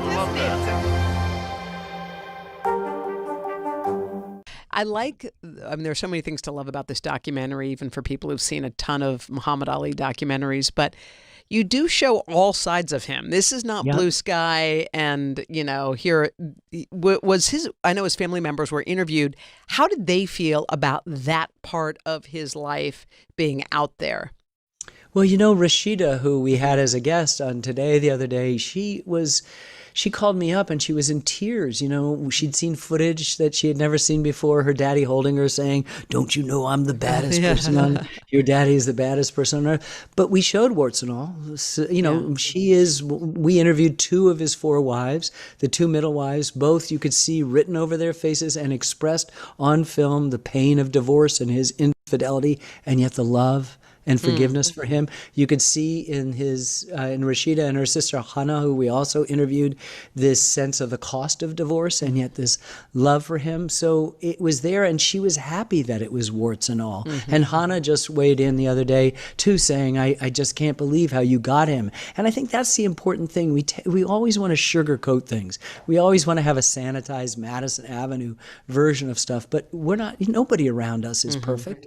We're not perfect. We can't expect that of our kids, of our significant others, of our best friends. We tolerate that. And so I think the problem is that we think that heroes are supposed to be 100% good. They're not.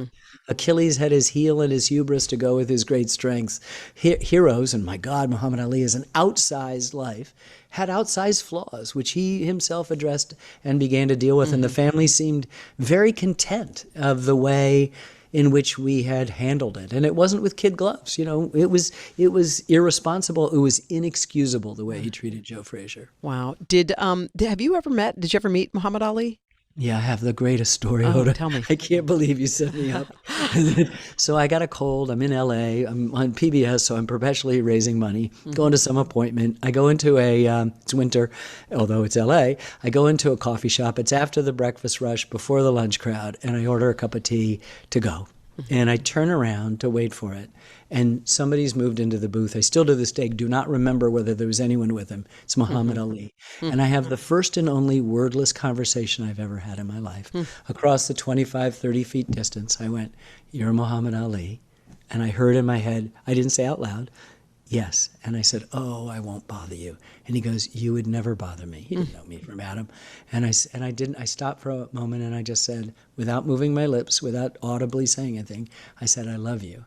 And he said, I love you too. The tea came. I walked out. These are two men. You're not supposed to have these meaningful gaze stuff. We did not lock until I walked out of the door. I was higher than a kite. I was floating on air. And I felt, and this is like the late 90s, so Parkinson's had already kind of encased him, but he was still probably 20 years away from passing away from Parkinson's. And yet, I just felt like I was in the presence of some holy person, that I just had to remember that things are not always what they seem. And the world that we expect, that holds up bridges and school buildings, 1 + 1 = 2, is not what we're after in this world. We want 1 and 1 to = 3. That's what we look for in our love, our faith, our art, our rationalism, our relationships, our sex, all of those things. And when you come across somebody who understood that equation, it's back to Paul McCartney. The love you take is equal to the love you make. Then it kind of rearranges your molecules for a time, and you have your own set of operating principles. What I know that there are people, again, who feel like they know all about him. What sorts of new things or new life lessons do you think Muhammad Ali is still teaching people to this day? Yeah, it's really good. There's so many, Hoda. There's lots of documentaries on Muhammad Ali, and a couple of really great ones that are among the greatest documentaries ever made. But they focus on a single fight, or focus on a couple of years. We're the whole arc of it, so it allows us to drill down. PBS allowed us 7 years to work on it, so we found the stuff that shows the intricacies. When we think, or conventional wisdom, or what we know about him, we think we know about him, suggest he was doing X. He was also doing Y. And so there's a generosity he had. There's a really great story, which I know you'll love. He's in the Fifth Street Gym, same place he meets the Beatles. Angelo Dundee, his white trainer, comes over to him and points to a guy in a wheelchair. And he said, this guy is going to tell you he's Roy Campanella, the Brooklyn Dodgers great catcher who was in a car accident and paralyzed from the waist down. He said, he's not. He's going to hit you up for money. He's a hustler. Don't give him anything. So Angelo Dundee does something. He turns around, and there's Muhammad Ali just flipping off bills to this guy. And Angelo comes up to him and he says, Muhammad, I told you this guy's a hustler. And he goes, Ange, we have legs. And it reminded me, I made a film, my second film I made was on the Shakers, the celibate religious sect. And when they discovered that their poorer neighbors in their New Hampshire or Massachusetts village was stealing their crops at night, do you know what they did? They planted more crops. And they had a saying go, we plant some for the Shakers, some for the thieves, and some for the crows. Thieves and crows have to eat too. And so there is just embedded in one little gesture of Muhammad Ali, just an amazing, amazing thing. That is such a by the way, that's such a beautiful life lesson. We have legs. It's sort of like, I'm sure everyone's walked down the street with a friend and there's someone who's homeless or something, and they will say, and I've been with people who say this, oh no, you don't know what they're going to use it for, so don't give them the money. It's probably going to go to drugs. Right. And someone told me this, and I agree with this wholeheartedly. Like, if buying a cold beer makes that person on the street feel better, like our job's to give it. Their job is to decide what they want to do with it, but your job isn't to decide that too. You don't just give someone a sandwich. You can give them whatever you have and let them decide. It seems like Muhammad Ali, my gosh, like he had it down to his core like that. Down to his core. I made a film about Mark Twain, and he said, nothing so needs reforming as other people's habits. We are so good at describing what that other person needs or doesn't need, right? Yeah. And then we forget to attend to this. I have a poet ancestor, Robert Burns, the Scottish poet, and he said, "Oh, it's some power the gift to give us to see ourselves as others see us." This is the whole thing of life. It's so easy to tell other people you shouldn't drink, or you shouldn't do this, or you shouldn't do that. Yes. We can't even remember to not eat late at night, or to eat lightly so that you sleep well and wake up energized. Yeah. Was Muhammad Ali a good father? You know what? His second wife, Belinda, changed her name to Khalila, and is the mother of Rashida and Hannah, said to us, he was a great dad for about 20 minutes. And I think many of us, I mean, I'm too much of a modern dad to have ever been able to get away with that. I have 4 daughters and, you know, I changed some diapers, but probably not as many as I should. And I've attended, but probably not as much as I should, and gotten up in the middle of the night, but not as often. He sounded like it was 20 minutes and it was time to give it back, but he was loving and he had life lessons for them. And I was just with his daughter, Rashida, several times in the last week, who is the kind of the living embodiment of him, just all heart. And she would just describe, and she said, you know, she's a woman of a certain age, and she would say, you know, Daddy would say this, and Daddy would tell me this, or Daddy would remind me. And I just thought, oh my God, he's still here. He has such a larger than life force that he's still influencing her. Now, the daughter who everybody probably associates with Muhammad Ali is Layla Ali. I mean, yeah, we've had her on our show doing cooking stuff. Was she part of this? Did she want to be part of it? No. And, you know, we just, you know, in this you sort of begin, and it's all kind of circumstantial who you do. So Hannah said yes, and Rashida said yes, and we realized we weren't going to go up into the boxing of one of his youngest kids, Layla. So at one point we had the mention of her fighting Joe Frazier's daughter and winning, and we just thought that was kind of piling on at the end. Frazier never forgave Ali for his treatment, even though he apologized profusely and realized the mistake, just as he realized his infidelity had been a really terrible thing, in his abandonment of Malcolm X. Those 3 things he tried so desperately to atone for at the end of the life. But, you know, we got enough people, friends and hangers-on, and in the neighborhood and in his corner, and scholars and historians and sports writers and poets all kind of, you know, put their arm around him and got us, I think, a pretty good portrait of this amazing human being. So coming up, you got Ben Franklin. Yep. And I still can't, every time you come on, I don't even know how you're doing this. So Benjamin Franklin. 4 teams. Sarah, my daughter Sarah and her husband Dave are one team. We're doing this, and we're moving on to Leonardo da Vinci, first non-American topic, and then a history called Emancipation to Exodus, about African-American life from the Emancipation Proclamation through Reconstruction, collapse of Reconstruction, and into the Great Migration, when African Americans sought, as the poet Langston Hughes said, the warmth of other suns. And then I've got another thing. We're working on History of the Buffalo. The team that did the Ernest Hemingway that we were on last spring, we're doing a film called The U.S. and the Holocaust, which will be out a year from now, about what we knew and what we didn't know, what we did and what we didn't do, and what we should have done, and the ways in which, unfortunately, the Germans studied our Jim Crow exclusionary laws to figure out how to pass exclusionary laws against the Jews, and then stuck around for our eugenics. It's a complicated story that redounds to no one's benefit, although here and there, in the government and in civilian life, there are Americans who risk everything to save and get people out from what we now call the Holocaust, what was happening in Europe, and the murder of 6 million Jews and many, many millions of other people as well. So it's mostly a cautionary tale, but it's also an important history we have to tell. And we're doing a history of the American Revolution and the next war after Vietnam and World War II, and of course the Civil War from 30 plus years ago. We're busy. You are. Ken, thank you so much. Again, you guys can catch Muhammad Ali. It's on PBS. Ken, thank you so much. Thank you. All right, we'll see you soon. Coming up after the break, we got Holland Taylor. Stick around on The Hoda Show.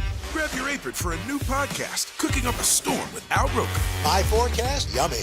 Some of the best chefs spill the beans on family secrets to get you ready for Thanksgiving. This is fun. Bringing the heat for the holidays. Follow now wherever you get your podcasts.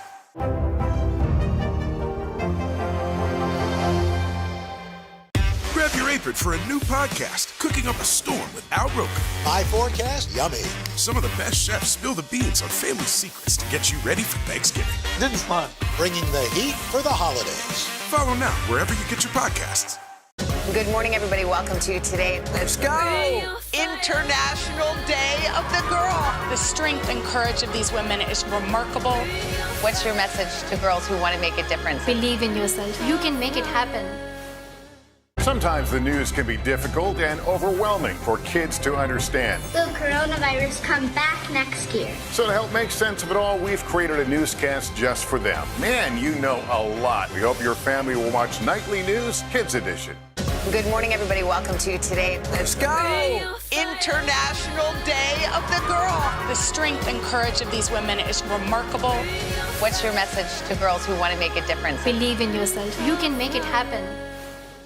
Today is now a podcast available every morning. Listen wherever you get your podcasts. Sometimes the news can be difficult and overwhelming for kids to understand. Will coronavirus come back next year? So to help make sense of it all, we've created a newscast just for them. Man, you know a lot. We hope your family will watch Nightly News Kids Edition. Nearly a dozen hours after the eye roared ashore.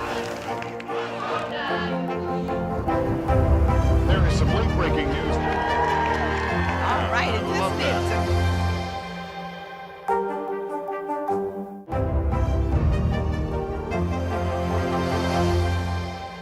How about Ken Burns? I mean, that's a guy with endless energy and tons of passion. The Muhammad Ali documentary, I haven't seen there's so many hours of it, but it's for boxing fans and non-boxing fans alike. Like, I think there's just, like he was saying, the life lessons, the whole thing about the generosity and when to give. Like, that keeps bubbling up. A friend of mine, Karen, was talking about this. She was saying, we're always doing. We have lists that we're trying to take care of. And she said, instead of doing, why don't we try being? And I said, well, what do you mean? She goes, being of service, being in the moment, being present for your friends, being. Stop running to Dwayne Reed for the 5th time to go get more cough syrup because you can't find the one you had. Stop spinning around in your house, re-cleaning stuff you already cleaned or stacking up and complaining about why this is not folded right. Stop doing and start being. Every time I say something, I'm talking to myself. It's so funny because every single thing I'm saying, I'm thinking, yeah, stop doing. Because my mom says to me sometimes when we're visiting and she's like, can't you just sit and relax? I'm like, yeah, I will as soon as I finish because, as soon as I finish what? What am I finishing? Emptying the dishwasher again, picking up the kids' stuff. It's going to be back on the floor in 5 seconds. Wiping up the cantaloupe, which I did 3 times. It's enough already. Just leave it. Leave it on the floor. But sometimes, and I'm not even, I'm the opposite of a neat freak, but it's just weird. But I think I like the idea of being and not doing. I mean, wait.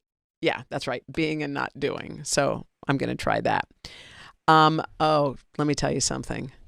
Speaking of being in the moment, there were a lot of women last night at the Emmys. And there was something about the Emmys last night, you guys, that was so empowering to me. I felt it was it was women cheering on women everywhere I turned, and I loved every second of it.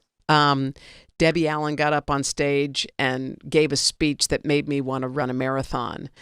And Kate Winslet was like, this is the year for women to help one another. It is time for us to step in. And Hannah Waddingham, the one who won from Ted Lasso, the first thing she did was she ran right up to the other actor on her show who was also nominated and wrapped her arms around her and hugged her. And it was probably 20 seconds that she held her. And I just was so empowered. And so when I looked on our list today and I said, Holland Taylor's on, you know what? Lucky me. This is like women supporting women to the end. Hi, Holland. How are you? So glad to see you. Oh, my goodness. I'm so happy to see you. By the way, Sarah Paulson, your partner, looked stunning. Stop it. What was happening with that beautiful red dress and the whole to-do? But also her whole lighthearted, fun attitude. Yes. Throughout. Yes. I actually had to follow via Twitter because I was babysitting the dogs, and there's a new dog who's not quite socialized, and I have to keep my eye on her. So I was watching via instant recaps. Yes. And oh my goodness, she was so fun, and the live Instagrams, and people were really just having a lovely, lighthearted time with that. I love that. And yes, I heard what you just said about the women. Oh, and how about Michaela Coles? Yes. Have you already spoken about that speech? No, why don't you talk about it? She was amazing. First of all, it was less than a minute. And within a second, she had everyone's attention. I don't know what the first thing was that she said, but she just said something like that. So why not, I dare you, writers and artists, stop drop away from all this perusing other people, browsing through others' lives, comparing to yours. Yes. Look inside and see what you have inside, and write for that, and leave us for a while. Leave us for a while and be still. I mean, I was so, and Sarah was so electrified by this, and I think everyone was. It was just extraordinary. Do you ever get trapped in that? In exactly. Yes. Yeah. Yes, and it's funny. Sometimes I try to. I'm not on my phone that much as I used to be, and I don't look at the news, the bad news every morning. So I used to like really seek it out. What terrible has happened? And and I think it started with the night that like the pandemic had really gotten pretty serious and scary, and the night that Ruth Bader Ginsburg died. Yeah. We had an earthquake. Oh, jeez. Just as we were going to bed, I think, or maybe even just starting to sleep. And it was like, it's the end of days.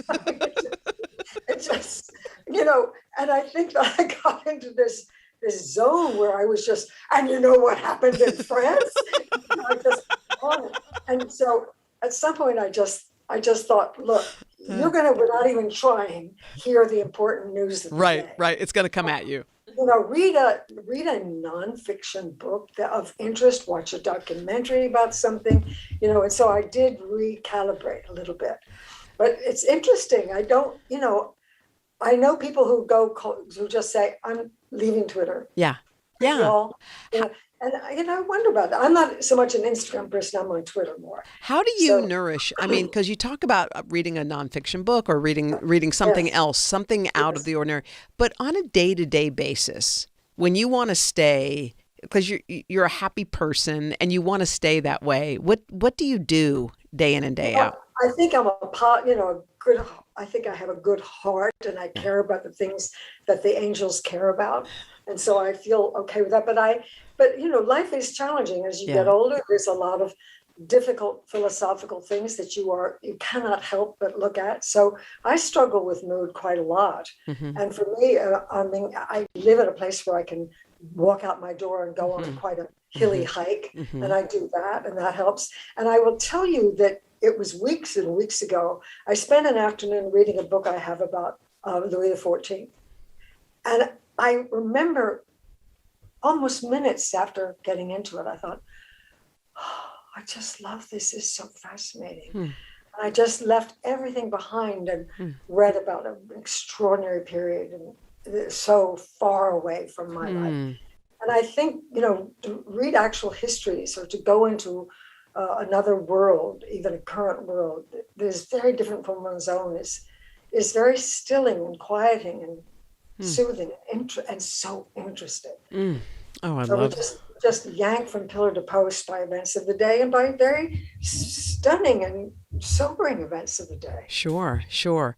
When I was looking at your character in this show that you have called The Chair, a professor who sometimes doesn't feel valued or heard. And I was just thinking about all of us.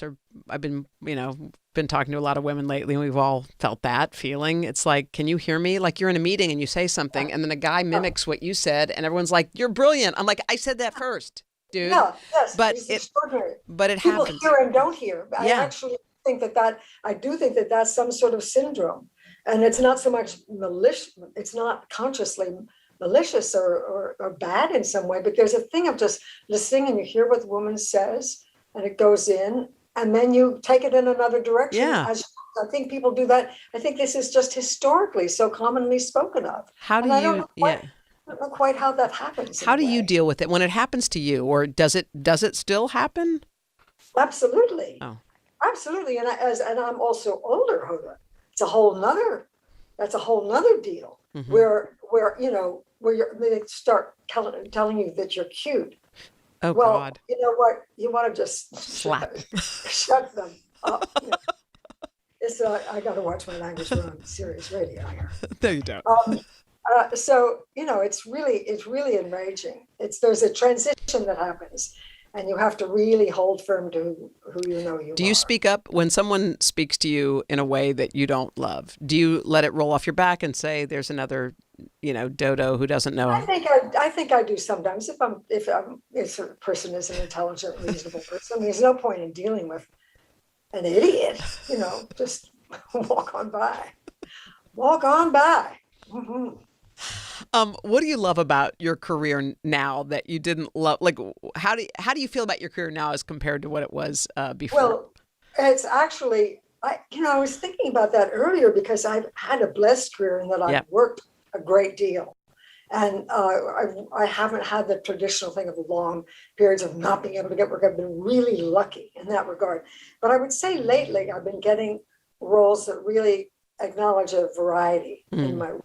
And that is so flattering. It's also so fun. I mean, it's Joan, the professor in the chair, is literally on her last nerve. I mean, she sets things on fire, literally. She's really beside herself with her crumbling life. And, her teaching has probably gone all to hell because the students these days, she doesn't understand them. They're in their phones. It's very hard to reach them about, 14th century poetry. It's very, very difficult. So she's frustrated and she's missed every opportunity to make a stand for herself at the university. And so she's, been undervalued and never really could do anything about it. And she's old. So she doesn't, she has no F's left to give. So, and she's frail in some ways. And she's sort of in pieces. Yeah. She's stumbling along in pieces, yet she still has her sense of humor. But then you do the morning show. And I'm playing, a Chanel wearing, strong as steel, permanent as a cockroach, CEO of a network, of a communications corporation, who will not be brooked. She doesn't even have to raise her voice, although she might occasionally, because she is so powerful. Yeah, she says something and things happen. Which is more you of those two? Oh, Joan, definitely. Yeah. But I have some sort of conduit to the other because I've often played very, very powerful, very contained, very controlled, confident women. Yeah. Were you raised by a confident woman? No, I was not. And I was not really raised in the sense that my mother she was an artist and she was very involved in her avocation. And I think she loved us all. I have two sisters. She even said, without any judgment on it at all, she said, I just loved babies. I knew what to do with babies. But when you all started to, until you all talked, I really didn't know what was. It was interesting. And by the time we were toddlers, I think we were just left to our own devices. I certainly was. I was a playpen baby. I sort of have a vague memory of that. What do you mean? And I think being put in a playpen and just left there. Mother's not there. Yeah. And so I think that in the house. Yeah. I know. So I have some sense of having to just turn, and I think that's made me turn inward. I'm quite an introvert when I'm with people. And like working on my play for years and with the same group of people, creative people, we were like an army, and that was joyful, and I love the community of it. But when I'm left to my own devices, I do become very internal and in my inner thoughts, and that's not so great for my friends around me because I'm basically gone in there for a time. So I have to bring myself out and wake up and realize that I'm with others. News is more than a headline. It informs, it inspires, and it still matters. To cover it, you have to be in it. And that's what we're gonna do.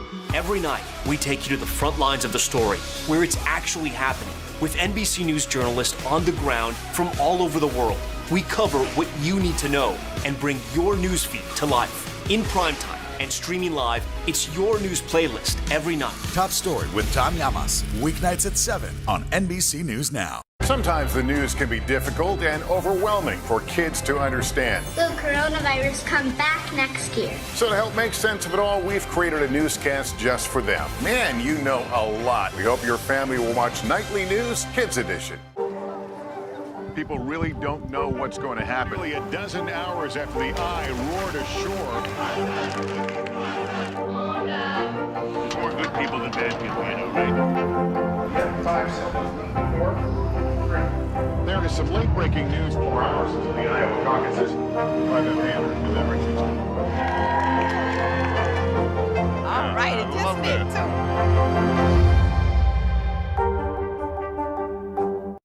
Grab your apron for a new podcast, Cooking Up a Storm with Al Roker. My forecast, yummy.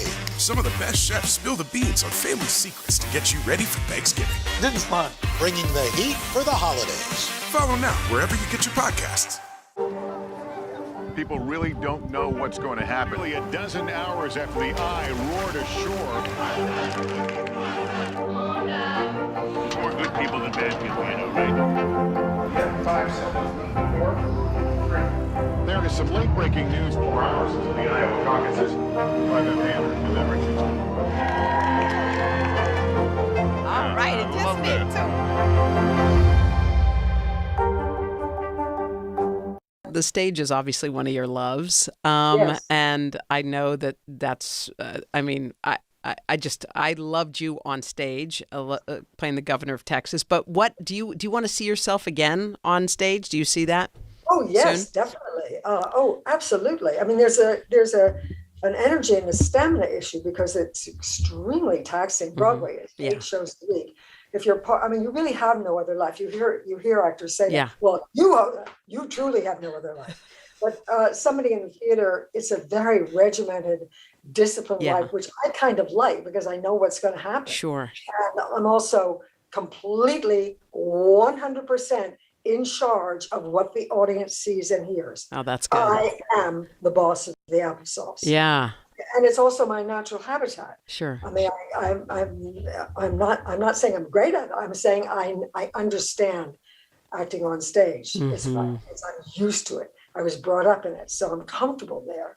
And I also know what I'm doing. I know what they're getting because it's you. There's no editor. There's no camera shooting me from an angle I wasn't even aware of, and therefore I didn't play properly to it.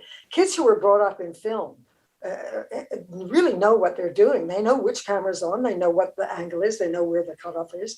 They act to it. They're aware of the demands. And I'm aware of what the demands are technically on stage. So I try to do both. But if you're brought up in one, that tends to be your real home. Well, I was so happy that Broadway came back Tuesday. In force. Oh my gosh. And just to think it had only shut down in the history of Broadway one day, and that was after 9/11. It had never been shut down since. And to have what is an American institution turn the lights back on, it was so thrilling. Just even watching the news reports of it, it was so exciting. And hearing people, tweet about it. I mean, we went to Wicked, Holland, and I felt like I was at a hockey game. People would not. No, you couldn't hear the lines. Everybody was up on their feet. It didn't matter who walked out. It was like somebody, you're like, is that an extra? Didn't even matter. It was like every time someone stepped on stage, the entire crowd screamed. And there were lines. They had to wait. They were waiting at one point for like 3 minutes, and it wasn't even a moment. It was just a thing. And my heart was pounding. I left smiling. It was like the best feeling. And it just reminded me, like, I can't wait till it's back, till everything is back and on. Well, in time, I think it will be. The theaters across the country shut down during the Spanish flu, but not all across the country they did, but not in New York. But they staggered it. They staggered the show. They didn't want the subways overcrowded. But I think that was a different situation than this current very, very, very transmissible. It's a tough one. So hard. Well, so hard. We adore you. I want people have got to see The Chair. You are fantastic in it. You're fantastic in all the things you do. The morning show. I just watched Legally Blonde just for you. But of course, who doesn't? Look, that's polar opposite to Yes, Joan, I know. Because she's standing on the law. She is standing on the law. That structure. That's her foundation. It's as clear as a bell. It can't be denied. No. So it stands her butts. This is what it, And so Joan is Joan is down in 1342, buried in books and buried in the stacks below the building. Very different. No matter what you play, I believe you every single time. I'm going to do Anne again this spring. I'm getting a trainer because I have to get in shape to do that because that's. Oh, you are?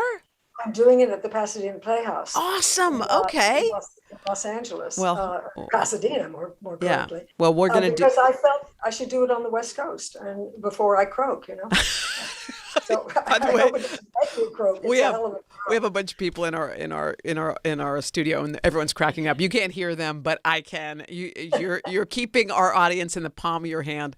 Thank you so much, Helen. We appreciate you coming on the show. Great. I love seeing you. Love seeing you too. So all right. Have a good one. Thank you. You are a tiger. We'll be back right after this.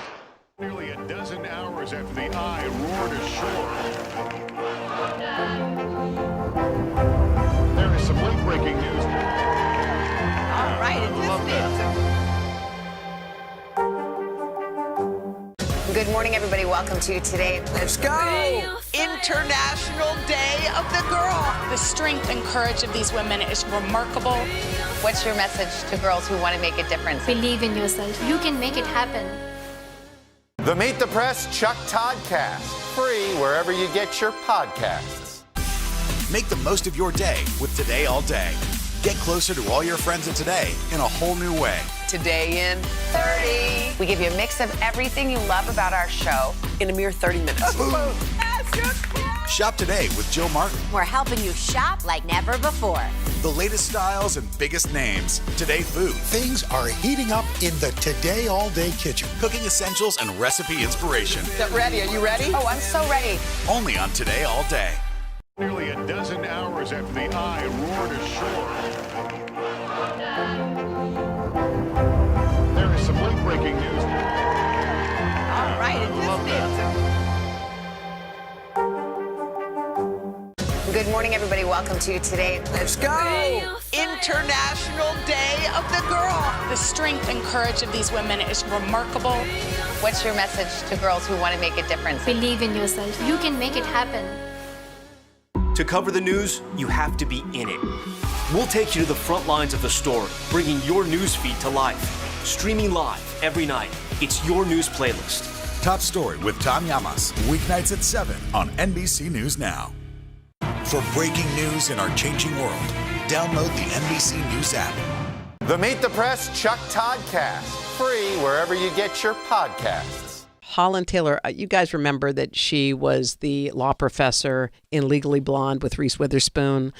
She has done so many things. She played the governor of Texas on Broadway and was like riveting. And she is just one of those people who doesn't even seem to realize how amazing she is. And I love that she just decided, you know what? I'm not going to take all that news in all day. And and she really hit me with when she said, you know those people who are the Grim Reaper? And we all have that friend. Did you hear what happened in Chile? You're like, well, no, tell me. And so now you're carrying that pain of what happened in Chile. And then you walk somewhere else and like, oh my God, did you know?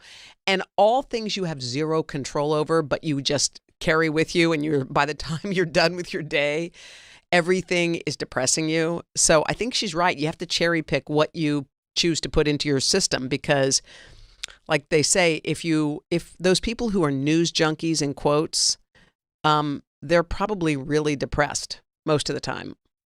I think if you listen to nothing but news all day, you're probably in a funk, don't you think? I mean, sorry for all the news junkies, but I'm just saying if you have a steady diet of one thing, I shouldn't say you're depressed, not that kind, but you know what I mean? Like, I think that a steady diet of anything is not good. A steady diet of the Real Housewives of whatever. If you do that 24/7, it's like whatever you put in comes out. Whatever you put in comes out. If you put in all kinds of, it's like if you ate junk food day and night, what kind of person are you going to be? So I think it's a good idea, like Holland Taylor said, like have a little of this. Take in a book. I'm saying this to myself. Do you know I'm doing that again? Because whenever I do nothing but focus on the news, I start to get into a funk. So I think it's a good idea for all of us to have a variety. It's like a buffet. You can have some news, which is important because you want to be informed. You don't want to be ignorant. And then you can have some kind of spiritual stuff, and you can have some lighthearted humor, and you can have some of this and some of that. So I think we can all make that our intention for the day. I'm going to be moderate in what I put into my system, all the stuff that you need. And I want to say thanks again if you are downloading the podcast. It's called Making Space with Hoda Kotb, and you can find it on the SiriusXM app, or you can find it where you get your podcasts. But it's just interviews with really interesting people who have life lessons. I keep saying life lessons because it's more than just their life story. Pastor Todd from Tulsa has a whole bunch of life lessons that he just kind of squeezes into our interview. And when you're done, you're going to have something to try.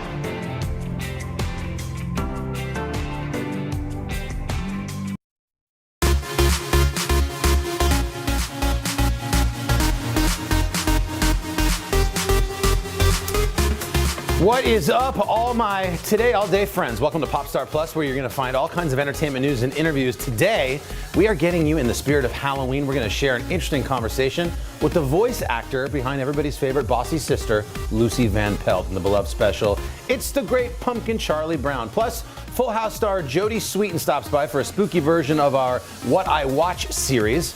But of course, let's begin with Popstar. So here we go. We're going to kick things off with Popstar this morning. A couple nice guy celeb stories. First up, Luke Bryan, the country superstar, is known for his hits, including Play It Again, Country Girl, One Margarita, great song. Well, this week, he's gone viral, but not for one of his songs, but because he was helping out a fan in need. TikTok user Courtney and her daughter were stranded on the side of the road with a flat tire in Tennessee when all of a sudden, here comes Luke Bryan. Wow. Pulls over, saves the day. Video showing Bryan jacking up the car, changing out the bad tire. Courtney says that he was taking his boys out hunting when he stopped and helped them out with her car. And before heading off, he snapped a little photo here of Courtney and her daughter. Isn't that nice? Sweet. He looks like he knows his way around the flat tire, too. Oh, yes, sir. Next up in our nice guy, little celeb roundup here, Keanu Reeves is up next. We've heard stories about him being really just such a genuinely nice guy before, and the latest one has him showing some John Wick crew members a lot of love. As he's told us here on our show, Keanu trains like a madman for these John Wick films, working with a team of stuntmen to perfect all the crazy fight scenes that make the movie so popular. And after wrapping filming on the most recent one, the fourth installment of John Wick, Keanu took the four-man stunt crew out to dinner, and he gifted them with personalized Rolexes. What? Wow. Yeah, there's an engraving on the back reading the John Wick 5 with a thank you to each of the guys. Isn't that cool? That's really That is so cool. Yeah. Keanu's raised the bar for coworkers. Yeah, exactly. Coworker gifts. All right, next up, BJ Novak. You know him as Ryan from The Office. The story is amazing to me. But it turns out BJ's face has been popping up on various products from all over the world without his permission.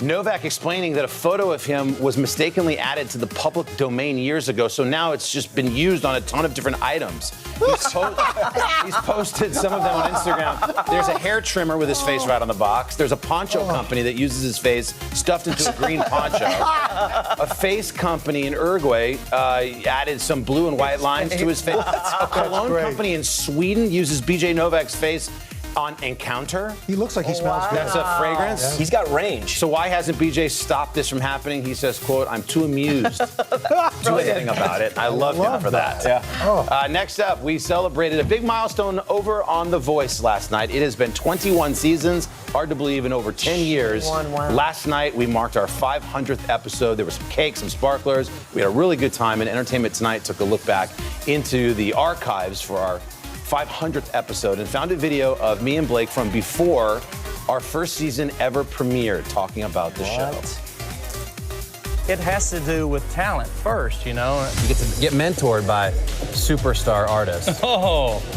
I was talking about Christina and CeeLo and Adam, or you could be mentored by Blake. Blake's here too.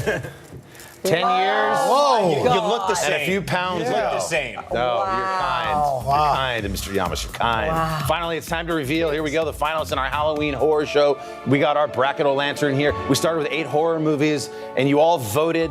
We had just record numbers amount of, I'm not sure if we did, but let's go with it. In our final round, The Shining went up against Friday the 13th. It wasn't even close. The Stanley Kubrick classic beat Jason Voorhees, 72% of the vote. On the other side of the bracket, same thing, lopsided victory. Halloween, the classic, took down Scream, 74% of the vote. That means we have the two juggernauts. We've got the heavyweights here going at it head to head. The Shining versus Halloween. I mentioned yesterday the video of Jack Nicholson getting amped for the big Here's Johnny scene. That's from Vivian Kubrick's documentary of the making of The Shining. We found it. Watch this. Ryan, are you ready? Well, one for Shelley. Shelley, what's the guy? Ex-murder killer. Right, you just say turn when you're ready, Sam. That's Jack getting ready moments before they call action. So terrifying. How about like the second AD or whoever the crew member is, like almost gets hit in the head at the end. It's just crazy what's happening. Oh my Pays no attention. All right. Go to today.com to cast your vote for Halloween or The Shining. And because this is Popstar Plus, let's give you the plus. We've got a few more headlines for you. We'll start with Olivia Rodrigo. The driver's license singer has had a huge 2021. She even went to the White House and met with President Biden. And last night on Jimmy Kimmel Live, Rodrigo talked about her experience with the president, including the official White House gifts she received.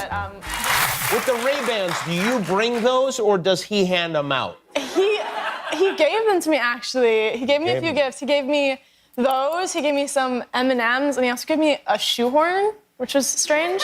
Did he really give you a shoehorn? Really, it had like the presidential emblem on it. I'm serious. It's in my house. Well, if you ever thought Joe Biden was too old to be president, now we know he is. See, he's giving out shoehorns. Oh my gosh, that's hilarious. You can't re-gift those. Those are from the president. You got to hold on to them. Finally, Ed Sheeran with his new album coming out later this week. Ed took his turn on NPR's Tiny Desk concert for his virtual performance. Ed performed his dance hit Bad Habits, but of course it was stripped down completely. Here's the end result. Swearing this will be the last, but it probably won't. I got nothing left to lose. Oh, do my bad habits lead to need I stare into space? And I know I lose control of the things that I say. I was looking for a way out, now I can't escape. Nothing happens after two. It's true, my bad habits lead to. That is right up Ed's alley. That doesn't sound that stripped down. That Tiny Desk concert series is great, by the way. Equals, Ed's album comes out on Friday. Those are your Popstar Plus headlines. And coming up, a Halloween treat. We're going to have a little chat with the actor who gave a voice to Lucy in the beloved It's the Great Pumpkin, Charlie Brown. Next. Grab your apron for a new podcast, Cooking Up a Storm with Al Roker. My forecast, yummy. Some of the best chefs spill the beans on family secrets to get you ready for Thanksgiving. This is fun. Bringing the heat for the holidays. Follow now wherever you get your podcasts. Make the most of your day with Today All Day. Get closer to all your friends at Today in a whole new way. Today in 30. We give you a mix of everything you love about our show in a mere 30 minutes. Shop today with Jill Martin. We're helping you shop like never before. The latest styles and biggest names. Today Food. Things are heating up in the Today All Day kitchen. Cooking essentials and recipe inspiration. Get ready. Are you ready? Oh, I'm so ready. Only on Today All Day. This isn't about spending going forward. This is about spending that's already happened. Do you accept the idea that we have a crisis at the border? The vaccine mandate. Is this going to work or is this going to backfire? If it's Sunday, it's Meet the Press. News is more than a headline. It informs, it inspires, and it still matters. To cover it, you have to be in it. And that's what we're gonna do. Every night, we take you to the front lines of the story, where it's actually happening, with NBC News journalists on the ground from all over the world. We cover what you need to know and bring your newsfeed to life. In primetime and streaming live, it's your news playlist every night. Top Story with Tom Llamas. Weeknights at 7 on NBC News Now.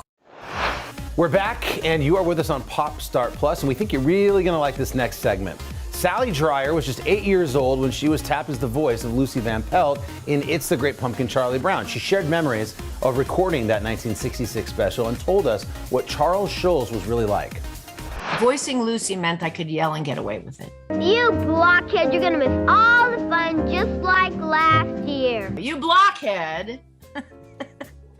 Poison dog lips is a good one too. Blech ech, poison dog lips. Ugh, poison dog lips. Because I work with animals, so I know that dog lips aren't poison. I would describe Lucy as a brilliant, sarcastic character that we could all aspire to be like. My sister worked for Lee Mendelson, the producer at the time. I was 8 years old. He had been pitching to Charles Schulz for years. I want to do a special. They were friends. I want to do a special. No. Well, Charles Schulz called him one day and said, I have an idea, but I only want to use real kids for the voices. So my sister was sent with a reel-to-reel tape recording thing to all the grammar schools in the area. And at the end of a couple of long days, she sat me down at the kitchen table before dinner and said, I might as well try you. So that's how I was selected for Violet.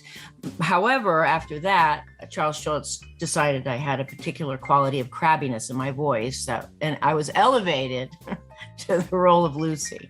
Say, Charlie Brown, I've got a football. So when we went to record, what it meant was, at the time, because I was 8, it meant a day away from school. So I got to get out of school, and my sister, generally, or another production assistant who worked for Lee Mendelson, would pilot all the voices in a car and drive us to San Francisco. We would go up into the recording studio, and they would take us in one at a time to do our lines. However long that took, the rest of us would be riding the elevators and, basically quite rowdy without any supervision. We were all kind of close for the day, but we came from different schools. So then we'd separate. Then the next time we recorded, we would have a great reunion. We were a wild bunch of kids that rode our bicycles until dusk every night during the summer, especially. So all the neighbors said, oh God, we'd know that voice anywhere. I guess I was loud everywhere I went. Charlie Brown, if you got an invitation, it was a mistake. Charles Schultz said at one point that all the characters were him. I would say my recollection of him is as though he's a little like Charlie Brown, but apparently he had a Lucy side as well. I rarely saw him, but we did meet on occasion when Lee Mendelson would want to do a special or do a photo op or something like that, and we'd all pile in the car again and drive to Santa Rosa. I remember his demeanor was so sweet and quiet. And I got to stand next to him at his drafting table. And I vividly remember standing there and him telling me that he was working on a strip. And I remember him telling me it's like doing a term paper every day. And that's the genius of him, is because every strip has such deep meaning if you peel the layers off. A person should always choose a costume which is in direct contrast to her own personality. That was a dilemma that they had, is because we all got fired when we hit 12 when our voices changed. So they had to seek out a whole new cast. And it was important for them to find kids that sounded the same. So they really dug themselves a hole because that was a difficult thing. But I think true to now, even that last animated special that was, I don't know how many years, it's been 5 years or so, those kids sound like we did. And it's kind of amazing. I think the Great Pumpkin Charlie Brown is most beloved because of Snoopy. What in the world kind of costume is that? He's just everybody's dog. Everybody loves their dog and knows their character and knows, but Snoopy is this human yet canine wonder. I mean, it's a long way to Tipperary. He's rising up out of the pumpkin patch. That's a pivotal point in that show that really is so endearing. And then good old Lucy going to pick out her brother, freezing to death in the pumpkin patch the day after Halloween, because Lucy really does have a heart for her stupid little brother. Yeah, if you ask people around me, I would definitely say they think I'm Lucy. I live in a little town of 400 people, and I'm kind of bossy with the whole town. Lucy would have grown up to be a volunteer vet tech, a sculptor, picture framer, and store owner. My partner and I live in Jerome, Arizona, and we have the largest kaleidoscope gallery in the world, and sell mostly American-made kaleidoscopes and art glass, kind of the gears of the place. It's called Nellie Bly, kaleidoscopes and art glass. I got a popcorn ball.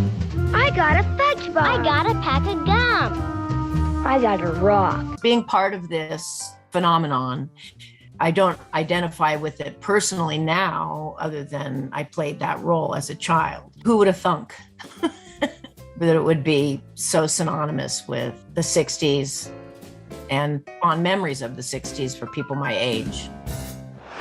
Who doesn't love peanuts? So much in that interview.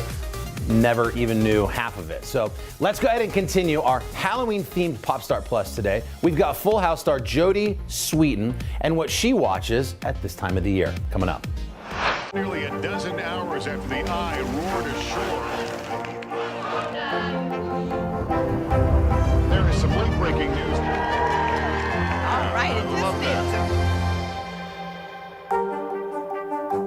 Today is now a podcast, available every morning. Listen wherever you get your podcasts.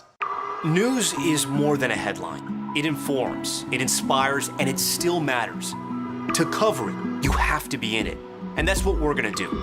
Every night, we take you to the front lines of the story, where it's actually happening, with NBC News journalists on the ground from all over the world. We cover what you need to know and bring your newsfeed to life. In prime time and streaming live, it's your news playlist every night. Top Story with Tom Llamas, weeknights at 7 on NBC News Now. Make the most of your day with Today All Day. Get closer to all your friends at Today in a whole new way. Today in 30. We give you a mix of everything you love about our show in a mere 30 minutes. Shop today with Jill Martin. We're helping you shop like never before. The latest styles and biggest names. Today Food. Things are heating up in the Today All Day kitchen. Cooking essentials and recipe inspiration. Get ready. Are you ready? Oh, I'm so ready. Only on Today All Day. Good morning, everybody. Welcome to Today. Let's go. International Day of the Girl. The strength and courage of these women is remarkable. What's your message to girls who want to make a difference? Believe in yourself. You can make it happen. Nearly a dozen hours after the eye roared ashore. There is some late-breaking news. All right, For breaking news in our changing world, download the NBC News app. The Meet the Press Chuck Toddcast, free wherever you get your podcasts. Welcome back. Jodie Sweetin is best known for her role as Stephanie Tanner on Full House, and she spoke with us about what she can't stop watching and what she turns to get spooked. Here's today's What I Watch.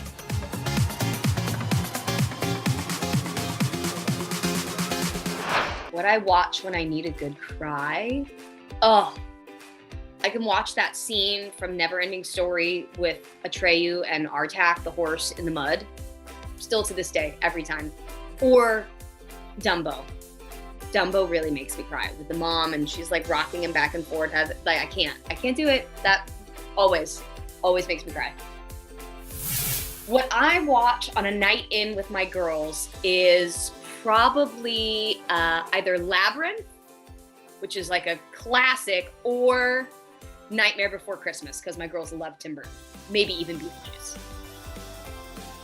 What I watch when I need comfort food is I'll put on like The Muppets. I love The Muppet Show, so I'll watch that. The Office, which, you know, you can just kind of put on and it's like always there and you can just laugh and it makes you feel like, okay, I things are familiar now. I want to give you something. Oh. That's what she said? I know a lot of people watch Full House as comfort food, so I'm always happy to hear that because I know it's nice to have those things that make you feel a little bit more comfortable. What I watch to remind me of the 90s is anything from like Nickelodeon, Ren and Stimpy, Are You Afraid of the Dark, Salute Your Shorts. Like those were the things when I was like, 10, 11, 12, that was what I was watching in the 90s for sure. So I see those shows and I'm like, oh yes. What I watch that I'm absolutely obsessed with right now, I just finished it, but I was so into it, Squid Game. Yeah, that show was so good and like, oh my gosh, it was incredible. What I watched that might surprise people, I really loved Lovecraft Country. And I'm not a huge sci-fi person, like that's not really my genre that I necessarily am into, but I just loved how they brought that to life. And I loved the stories that they weaved into it. I thought it was incredible. What I watched for the theme song, American Horror Story.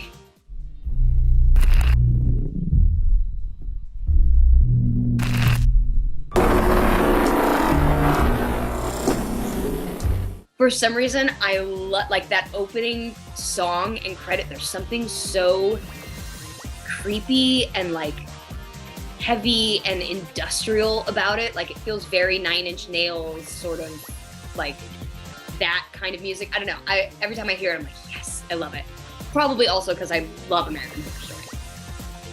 What I watch when I can't fall asleep is usually some sort of Earth documentary by David Attenborough. I find his voice to be so incredibly calming and soothing, and I can watch it and my brain is like, okay, you can settle down now. Like, you're not gonna miss anything.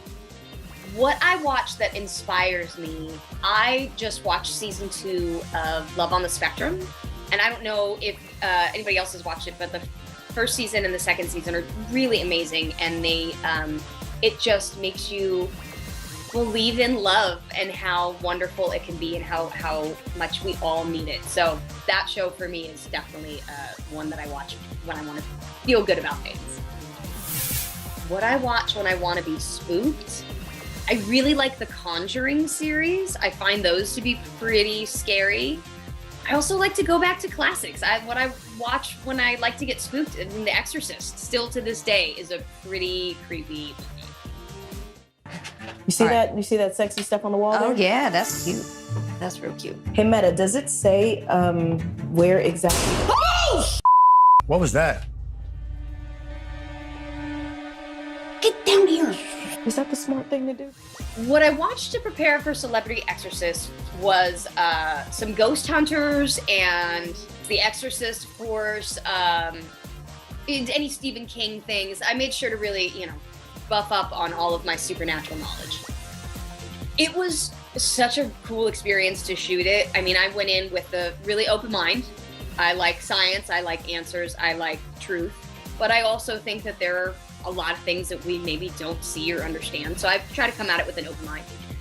But shooting it and actually like feeling stuff or seeing things, it was pretty incredible. And I was so glad that I had Meta, World Peace, and Shar Jackson with me. Like we had a great team. I was the one that was like, let's go into every abandoned building in every dark corner. Shar was like, that's cool, but maybe let's take a break. And Meta was like, I'm gonna run. So, so we made a good team. We kept each other together. I'm looking forward for people to see that. I think the what they expect out of like the spirit world and exorcism and all that isn't necessarily as scary movie as people expect. It's a little more emotional, I think, than people realize. A lot of times it's holding on to a space or something that's really powerful and emotional for them. So I know for me, like, I didn't realize just how much you can connect in that and really feel some of the energy in a space. So I hope people that are skeptics will watch it and have a little bit more of an open mind. We should mention Jodie's new show, by the way, is Celebrity Exorcism, and it airs on Tubi. And there's more Halloween fun to come here on Popstar Plus as we dip into our vault for some lively memories. Make the most of your day with Today All Day. Get closer to all your friends of today in a whole new way. Today in 30. We give you a mix of everything you love about our show in a mere 30 minutes. Shop today with Jill Martin. We're helping you shop like never before. The latest styles and biggest names. Today food. Things are heating up in the Today All Day kitchen. Cooking essentials and recipe inspiration. Get ready. Are you ready? Oh, I'm so ready. Only on Today All Day. The Meet the Press Chuck Todd Cast. Free wherever you get your podcasts. Make the most of your day with Today All Day. Get closer to all your friends of today in a whole new way. Today in 30. We give you a mix of everything you love about our show in a mere 30 minutes. Shop today with Jill Martin. We're helping you shop like never before. The latest styles and biggest names. Today food. Things are heating up in the Today All Day kitchen. Cooking essentials and recipe inspiration. Get ready. Are you ready? Oh, I'm so ready. Only on Today All Day. Today is now a podcast, available every morning. Listen wherever you get your podcasts. This isn't about spending going forward. This is about spending that's already happened. Do you accept the idea that we have a crisis at the border? The vaccine mandate. Is this going to work, or is this going to backfire? If it's Sunday, it's Meet the Press. for breaking news in our changing world. Download the NBC News app. And welcome back to Pop Start Plus. Folks, Halloween is almost here. It's a favorite, as you can imagine, around all of us at Studio 1A. It is our prom, if you will. So we decided to dig into our Today Show archive to revisit a few moments from past Halloween. So check out these next clips of Hoda and Kathy Lee back in the day. This is From the Vault.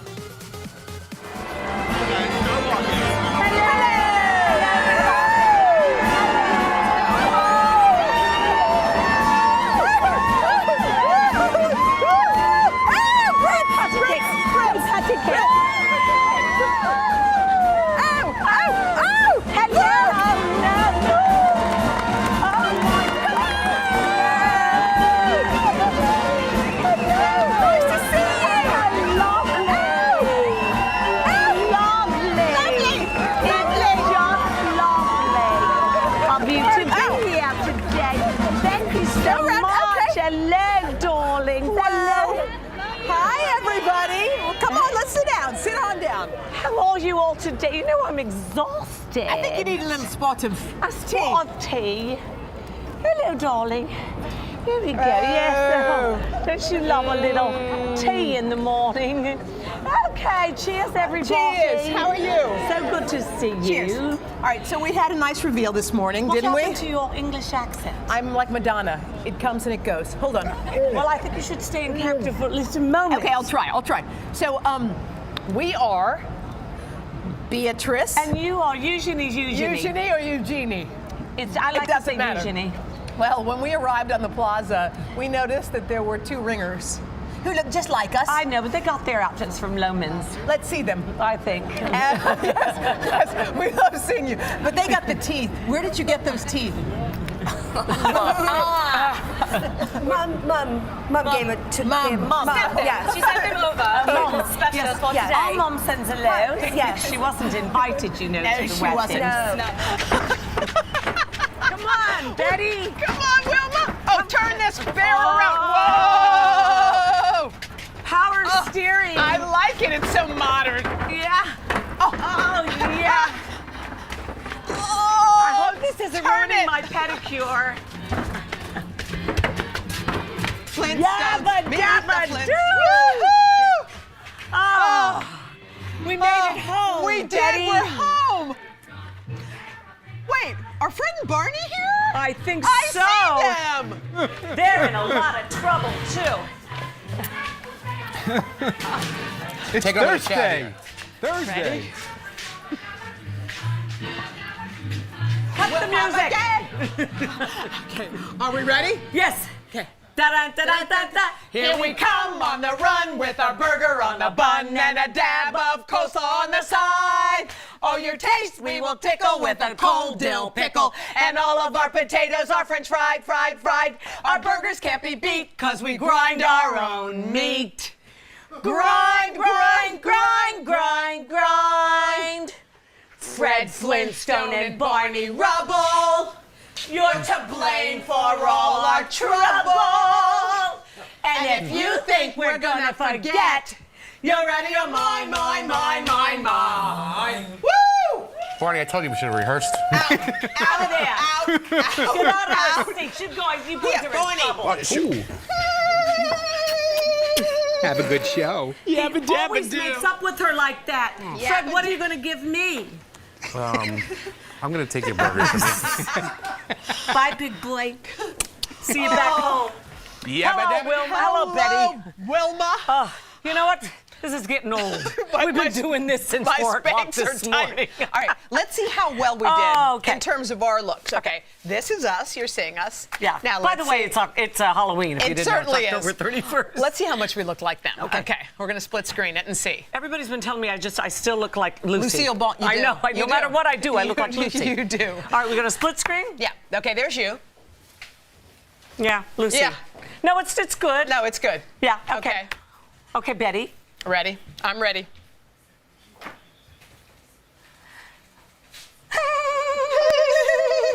That's cute. My lid's falling a little. I know, but that's you know typical. what? Some things never change. And those are just some great memories to look back on. It's such a fun time of the year. We're going to make even more memories to add on to that this Friday. Trust me, you're not going to want to miss our big Halloween costume reveal. Thanks for tuning in. Popstar Plus is here for you. I hope you'll come back and see us again tomorrow. Also, we're celebrating just 100 days until the Winter Olympics. So we'll see you then. Have a great day.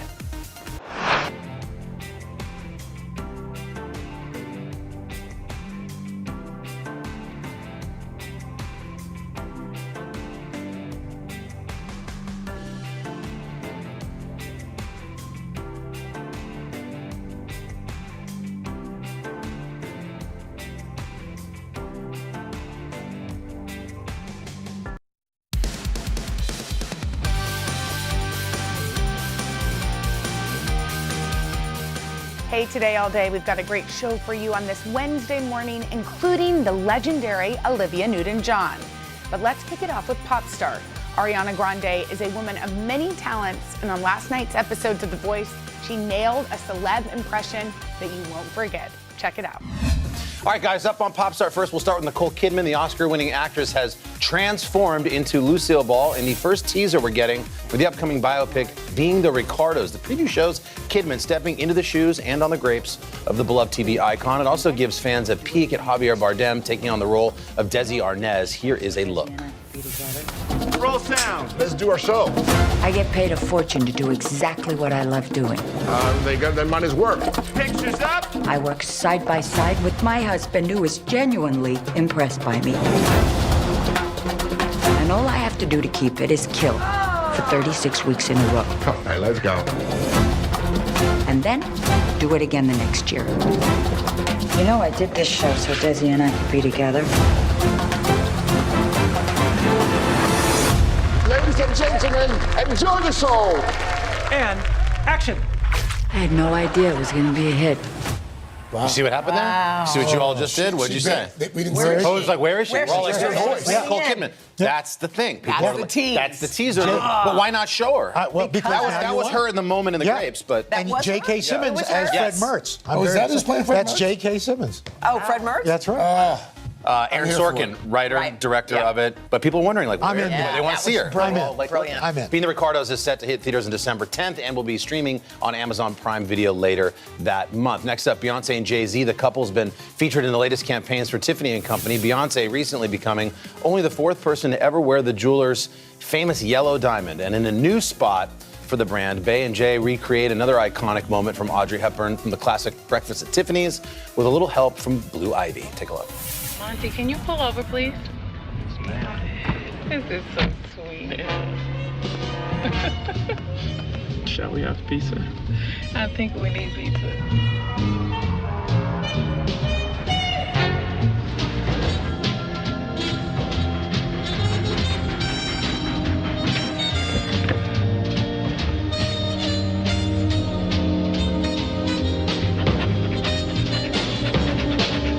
The Tiffany & Company short film, it's called Date Night, channeling Holly Golightly's iconic New York City backseat moments from the 1961 film. And in case you were wondering about the jewelry, Beyonce rocking a 10-carat diamond ring and a 6-carat diamond pair of earrings. Man. Why not? Next up, Ariana Grande, our coach of The Voice, is a woman of many talents, not the least of which is her ability to nail a good impression. Every time she does it on the set, we're all on the floor laughing. Last night's episode of the show proved that she could do that even with her own advisor, Kristen Chenoweth. Watch this. I was just watching you on TikTok a couple of days ago. Was I doing something inappropriate? You were going into the 7-Eleven. Oh, I know my Slurpee. Yes. I love the video. I think I know it by heart. I know you do. It's like, it's National Slurpee Day. Yes. I'm very excited. It's my favorite day of the year. That was dead on. It's 7-Eleven Day. It's the one day of the year that I look forward to the most besides Christmas. I'm telling you, she nails Who else? Everybody. Oh, she does? Like, she does everybody. She It's seems hilarious. really funny. Jennifer Lawrence is incredible. She seems like legit No, funny. she's legit entertaining. Like, Yeah. we all just sit there and watch his impressions. It's amazing. Coming up next on Today Talks, break out your headbands and leg warmers because it's time to get physical again with Olivia Newton-John right after the break. Today is now a podcast available every morning. Listen wherever you get your podcasts. For breaking news in our changing world, download the NBC News app. This isn't about spending going forward. This is about spending that's already happened. Do you accept the idea that we have a crisis at the border? The vaccine mandate. Is this going to work or is this going to backfire? If it's Sunday, it's Meet the Press. Make the most of your day with Today All Day. Get closer to all your friends of today in a whole new way. Today in 30. We give you a mix of everything you love about our show in a mere 30 minutes. Shop today with Joe Martin. We're helping you shop like never before. The latest styles and biggest names. Today food. Things are heating up in the Today All Day kitchen. Cooking essentials and recipe inspiration. Get ready. Are you ready? Oh, I'm so ready. Only on Today All Day. Nearly a dozen hours after the eye roared ashore. There is some late-breaking news. All right, To cover the news, you have to be in it. We'll take you to the front lines of the story, bringing your news feed to life. Streaming live every night. It's your news playlist. Top Story with Tom Llamas. Weeknights at 7 on NBC News Now. The Meet the Press Chuck Todd Cast. Free wherever you get your podcasts. Welcome back. Hoda caught up with legendary star Olivia Newton-John to commemorate the 40th anniversary of Physical and Olivia's new album, which happens to coincide with Breast Cancer Awareness Month. Take a look. Hoda, you had a chance to catch up with the legendary star to commemorate that anniversary and Olivia's new album, which happens to coincide with Breast Cancer Awareness Month. And how's Olivia doing in general? If you want to describe her in a word, it would be radiant. We had a beautiful conversation. We took a walk down memory lane. Olivia has lived an unbelievable life. She just turned 73, but she's far from being done making her mark on the world. Olivia Newton-John has dominated the airwaves and our hearts for more than 4 decades, and she's been a friend of Today for just as long. Your first interview on the Today Show was 1977 with Jane Pauley. Really? Are you a better singer than you are an actress? I'm sure. That's yet to be proved. You have to go and see it and tell me. You know what I see when I look in your eyes? I see the optimism that I saw when Jane Pauley interviewed you. Oh, you're so sweetheart. Is that just part of what's inside? I think it's been my blessing in life to have that in my personality, or I don't know how I would have done otherwise. That optimism has been tested throughout her life. In 1992, Olivia was diagnosed with breast cancer, a journey I know about firsthand. A long time ago, I was diagnosed with cancer, and I was incredibly healthy. And I remember them finding a lump, and I said, "Oh, you must be mistaken." And I remembered realizing in that moment, I'm an optimist too. I didn't want to know about any of the testing. I didn't want to get into the weeds. Being naive sometimes is a blessing.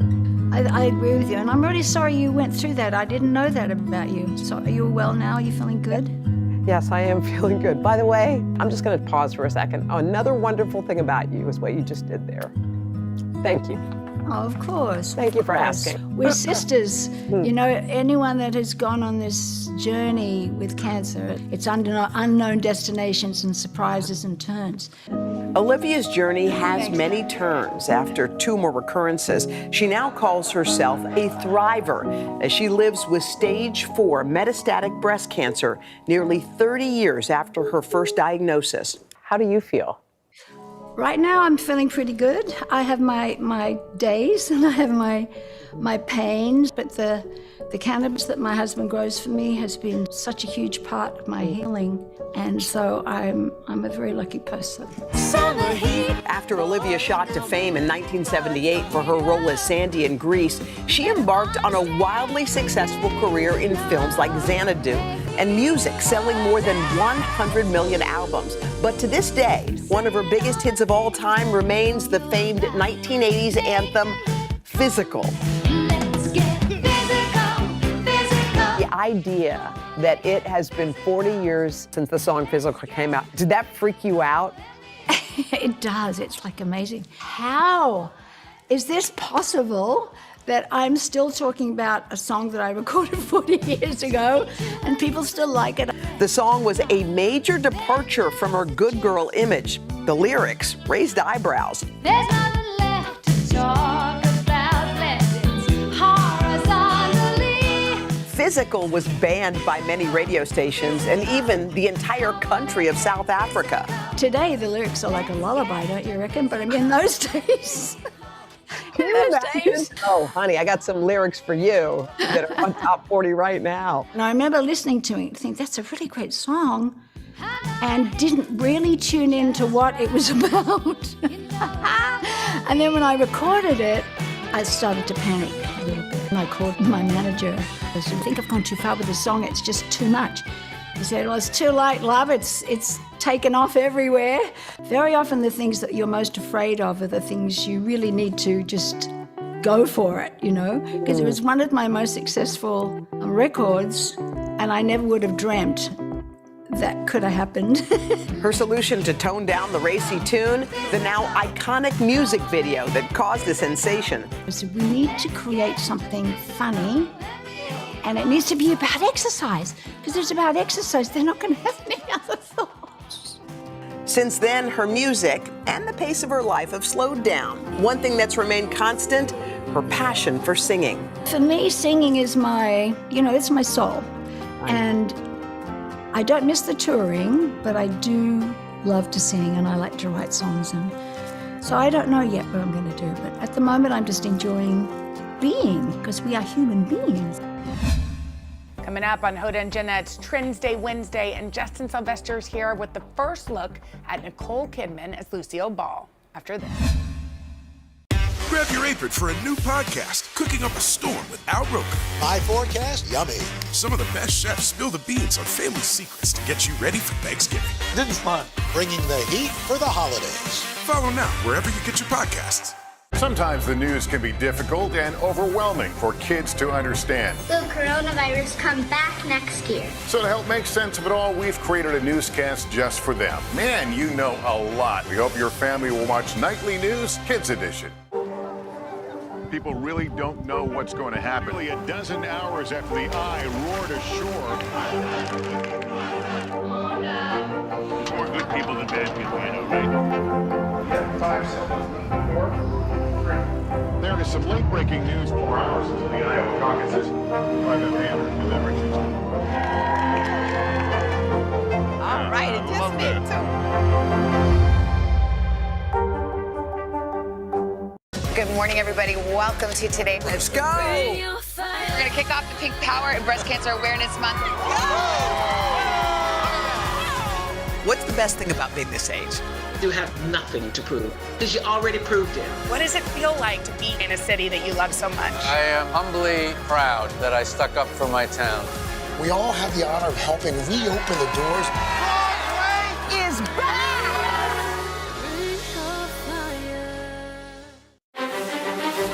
This isn't about spending going forward. This is about spending that's already happened. Do you accept the idea that we have a crisis at the border? The vaccine mandate. Is this going to work, or is this going to backfire? If it's Sunday, it's Meet the Press. Grab your apron for a new podcast, Cooking Up a Storm with Al Roker. My forecast, yummy. Some of the best chefs spill the beans on family secrets to get you ready for Thanksgiving. This is fun. Bringing the heat for the holidays. Follow now wherever you get your podcasts. Welcome back. Today on Hoda and Jenna, Ashton Kutcher calls out his wife Mila Kunis for a parenting fail. Plus, we show the results from this week's Tuesday Tuesday. Take a look. It is Tuesday, and we like this because we're like someone who people like to tell us what to wear, like paper dolls. Let's be honest, they need to tell us what to wear. Yeah, we don't know. Okay. Anyway, this week's chooser is our friend Allie Berger. Mm-hmm. Allie's one of our producers, and everyone always looks at Allie and goes, boy, I want to be cool like Allie. No one can be. That's life. So that's the way we do it. So anyway, she chose our look. So Allie picked for me. These are Hoda's picks right here. One of these the first, the glitter shirt with the kind of mom jeans. Yes. And then that cool motorcycle jacket, downtown leather look. And then the third is sort of color blocked. Okay, and then here are Jenna's picks. Jenna's, she chose, beautiful. Like a cool, you got a couple of biker looking outfits and something in between that's cute. Okay, so are we doing these together? Sure, let's do the drum roll. Ready? All right, so let's reveal our outfits. And 1, 2, 3. Ta-da! You look good. I'm sorry, downtown Julie Brown. You look cute. You know what I feel? And you know what I love? The pants. They're sweatpants. They're cozy. They're kind of sweatpants. They're sweater pants. I love those. So I know what I'll be doing this afternoon, laying in bed watching some television. By the way, and I like the jacket and the bodysuit. And okay, look at you and turn around. I like these jeans on you. This is what all the young people are wearing. Okay, wait. We need to get Allie on FaceTime. Allie, are you available? Hi, you ladies look so hip. Oh, look at Allie. You know we're the opposite of hip. I cannot believe that you picked this. Now, is this what you were hoping? Are these the outfits you were hoping we would have chosen? I honestly loved all the looks for you guys. You're so cool as it is. I just wanted to make you a little more casual. See how cool she is. Casual. Maybe we do need to be more casual. Why are we so formal? You know what though, Allie, the bodysuit was a very interesting choice because it feels progressive down there. You know what I mean? Down there?